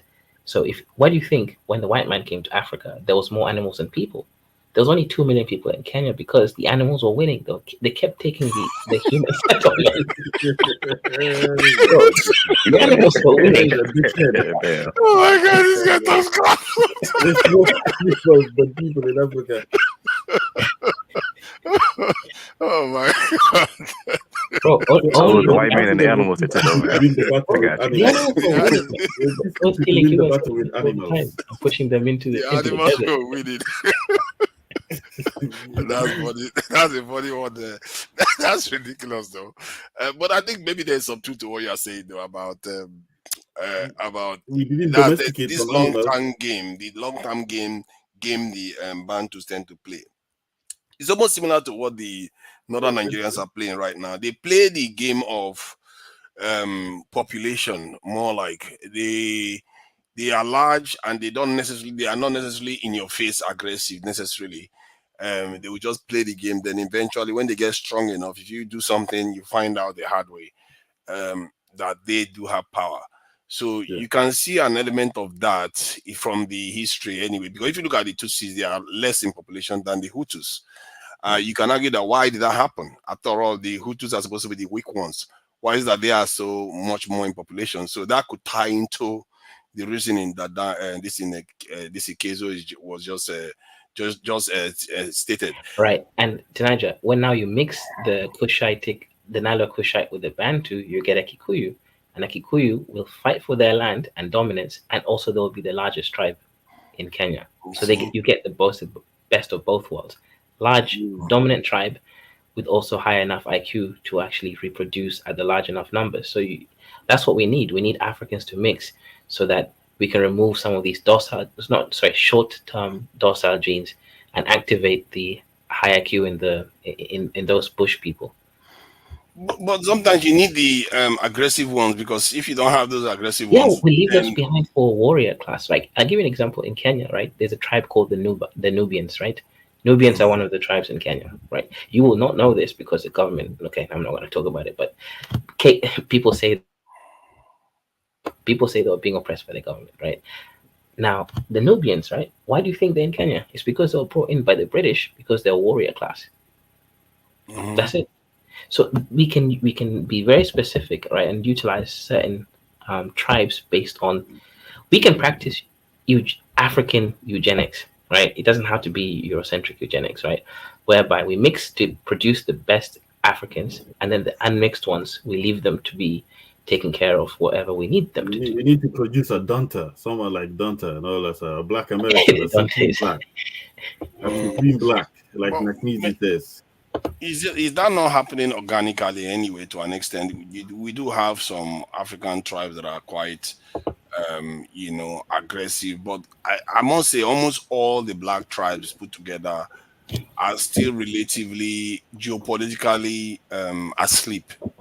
They are not very much aware. It's not because they cannot engage, but if you don't know stuff, how are you supposed to engage? You need the information to know those things. I think that was part of the earlier discussion. So until they start engaging, we will not see the results of the creativity that Africans are capable of doing, because you need access to information before you can start applying it in creative ways that we've never seen in the world. But I still am worried to an extent because of the nature of the areas we inhabited, how we were sheltered, whether that may have left us a kind of even genetically complacent, and that quite dangerous. No, because it could, in terms of being able to compete within the other human groups, it could because we have just been shielded by it's not just us and all that stuff. They have led to a problem. Yeah, it's not just us. You'll find, yes, it's not just us. You'll find in the Amazon, it's also like that. People are still undiscovered in the Amazon jungle and all that stuff. These people are still behind. You'll find it in the islands in Oceania. If you read everything the Europeans go, or you watch videos on it, everything the Europeans, upon first encounter, everything they seem to name is how friendly the people are. How friendly and hospitable these people are. And it's not just Africans. How hospitable and lovely these people are. Christopher Columbus even wrote and joked about it. It's so easy to take from these people, especially the Aztec, the Mexicans. They always say how friendly these people are and all that stuff. So it's not just Africans. I think Europe particularly was a special case. Not necessarily Europe. You have the Genghis Khan people from the north. Genghis Khan, you have that. But Europe specifically, they with that tiny space there and all that. Because I keep wondering, and I'm watching, say these Europeans had a field day wandering the world just to discover new places around the world and all that stuff, and then having to write about them. I imagine they had to work for it first. They was killing each other for a long time, and black people weren't killing each other like that. it may be less genetic than we may have discussed this before. I think someone, maybe it was you, brought up the whole good times create weak men create hard times, and blah blah blah. That circle, right? You've mentioned this before. So what could be the case is that actually we were naturally in just perpetual good times because the population is low, there's abundance in food and diversity in climate. You can just walk if there's no animals in Kenya to hunt, just walk to Tanzania or Uganda where there's fruits and bananas growing Thing is, everywhere. I watch enough Nigerian films. I watch enough Nigerian films, and what I see in them is every time another community attacks another, they just pack up their stuff and move to Exactly, another land and right. get settled. There's no need to fight. So what that basically would mean is that Europeans right now are actually on the weak side with postmodernism, liberal thinking, and these soy boys being created. Means they can't even defend Not too themselves weak against though, this. bro. They got something y'all don't got. They got nukes. True, true. Yes. Okay, that's okay. True, true, true. You're right about that one. However, but let's just assume, let's put our head in the sand and assume Cause there's no like, bro, need. the white man always, if you want to think with that kind of logic, the white man always been weaker than the black man. He just used guns to control us. I don't think they're any Okay, good. I see. However, what the white man is doing, and also the Korean man, is breeding themselves out of existence. Right? The average white woman is only giving 1.3 kids per woman. Right now, none of these European countries can function. Very soon, right? That's why they're actually secretly allowing immigrants in, just so that they can pay into these social security systems. I don't think we should necessarily buy it so strongly into that narrative because their population, let's not make any mistake, is still higher than it was in 1960. So they're Sure, not, yeah. So they are still extremely but Naja, have a with healthy abortion population. rights for women and feminism, do you think it's going to increase? No, of course not. If it declines to a point where it becomes a concern, a major concern for them, that is, it threatens their power, you will see them again. And Yeah, I think if we take that as a measure of their decline, I don't think they I are don't think you docile. should I rely think it on may that. be That's actually extreme genetic. Yeah, because yeah. we have to It do may, our own bit. Okay, it may here's be my issue, genetic. Naja. Period. Yeah. We right now have a genetic advantage, right? If we don't do anything right now, what will happen is within the next 70 years, Ben had a there will genetic advantage. Why do you think the white men always use us for the Olympics? You don't ever see no white boys running in the Olympics. They don't have to run. They have this thing, rowing. They have archery. They have other things that they win. no, but So Naja, why do they? they're only winning those other sports because we don't have access to training. We don't have access to enter these Bro, other what things. We Jamaica's have won the bobsledding incentives. contest, bro. They didn't. Naja, You live in See, Jamaica, bro. from I Dusty, think Like, that y'all is a can, little bit overstated. See, it's y'all culture. can, That's not let, and let, me, then genetic. let like, me add bro, one point there because I feel we Go have ahead. never had anybody say this before.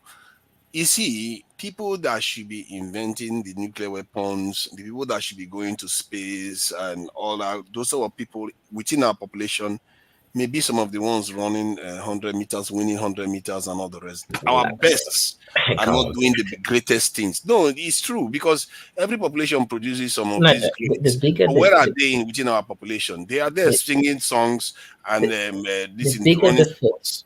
And then when Naja, they defeat Europeans, we act as if we are defeating their best. Their best are doing great things out there. the bigger We the are foot, traditionalists, big the, time. the, the bigger the foot, the bigger the male member. The bigger the male member, the lower the IQ. So Naja, these are not our best and brightest. Don't worry.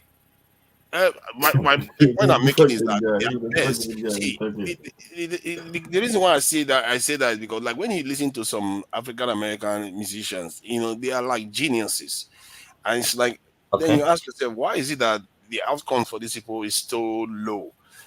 You can ask yourself, you can surmise that okay, these are some of their best at that time, Okay. and they are emerging, and what they are doing is within music. Look at Michael Jackson, all those Okay. great musicians that have emerged. But So within the white community, where did these people show up? They show up as yeah. by Einstein, So Neil Naja, Armstrong, and stuff like that. if you made this argument like just after like 20 years after colonization, I would agree with your point. However, right now, education is not, or even intelligence is not the issue. It's the market. We haven't created a market that prioritizes highly skilled individuals in intellectual fields. So it's a culture. It's a cultural problem. Like we haven't. Yeah, access to intelligent. I mean, look, I'm a genius. I have an IQ of 582. You are half a genius. Your IQ is at least 73, right? Darth is there with 600. Dante is like 1,000 IQ, right? Oh God. You see what I'm saying, I'm right? the donkey. Yeah, it's all good. Go ahead. So yeah, so yes, these people are bright, right?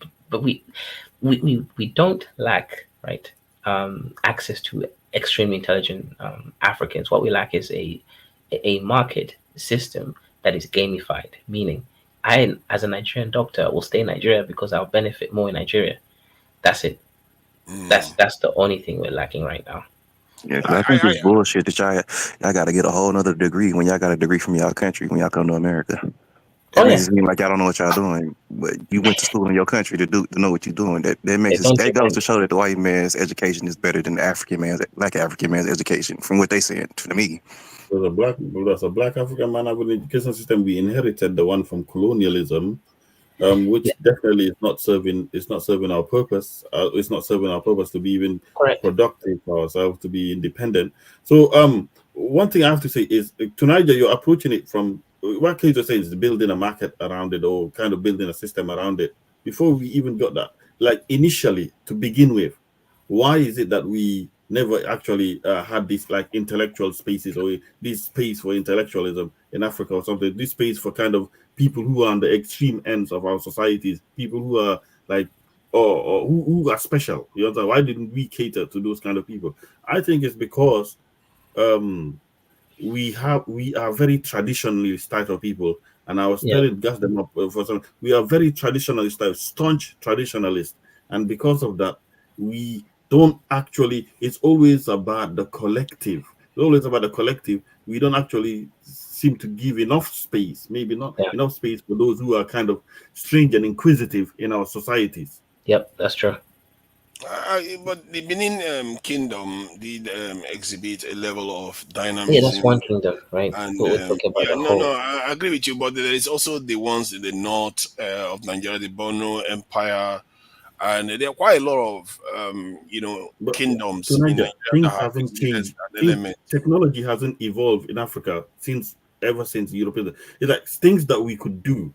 It's funny. Look at all these Senegalese and Senegambians and all these Africans trying to come to Spain after 600 years of Europeans building wooden ships and all that stuff.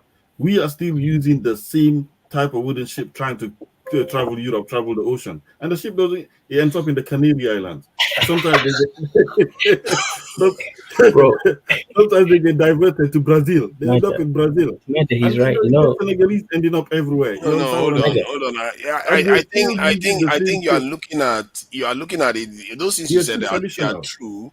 They are true, but you have to look at it from a kind of collective this thing, the way we things happen as a group, and you can't just change stuff like that so until you let me ask you a affect simple the question. culture itself. Yeah, go ahead. Why didn't we, like, and when I say we, I'm talking about West Africans, since apparently only the Wangas will close in East Africa, right? Why didn't we develop textile industries in Africa, for Oh, example? we did. I'm sorry. No, no, hang Textile. on, no, that's not Textile was develop. there. I didn't say create. I'm Okay. saying develop, right? All the prints, not all, but most of the cheap prints come from where? Holland. In all African countries, we don't make cheap prints. We do traditional, very expensive dyes and all that stuff with the houses and stuff. But for some reason, we don't understand um, consumerism. We don't understand projecting things into the future. We just know simple barter trade. I want this. You make this. You give me this. I give you It's that. always that I That's think it. traditionalism. It's been Bro, done the same the way, and reason it got to why be done the same way. sorry, Yeah. I think the reason why that is not showing up is because things happen in stages. You have to have your space before you can now start having the idea of trying to expand this in the industries and build them to become no, scaled up Niger, no, business. you're wrong, and I'll tell you why you're wrong. Okay. The average African who's educated is higher level than the average European. That much is very clear. We are a hyper high level in society at an individual scale, but collectively we haven't built any systems that allows the average normie to succeed. The issue here is the culture. that we perpetuate isn't productive, right? We lack productivity as a cultural attribute. That's it. But that's a different point that I'm making. Yeah, yeah, yeah. The culture is part of the reasons why we are where we are. When I talked about having the space, like the way we buy, the culture is the reason why our security is not in place, so that it will give us this Exactly. Yeah. these things. So that cultural aspect is we are in this in agreement on that. But the for me, where the difference is between your point and mine is that I feel like you have to have one stage first, then the next stage will be building on the previous stage. Okay. For a society to start conceptualizing, if bombs are falling next to you, how do you conceptualize when that is happening? You not create people like that. You need the Okay. space So, to do those things. so you're I saying get that, what you're saying, Niger, but culture is actually more important. And I'll give you an example, right? There's so many African scientists, but because we lack funding, guess what? We're not going to do the best research. However, I feel like mathematics, why do we still not have great mathematical discoveries? It's because there's just no culture around it. It's not expensive to do math research. You just need a computer and a pen and paper. But we don't have a culture. There's no think spaces like this, let's say for the mathematicians to find other high level mathematicians and discuss ideas at the Okay, highest I think level I to I do think I help do both that have they a both may be potential current. I right do here. have a You're potential both reason right. for that. Hang on. You're Sorry, both right. I do have a potential reason for that. I think Yeah. potentially the reason for why you don't have this mathematical culture and stuff like that is because one, if you are in a culture where you're basically living from hand to mouth, it's difficult to build a culture around it that allows for errors and space for people to just because most of these concepts lead to dead ends. And then one of them will emerge as something that actually useful in the society at the time. So if you have a culture where people are living from hand to mouth, a lot of people are having bad ideas. You don't have So space for that. You don't have you're room for right, that kind of stuff. Tanaja, and also wrong. And I'll say where you're right, and I think the point where we diverge. This point I'm making is directly related to why African billionaires only invest in consumer based commodities, right? It's the same. It's a culture, right? So even if you are no longer hand to mouth because you grew up in that culture, you're still stuck within the premises of that culture. There's fear that if you invest in something risky, you'll lose all your money. That's why Dangote is not going to invest in tech companies. He'll just invest in things he knows, right? That's part of Because again, he it's a needs to culture. get past this stage. He has to get the society needs to get past this stage. Let's say Right. Dangote succeeds now, and another one succeeds. Before you know it, people will start taking more risk. That's what I mean by Yeah, when you yeah. are at this certain stage, you can't Sure, sure. afford to take unnecessary risks. But it's not that they can't afford. 'Cause again, as I stated, it's a culture, meaning even the ones who can afford to take risks still won't because they're stuck within the Okay, which confines ones of can the afford culture. to take risks but they are not? Say it again. Which ones can afford to I mean, take risks? Dangote is a perfect example. He can afford to take a risk, but he won't because of the culture that he's part of. He only See, invests in things that he knows he'll get the money back. I think Knows. you see the thing is that one of the things Dangote said when he was being interviewed recently, he said that he diversifies where he puts his money because he He doesn't knows only. diversify, bro. As I just Let said. me explain Go to ahead. you Go ahead. now. Go ahead. Then Yeah, because Nigel, he relax, said relax. Stop crying. Just go ahead.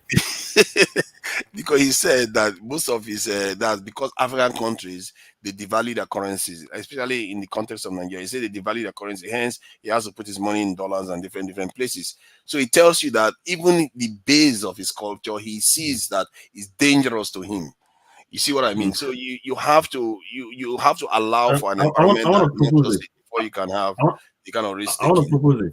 I agree with Keizo in terms of like yes, the traditionalism or the culture could have caused the lack of that impetus for us to kind of want to, you understand me? But then I also agree with Tunisia that Keizo, do you agree that colonialism may have kind of like held back or kind of curtail Africa's potential growth trajectory, like could have kind of held back its trajectory? Colonialism, that point interrupted Africans' own agency in its own development.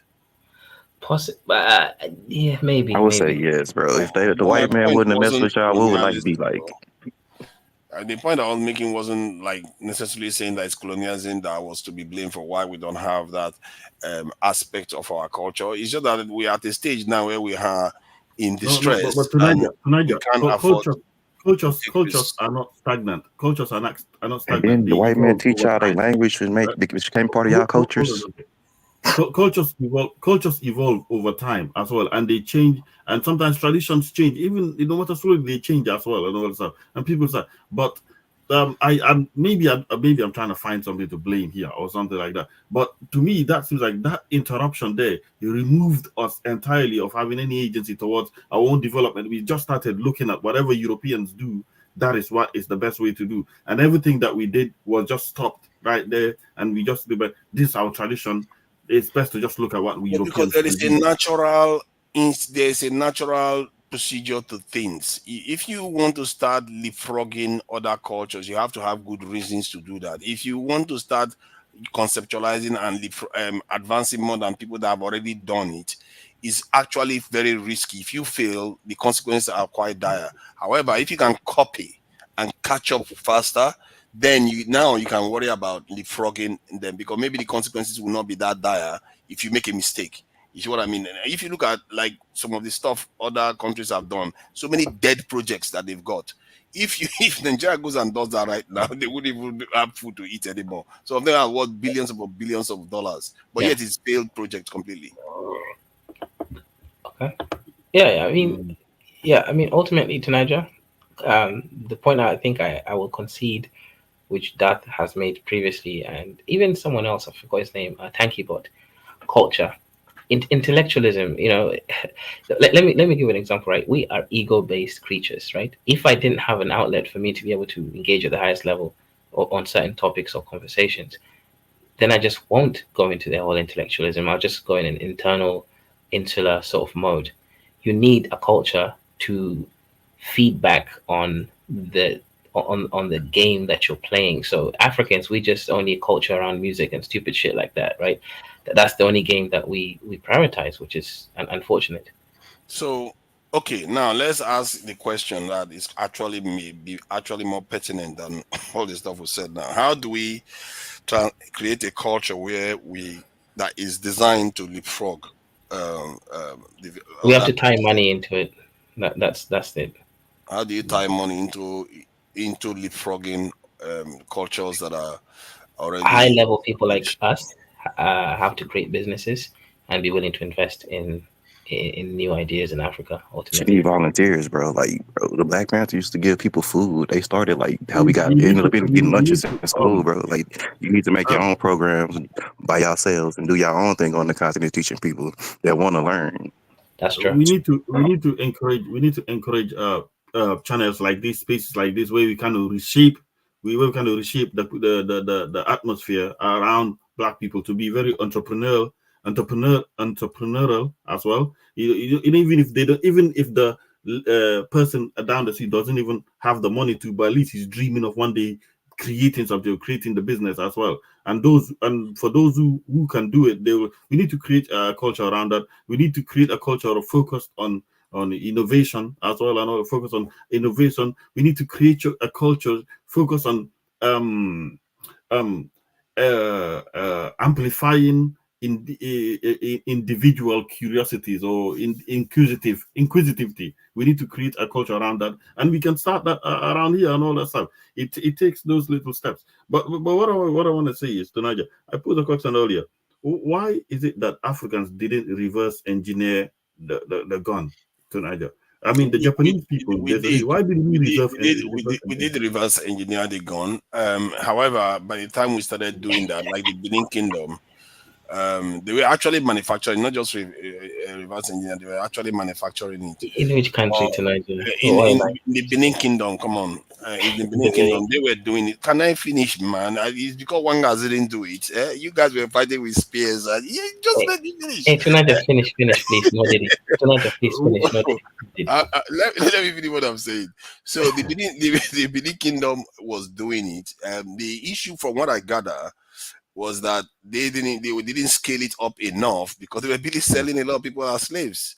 So if they Ah, had enough breadth and Tanaja, depth in to simple terms, there was their infighting in the manufacturing, Benin Kingdom that led can you to. let me Yeah, finish? go ahead, go ahead. Why are you getting so triggered by Did they Benin reverse Kingdom engineer the gun? manufacturing Why stuff? did they reserve?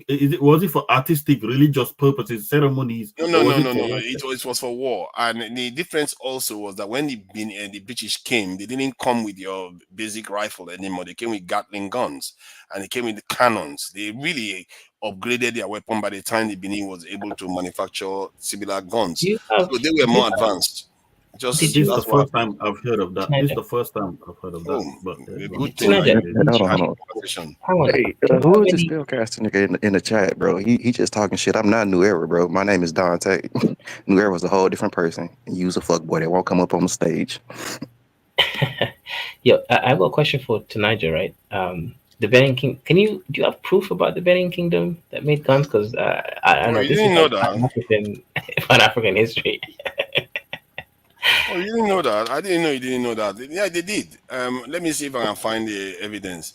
Yeah, You know, yeah, Nigerians also claim that Benin Kingdom had street lights and a great Yeah. structure, but where's the evidence? Right? There's nothing left behind.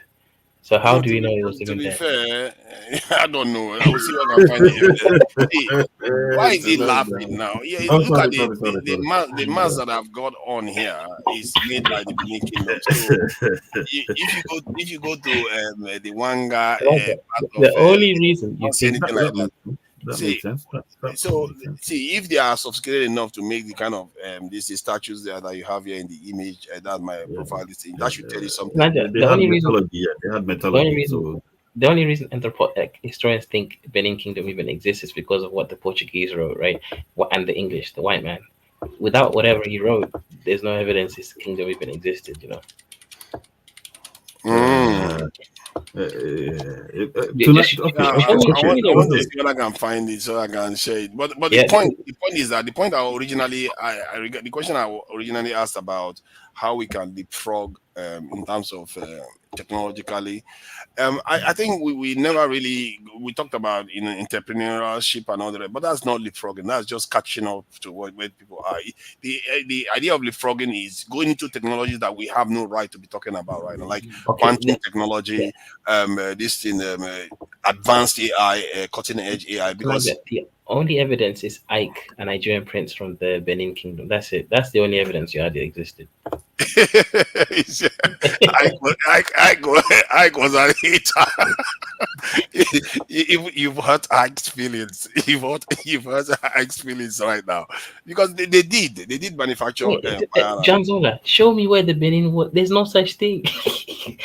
No. I think I've seen it actually. I've No, seen it a doesn't picture of it exist, before. Elijah. Show me. I Show think me I've the seen it. I'm Benin trying was. to find it now. Exactly, you're trying to find it. If it There are existed even and it's a statues. word, There are even statues. Hold on now. I will try to find it. fine, find it, right? But let's use Yeah. I will try basic to find it. logic here. There was somebody If that wrote it's a about this. yeah, Tinaja, if it's a world wonder like John Zola says, and you're trying to find it, you wouldn't have to be trying to find it. I can show you the Wanga walls. There's no Benin walls. But Okay. This So what I was thinking, tonight, okay, let me read this now. Benin Kingdom. I think they say something about it. They talk about oh, so they manufacturing light conveniently firearms. disclose it. Come on now. This one is That's right. even Go on ahead. Go the ahead. Go ahead, it's on Tinaja. Wikipedia now. Let me read now. Don't cry. But something Wangas have not done. Kezo almost tries to cry about it. He says the efforts were made to reorganize a local guild of of blacksmiths in the 18th century to manufacture firearms, but dependence on imports was still heavy. Before the coming of the guns, guildsmiths were charged with war production, particularly swords, and this thing, in addition to crossbows, formed a specialized unit of. Hold on now. Before they said before that. So my point was that a historian has actually done this, and he actually presented evidence of the work that they did. So it's not like I'm not seeing an image of this weapon. I've seen it. So I just need to pull that one out. So you look at what they said. Century, they talked about guilds were used to try to manufacture light firearms, and that is true. The idea that they didn't manufacture is wrong. They did. Tinaja, show me a source. That's Wikipedia, right? That was written I'm by trying to find it now. I will a find South this. African. Find me the source, the real Kaizo, source. Kaizo, can I quickly tell you something about the firearms thing? Yeah, go ahead. So here's the thing. Let's analyze the history of the so-called firearm, right? Um, the Chinese had gunpowder, and that's why I always tell people, and me and you clash over this, and I don't know why we clash over it, because I don't know why you haven't made the actual conclusion there. You're a very logical guy. The orientation to reality is what matters. The European had the sword; they didn't have the firearm. The Chinese had the gunpowder. The question then becomes, the Chinese not only had the gunpowder, they had the military might and the admiralty, the navy, right, might to take over the entire world. They had sailed Africa, they had sailed the Americas. Zhang He, who was a Muslim admiral in the Chinese empire, one of the dynasties, he had sailed, the world. He was doing business with the Africans, engaging with the Africans, brought giraffes over to China. So the question then becomes, China had Yeah, all the tools at their disposal to literally create firearms because they yeah. had gunpowder and to take over the world. The question is, why didn't they? And for me, and I'll let you answer, but my answer is it's the orientation to reality. The language, as I've been shouting, is also a technology. When you hear the word firearm, when you hear some of the language that's being used in Europe at the time, you Yeah. understand that their elite have created a society and a system in place in which they are using to extract and take power by any means necessary.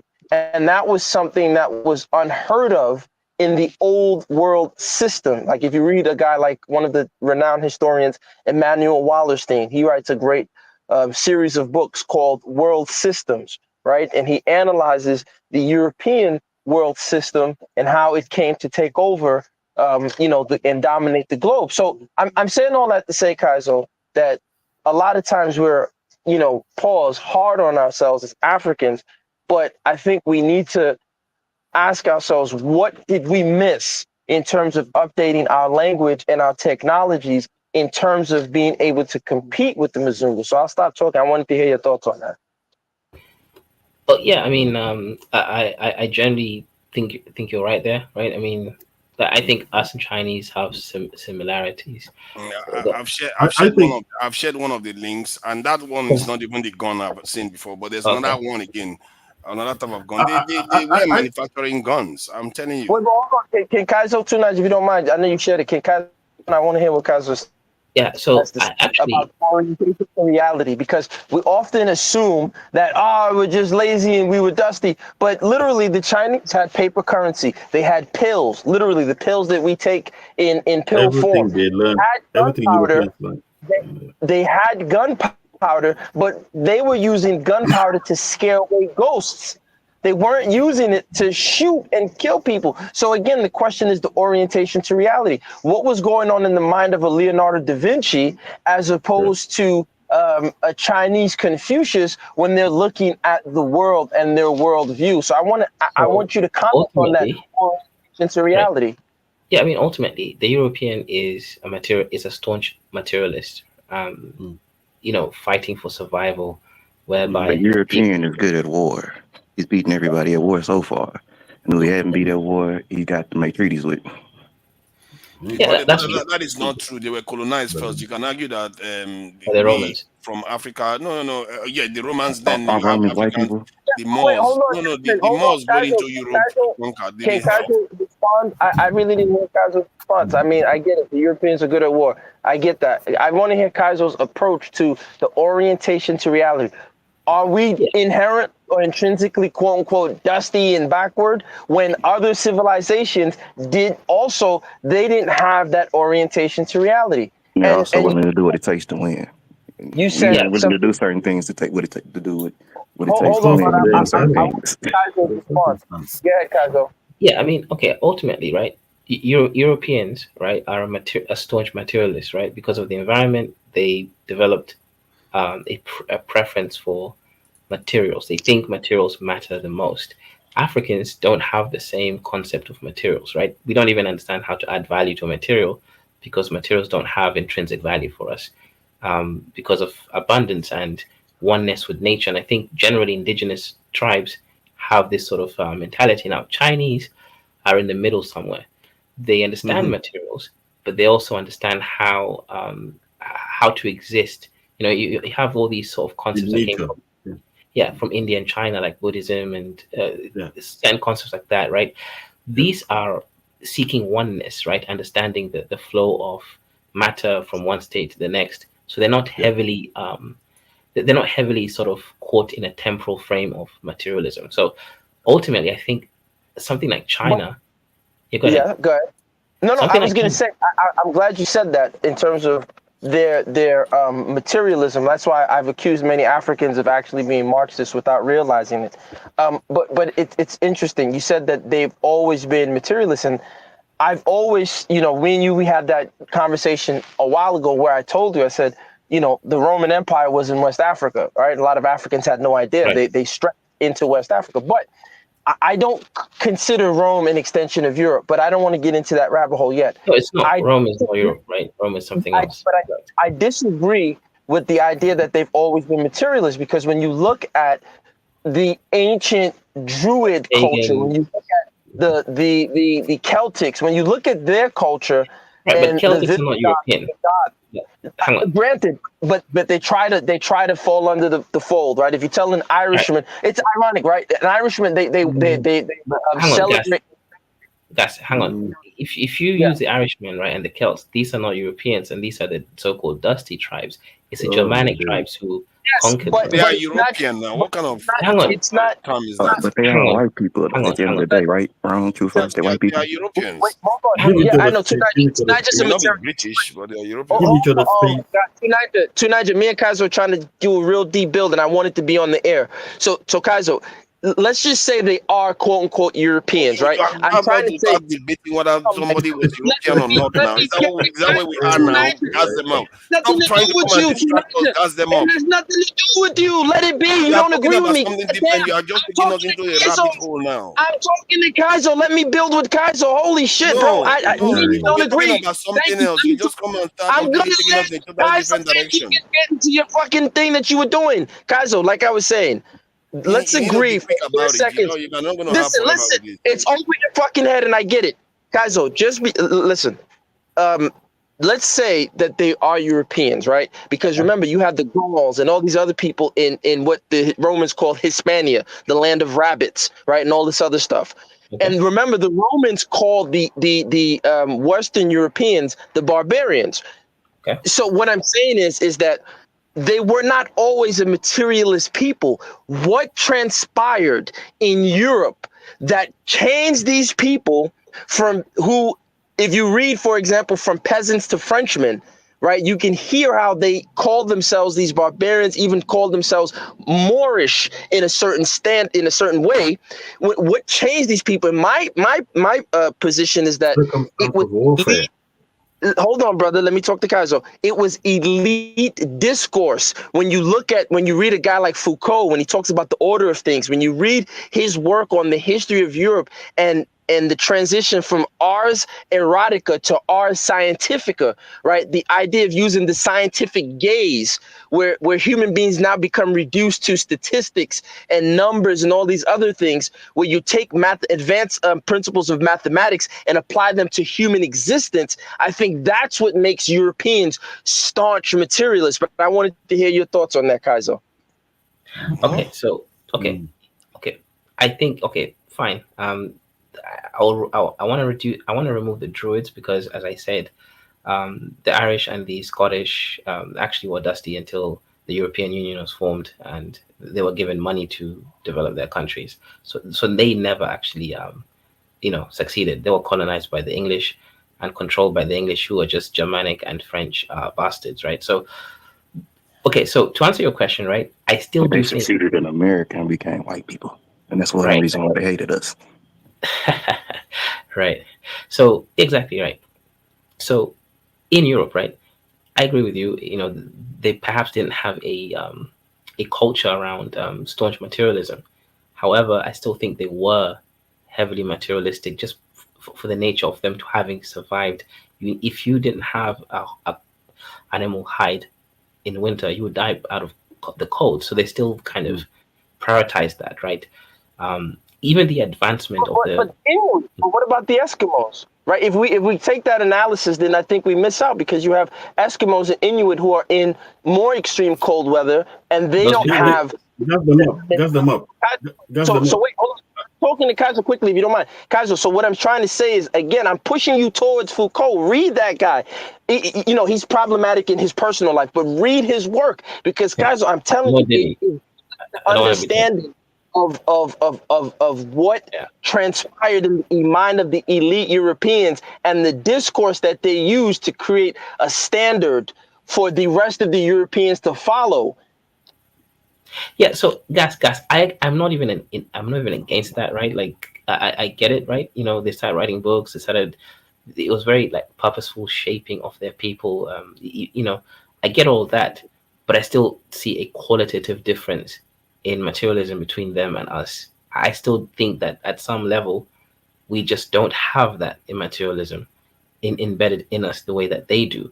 For example, when the Roman Empire invaded the Germanic tribes, the Germanic tribes actually put their differences aside and forced themselves into one tribe so that they could fight back, and then they escaped into the British Isles, and then they created their own little cultures, etc.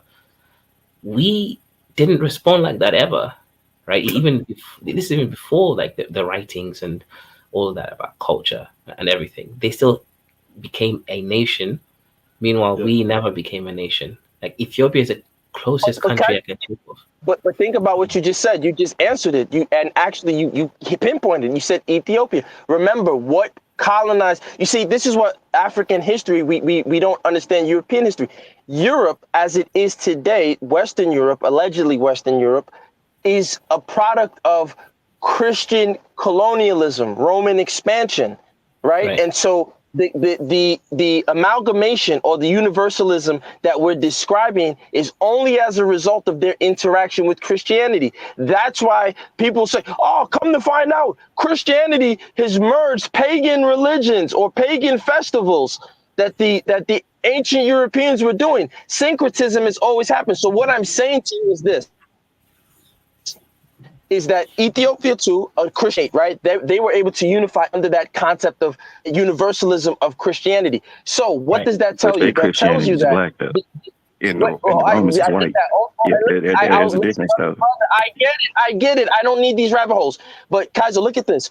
The point I'm trying to show you, Kaiser, is that the Christians in Europe, the Roman Catholicism system, was able to learn how do you turn people who are pagan into a monolithic, the type of formation that you're talking about today. They had enough practice with the European Germanic people that were, disparate, that kind of resembled, like I said, Druid, Celtic culture. It resembled what we would call animism practices today. They learned how to subdue a people through doing it to their own Europeans. So when they encountered us in Africa, they were already well prepared. That's why their popes were giving them superior instruction on how to thoroughly colonize us. They did it to their own people first, under the guise and banner of Christianity. Because remember, Christianity is not something that's intrinsic to European existence. That's why Irish people today celebrate St. Patrick, but St. Patrick was killing the original Irish. So you can see the mentality of how Christianity is actually successfully. It's no different than Nigerians saying, in the name of Jesus, I curse you, my traditional ancestors. They're using Jesus to curse who their ancestors were. Okay. The Irish are doing the same thing today.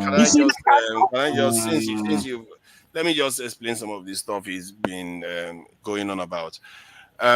You see, Christian faith, if you are using the Christian faith, when the Moors went into Europe, one of the ways they were able to rally around and kick the Moors out was using the Christian faith.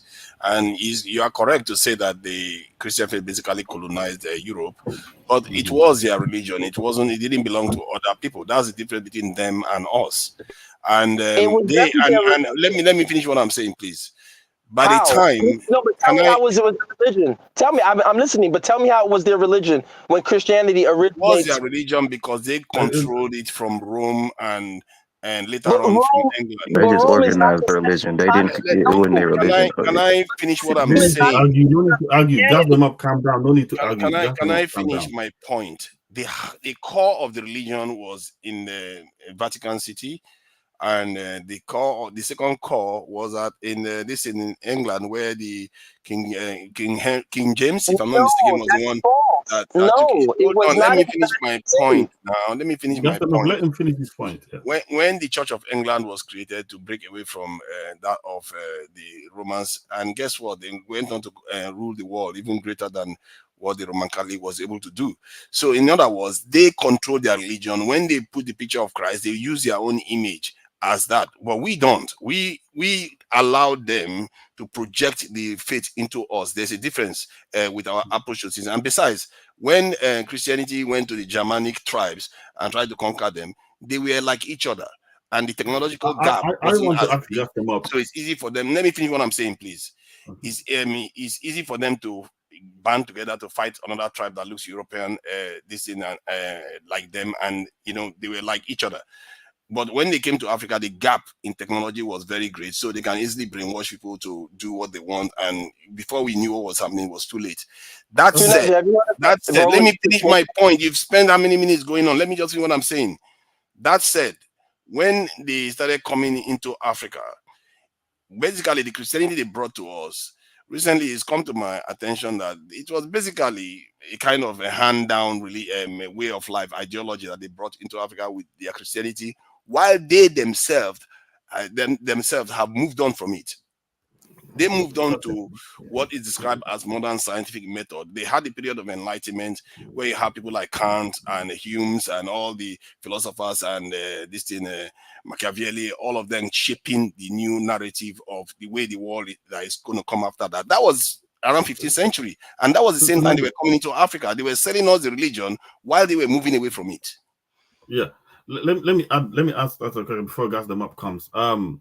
So Gas them up. You initially you added why did the Chinese as well kind of had everything to conquer the world, but they stopped as well. So I tend to say the Chinese had a long period of continuity as well, long period of continuity, long period of plenty. They had the world at their feet, and they went back and shut themselves in the world and said, "Oh, what, we don't need anything less from the world. We are the Middle Kingdom. The world will come to us." They even built a wall around themselves. Obviously, we know that's for the Mongols and all that stuff, but they built a wall there. That's significant. You know what I mean? Even they quote it today as to we must break down the walls and expand into the world. So they had a long period of plenty and continuity after many years of warfare as well that led them to that development. So in Europe, and the Eskimos, you give an example. The Eskimos, I tend to say circumstance also plays a role into this. Environment plays a role, but circumstance will create the difference between the Eskimos and the Europeans. Europeans, they were locked into a high competition for that tiny space in Europe. High competition for that tiny space in Europe, and in a highly competitive environment for space and land, results have to be met in real time. Results have to be met in real time. Results have to be produced in real time. So it's not like the Eskimos where they had a lot of space to just keep rolling around from Canada to Russia and all that kind of stuff. You understand? In Europe, it's a different case. The results have to be seen in that tiny, highly dense, competitive environment. So I think that could have something to do with it. But I want to know how does Christianity how did Christianity create an ethos of materialism within Europeans? Because you're relating it to Christianity. How does Christianity do that? Yes. So one, like I said, the mistake that we make is we make assumptions without properly understanding European history. If we know the true origins of Christianity, Kaizo mentioned Ethiopia. The original patriarchs of Christianity were not in Rome. The Roman the movement of so-called Rome, or Rome becoming the bedrock or the foundation of Christianity, that was a political movement. The original patriarchs were in what we call Constantinople, Anatolia, or Turkey today. then some of the fathers were in Egypt, where you have the Egyptian, and then of course in Ethiopia. So it wasn't concentrated in Rome. But what happens is, and you mentioned the difference with the Eskimos. There is, and that's why Foucault is so important in terms of understanding European history, because what he shows is that the European elite were creating social structures or superstructures that guided behavior from discourse to discipline. That's why you hear the term, one of his best books is called Discipline and Punish, right? And so you ask yourself, the idea of a dog eat dog world, where does that phrase come from, right? When you think about the idea of charging interest, right? In the Bible, it's forbidden to charge interest, just like in the Torah, just like in the Quran. But then the European elite say usury is no longer the definition of charging interest. Usury is now the definition of charging extra or excessive interest. So their modification. No, I'm answering you. So there are modifications in their society that create the European that was sent out and unleashed onto the world. When the natives saw Columbus, they said, why is he so gold hungry? Why is he so obsessed with gold? That was because, remember, when people say gold is money, the Africans were using cowries. In Polynesia, they were using big stones. Some were using seashells. So this idea that gold is money is fictitious, right? But when the European is in a society where their rules and their structures are set up that way, they become these dog-eat-dog people. They become these excessive materialist people that are now unleashed upon the world. And we had never seen such people. That's why every people that encountered them said they are the strangest people ever, not necessarily because of their color, but because of their ways, their approach to life. Gas them up. The Eskimos did not face the same developmental pressure points that the Europeans face, or circumstantial pressure points that Europeans face. So that could have been a difference between why the Eskimos didn't become like European. And I do potentially say, I could say, yes, because that Vatican and that Catholicism created an elite in Europe as well. It created an elite combined with the pressure points. So you will have the elite engage in a deep dog eat dog world. You will see that they might potentially. So what is the difference between those elites they might that you potentially described? What is the difference between those elites that you describe and other elites in the world? I don't want to waste my time listening to garbage here. You have to be precise. What is the difference between those elites in terms of valuing resources and like the Chinese elites or versus African elites or Indian elites? What is the difference? Okay, so the answer is very clear. Once again, you had elements or attempts, like the Indians had a caste system. The Moors were the ones who built the first plantations, right? The sugar plantations. So they there have were that in the attempts. UK too. Oh my God, Tunaja, I'm Most of answering your Europe question. had serfs. I'm answering your question. Go You're ahead. asking what. Once again, there is, for example, and I told this to Kaizo, people don't understand there's a difference between the Roman Empire and the Holy Roman Empire. They're not the same thing and they're nowhere near related. Charlemagne creates the Holy Roman Empire as a political move. He and the Pope have an agreement for expansion. So that is what creates the Holy Roman Empire. The Roman Empire cannot be holy pre the Council of Nicaea, because why? The Romans did not believe in Christianity. They were a pagan society. Hold on. So Are you telling me that these Christians created the idea of expansion when the Roman Empire I'm conquered answering. quite a lot of the known I world? didn't say that. Okay, I think you're not. You. What I just said. No, because You glossed we over. have to be coherent here when we are making I'm claims being like very this. coherent, but I don't know if you're taking what I'm saying and you're just quit. You can Google this. Once again, there is a difference, because I'm going to address the other point. There's a difference, and everybody can Google this and research it themselves. And this is not me talking. This is Harold J. Berman. Google his name.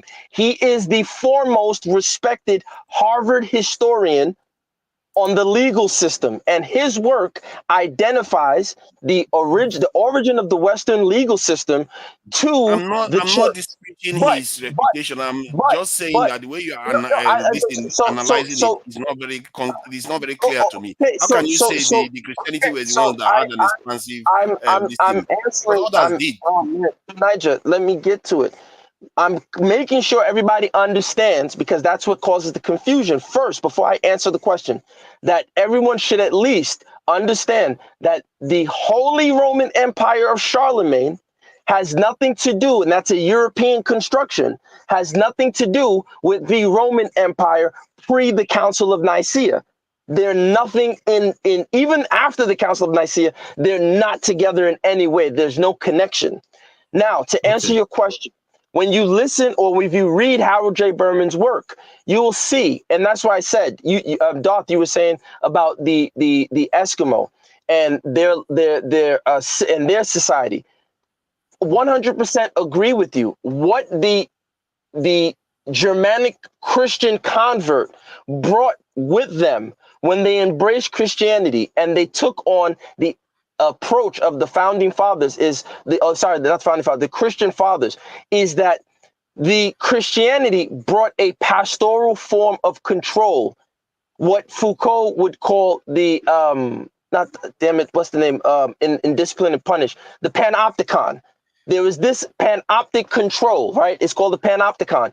And so now that's why the Inquisition, that's why in church, during that time in Europe, if you didn't go to confession, they could burn you as a heretic. That's why you see Martin Luther and the church splitting up, because of that control. Where did they learn the effective, not the attempt to control, but the effective forms of controlling human beings? They took this from the church and the church model, and that's what they appropriated in the West, in the origin of the Western state. That's why you can read a great book called Sacralizing the Secular, or Secularizing the Sacral. I can't remember. Sacralizing the Secular. It talks about how the Western state, all their modes of apparatus of social control, they get from the church. They're taking these ideas of control from church fathers and church doctrine. That was missing. So that's why I'm telling you guys, when they did this, these forms of control, they applied it to their own pagan people first. That's why if you look at pictures of the Vikings, they have long hair. Now, No, when okay, the I Europeans, understand this, but what makes it unique? What last makes it sentence, unique? I get that. last I sentence, get that. please, But We're how just did that telling us the lead? story of Christianity How now. did We're that putting lead? ways forward. last Gas sentence, them up. please. Gas them up. I know. Wait, just listen to the last sentence, please. That is why when you look at pictures of the Vikings, they have long hair. But the men Oh who my came God. in there, let me finish. Holy shit, tonight, just You don't listen. have to tell us the history. Oh my Don't you know how God, to let me discuss finish. It's the in last an intelligent sentence. way? It's Just distill the idea to the why last are you sentence. telling us this? Absorb it first. Just You're listen, taking too bro. You long. got a problem, bro. Listen. This guy. You gotta listen. This ain't fast food. It's too long. I Okay, can't listen. follow you Listen, if you cannot distill it down. you gotta process it. You gotta process it. Please, process it. It's gonna help You're you. telling us That about is long why. hairs and all kinds of stuff. Listen. Why are you Oh telling my us this? freaking God. Listen, dude. Slow down. You're gonna kill yourself. That's why You are we fucking smarter than lose. this. These niggas like Do you. better. You Listen. are smarter than Once this. Do again. better. Listen, dude. Just listen. I Do read better. this. I have a fucking thesis on I this. know you I'm have not. read it. Do better than you are doing right now. Listen, please. I'm not gonna Learn how brag. to Just listen. distill your Just ideas. listen. Just listen. Listen. That's all you got to do. Once again, Why are you that is telling us why. this? That is why. That is why. When you look at images of Celtics, of Vikings, they have long flowing hair, and the men who came colonize us in their uniforms are of a military discipline. Their hair cut. They move in a precise. They Oh my were God. conditioned by elites and systems that they learned from the church. That is why when we Africans, when the Polynesians, when everybody encountered these Europeans like Lugard, they were confused. What type of human being are you? Why do you act this way? Why is everything all about the Oh my clock? God. Why are you following all these things? That is the problem. You don't study real European history, and I'll stop talking. Okay, you Okay. see, I don't have any. Yeah, this is that. Wait, I don't have any issue with you trying to make a point, But when you start discussing European history as just the basic point, then you are not conveying any message. If you are trying to say that because of the Christian faith, they became more regimentized or the more Materialistic. militaristic or more expansive, then you have to compare it to the original empires that emerged from Europe before that. The Greek Empire was one of the largest one. The Roman Empire was one of the biggest one before they converted to Christianity. So why do you think just because Christianity emerged at a time when gunpowder had arrived, people had the ability to travel around the world, makes them more unique? It I didn't make can them any more answer unique. your question. It's I just can at the answer time you, that they but are you appeared gonna on the stage. listen? Gas them up. Let me phrase I the can question, the answer you. same question in a Wait, different no, way. no, Let me take no. I my can framing of answer. the question. Let Okay. me take my framing of the question, right? So you are alluding to Christianity being the cause of the European ethos of materialism, and I'm saying, isn't it more circumstance, like European circumstance of competition, a dog eat or dog world? Isn't that what caused them to develop that ethos? And you're saying it's Christianity. So how does learning control? Maybe maybe they overlap. But how does learning control equate into having a scientific material view into life, material view Because about because I'm life? gonna answer both of you. I'll answer both of you. First and foremost, majority of what we call the scientific overview of life actually comes from religion. A lot of their religious scholars were Jesuits. They were in the monasteries. But even The prior to that, even let prior me to that, Islam and the Moors and stuff too as well. okay, but hold on, listen, gentlemen. Most of their top mathematicians and who gave them breakthroughs in science were actually Jesuits. A lot of their early scientists were deep-rooted Christians. Not only that, even I'll give you another example. Robert Hooke, who discovered the cell, he was a contemporary of Newton. He called it the cell after the Latin word cella, for where the monks stayed in their monastery. These were people who were deeply embedded in Christian ideology, in Marianism, right? The worship of the Virgin Mary. So my Isn't that point what I is, told you Tunai earlier just asked on? me, They were let coming me to set answer. message to Let us me while they answer were you. moving away from Can I it. answer? Oh my God, dude, let me answer you. You just asked me, what is the difference between the Greek and the Roman expansionary mentality and the Germanic European expansion? And I'm saying to you, the key difference is the tools of colonizing, the tools of control were really restructured, reshaping, and strengthened to a you didn't see. For example, in Rome, I said this many times. The idea when we think of a Roman is some white guy in a toga. But the reality is the largest the largest cities outside of Rome, right, in Italy, was in Turkey and in Egypt.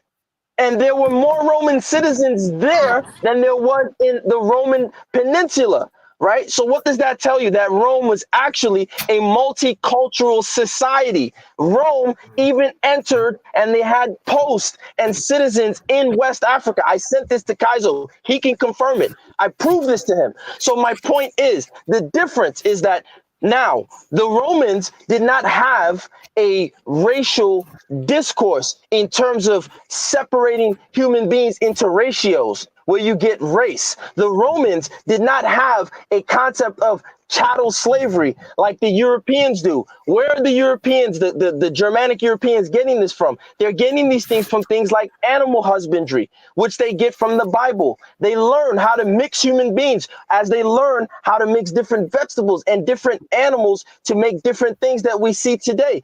I'm trying to tell you, gentlemen, that what we encountered from the Germanic European comes from their interaction with Christian expansion and Christian control of their society, which helped them eradicate and control their pagans. And that was the first form of syncretism that we see on a religious scale. That's why they'll tell you, oh, Christmas is a pagan holiday. Of course. So when they encountered Africans, when they encountered Polynesians, when they encountered other groups of people who were similar to these pagans, they had the most effective tools to subdue us, not only physically, but psychologically, because they had already did it to their own people. I They had think already mastered the game on their own we people. understand. I understand Yeah, what you that are makes saying sense to me, on honestly. that front. I understand what you are saying on that front. But the relevance of it to the reasons why they conquered the world, at the core of it, is because they are more advanced than the other groups. The Romans, when they spread around the world, granted that they didn't spread their religion as a way of colonizing a people. They had a different method, like every other empire does. Even American Like a empire subversive has, method, yeah, I would yeah. say. Even the American empire has a different method. For every empire has their own this in way that they conquer a group of people. So I'm not so sure that is necessarily unique in their. I guess it's unique to the British or the European initial expansion, but every major empire has a different way of doing things. The British are different, even if they are linked to the this in the American empire, but they are actually different in their approach of this in exerting their power. The point is that when you are more technologically advanced, economically more advanced, you tend to impose yourself one way or the other on the other groups. That is why I have But an issue China with proved you this. wrong. Hold on.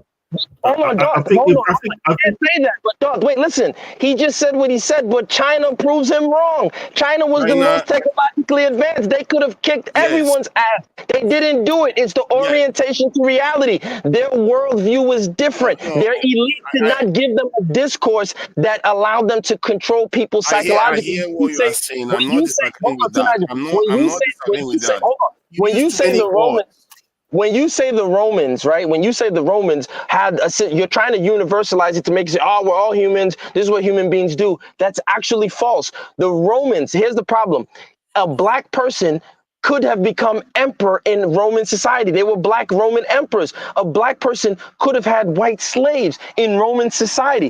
What I'm saying to you is that But as you have not problematic let as me get Roman, to the point. You just jumped in. You didn't no, even let but me get to you the asked, point no, that you but are you said a making now. statement. No, but you said a So I statement. made a You said, statement. I said this I is want what to all. address it. See, You said, hold on. All you needed to say was based on the environment. That was the earlier point that made. That was trying to insinuate that the environment that you are in also affects the way you your approach. circumstance, not just the Exactly. environment, your circumstance. That's Because all you needed to say. let me explain it. That's Emma. Because You use too much words unnecessarily. hold on, Tonaja, because like you were saying, the Eskimos, people can have the same environment, but their circumstances could be different. Like Europeans, the gunpowder came into their hands at the right time, and they came into when they were at the state of warring European states, warring for space.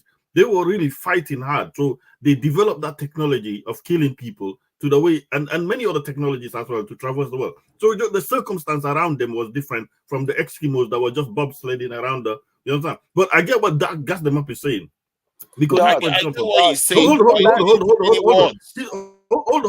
Hold on. His point is coming from Can I spend 1 Christianity hour and listening to Islam one being simple concept? his point is coming from Christianity and Islam being both expansionist type of region. And tonight you're coming from, but they were other expansionist kind of empires and cultures before Christianity and Islam. But I also agree with Dash them up, say looking at the ethos of these type of people, the Buddhist type of people and the Chinese Confucius.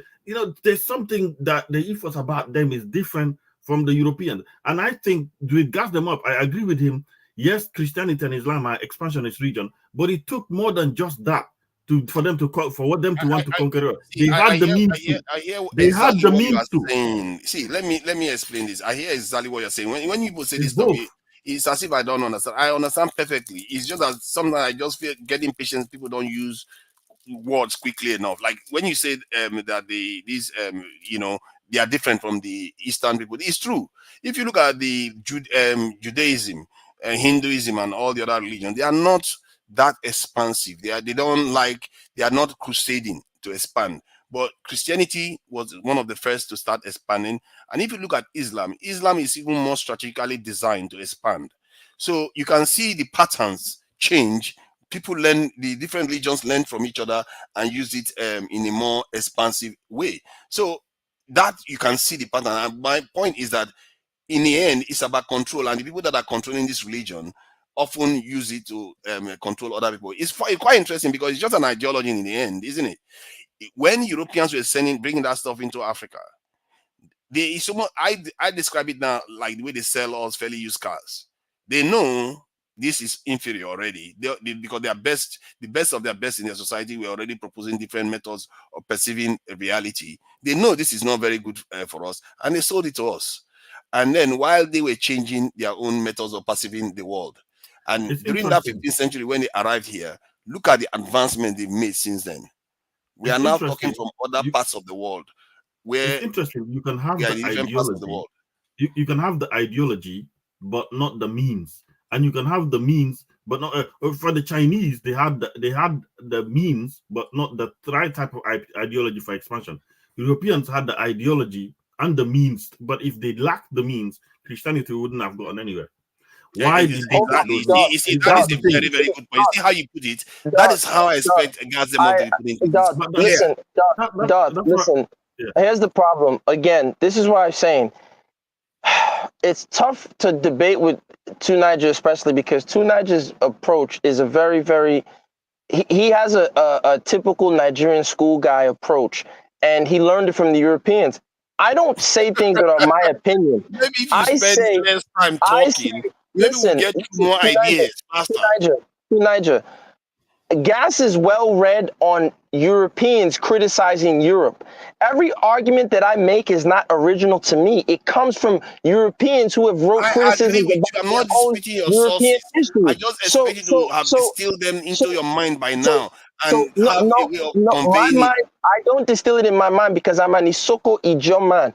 I don't put it in my mind. I use them against themselves. But let's Wow, unpack I don't know something, and what I'll that let you means. guys go. Dot, you said Islam is expansionist, which I agree to a large degree. But the key difference between Christianity or Roman Catholicism, right? What does Catholic mean? It means universal, right? That's what it means. It means that they're coming. It's like they're the Borgs. Resistance is futile. They're coming to your land and they're telling you you must be a Christian. You must adopt our values, or resistance is futile.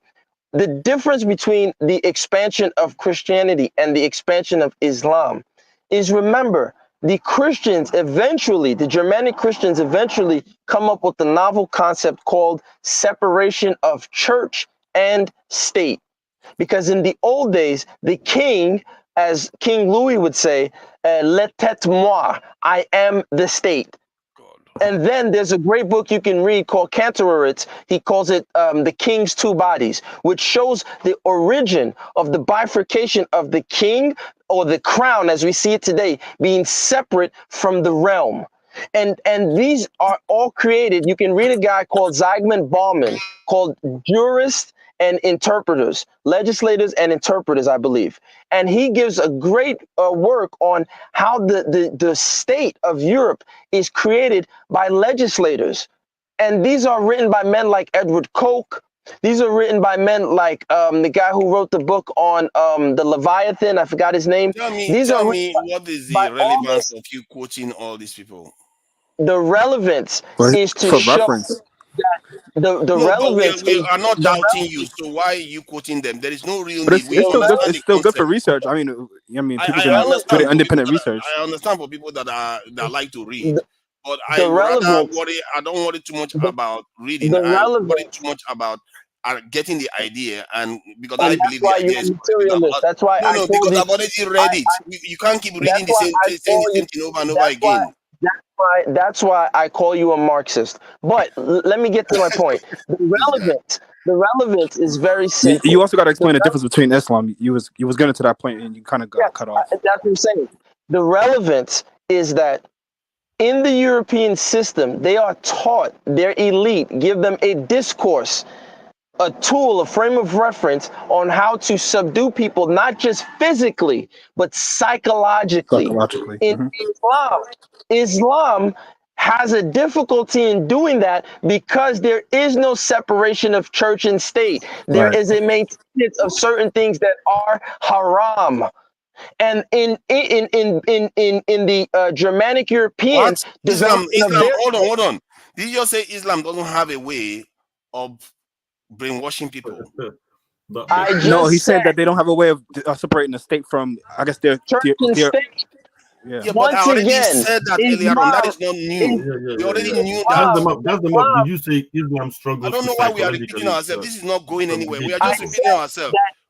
I said that the European, having learned how to subdue pagan people from their own existence, their own backyard, have a tool of psychological warfare in addition to technology, in addition to control of the seas.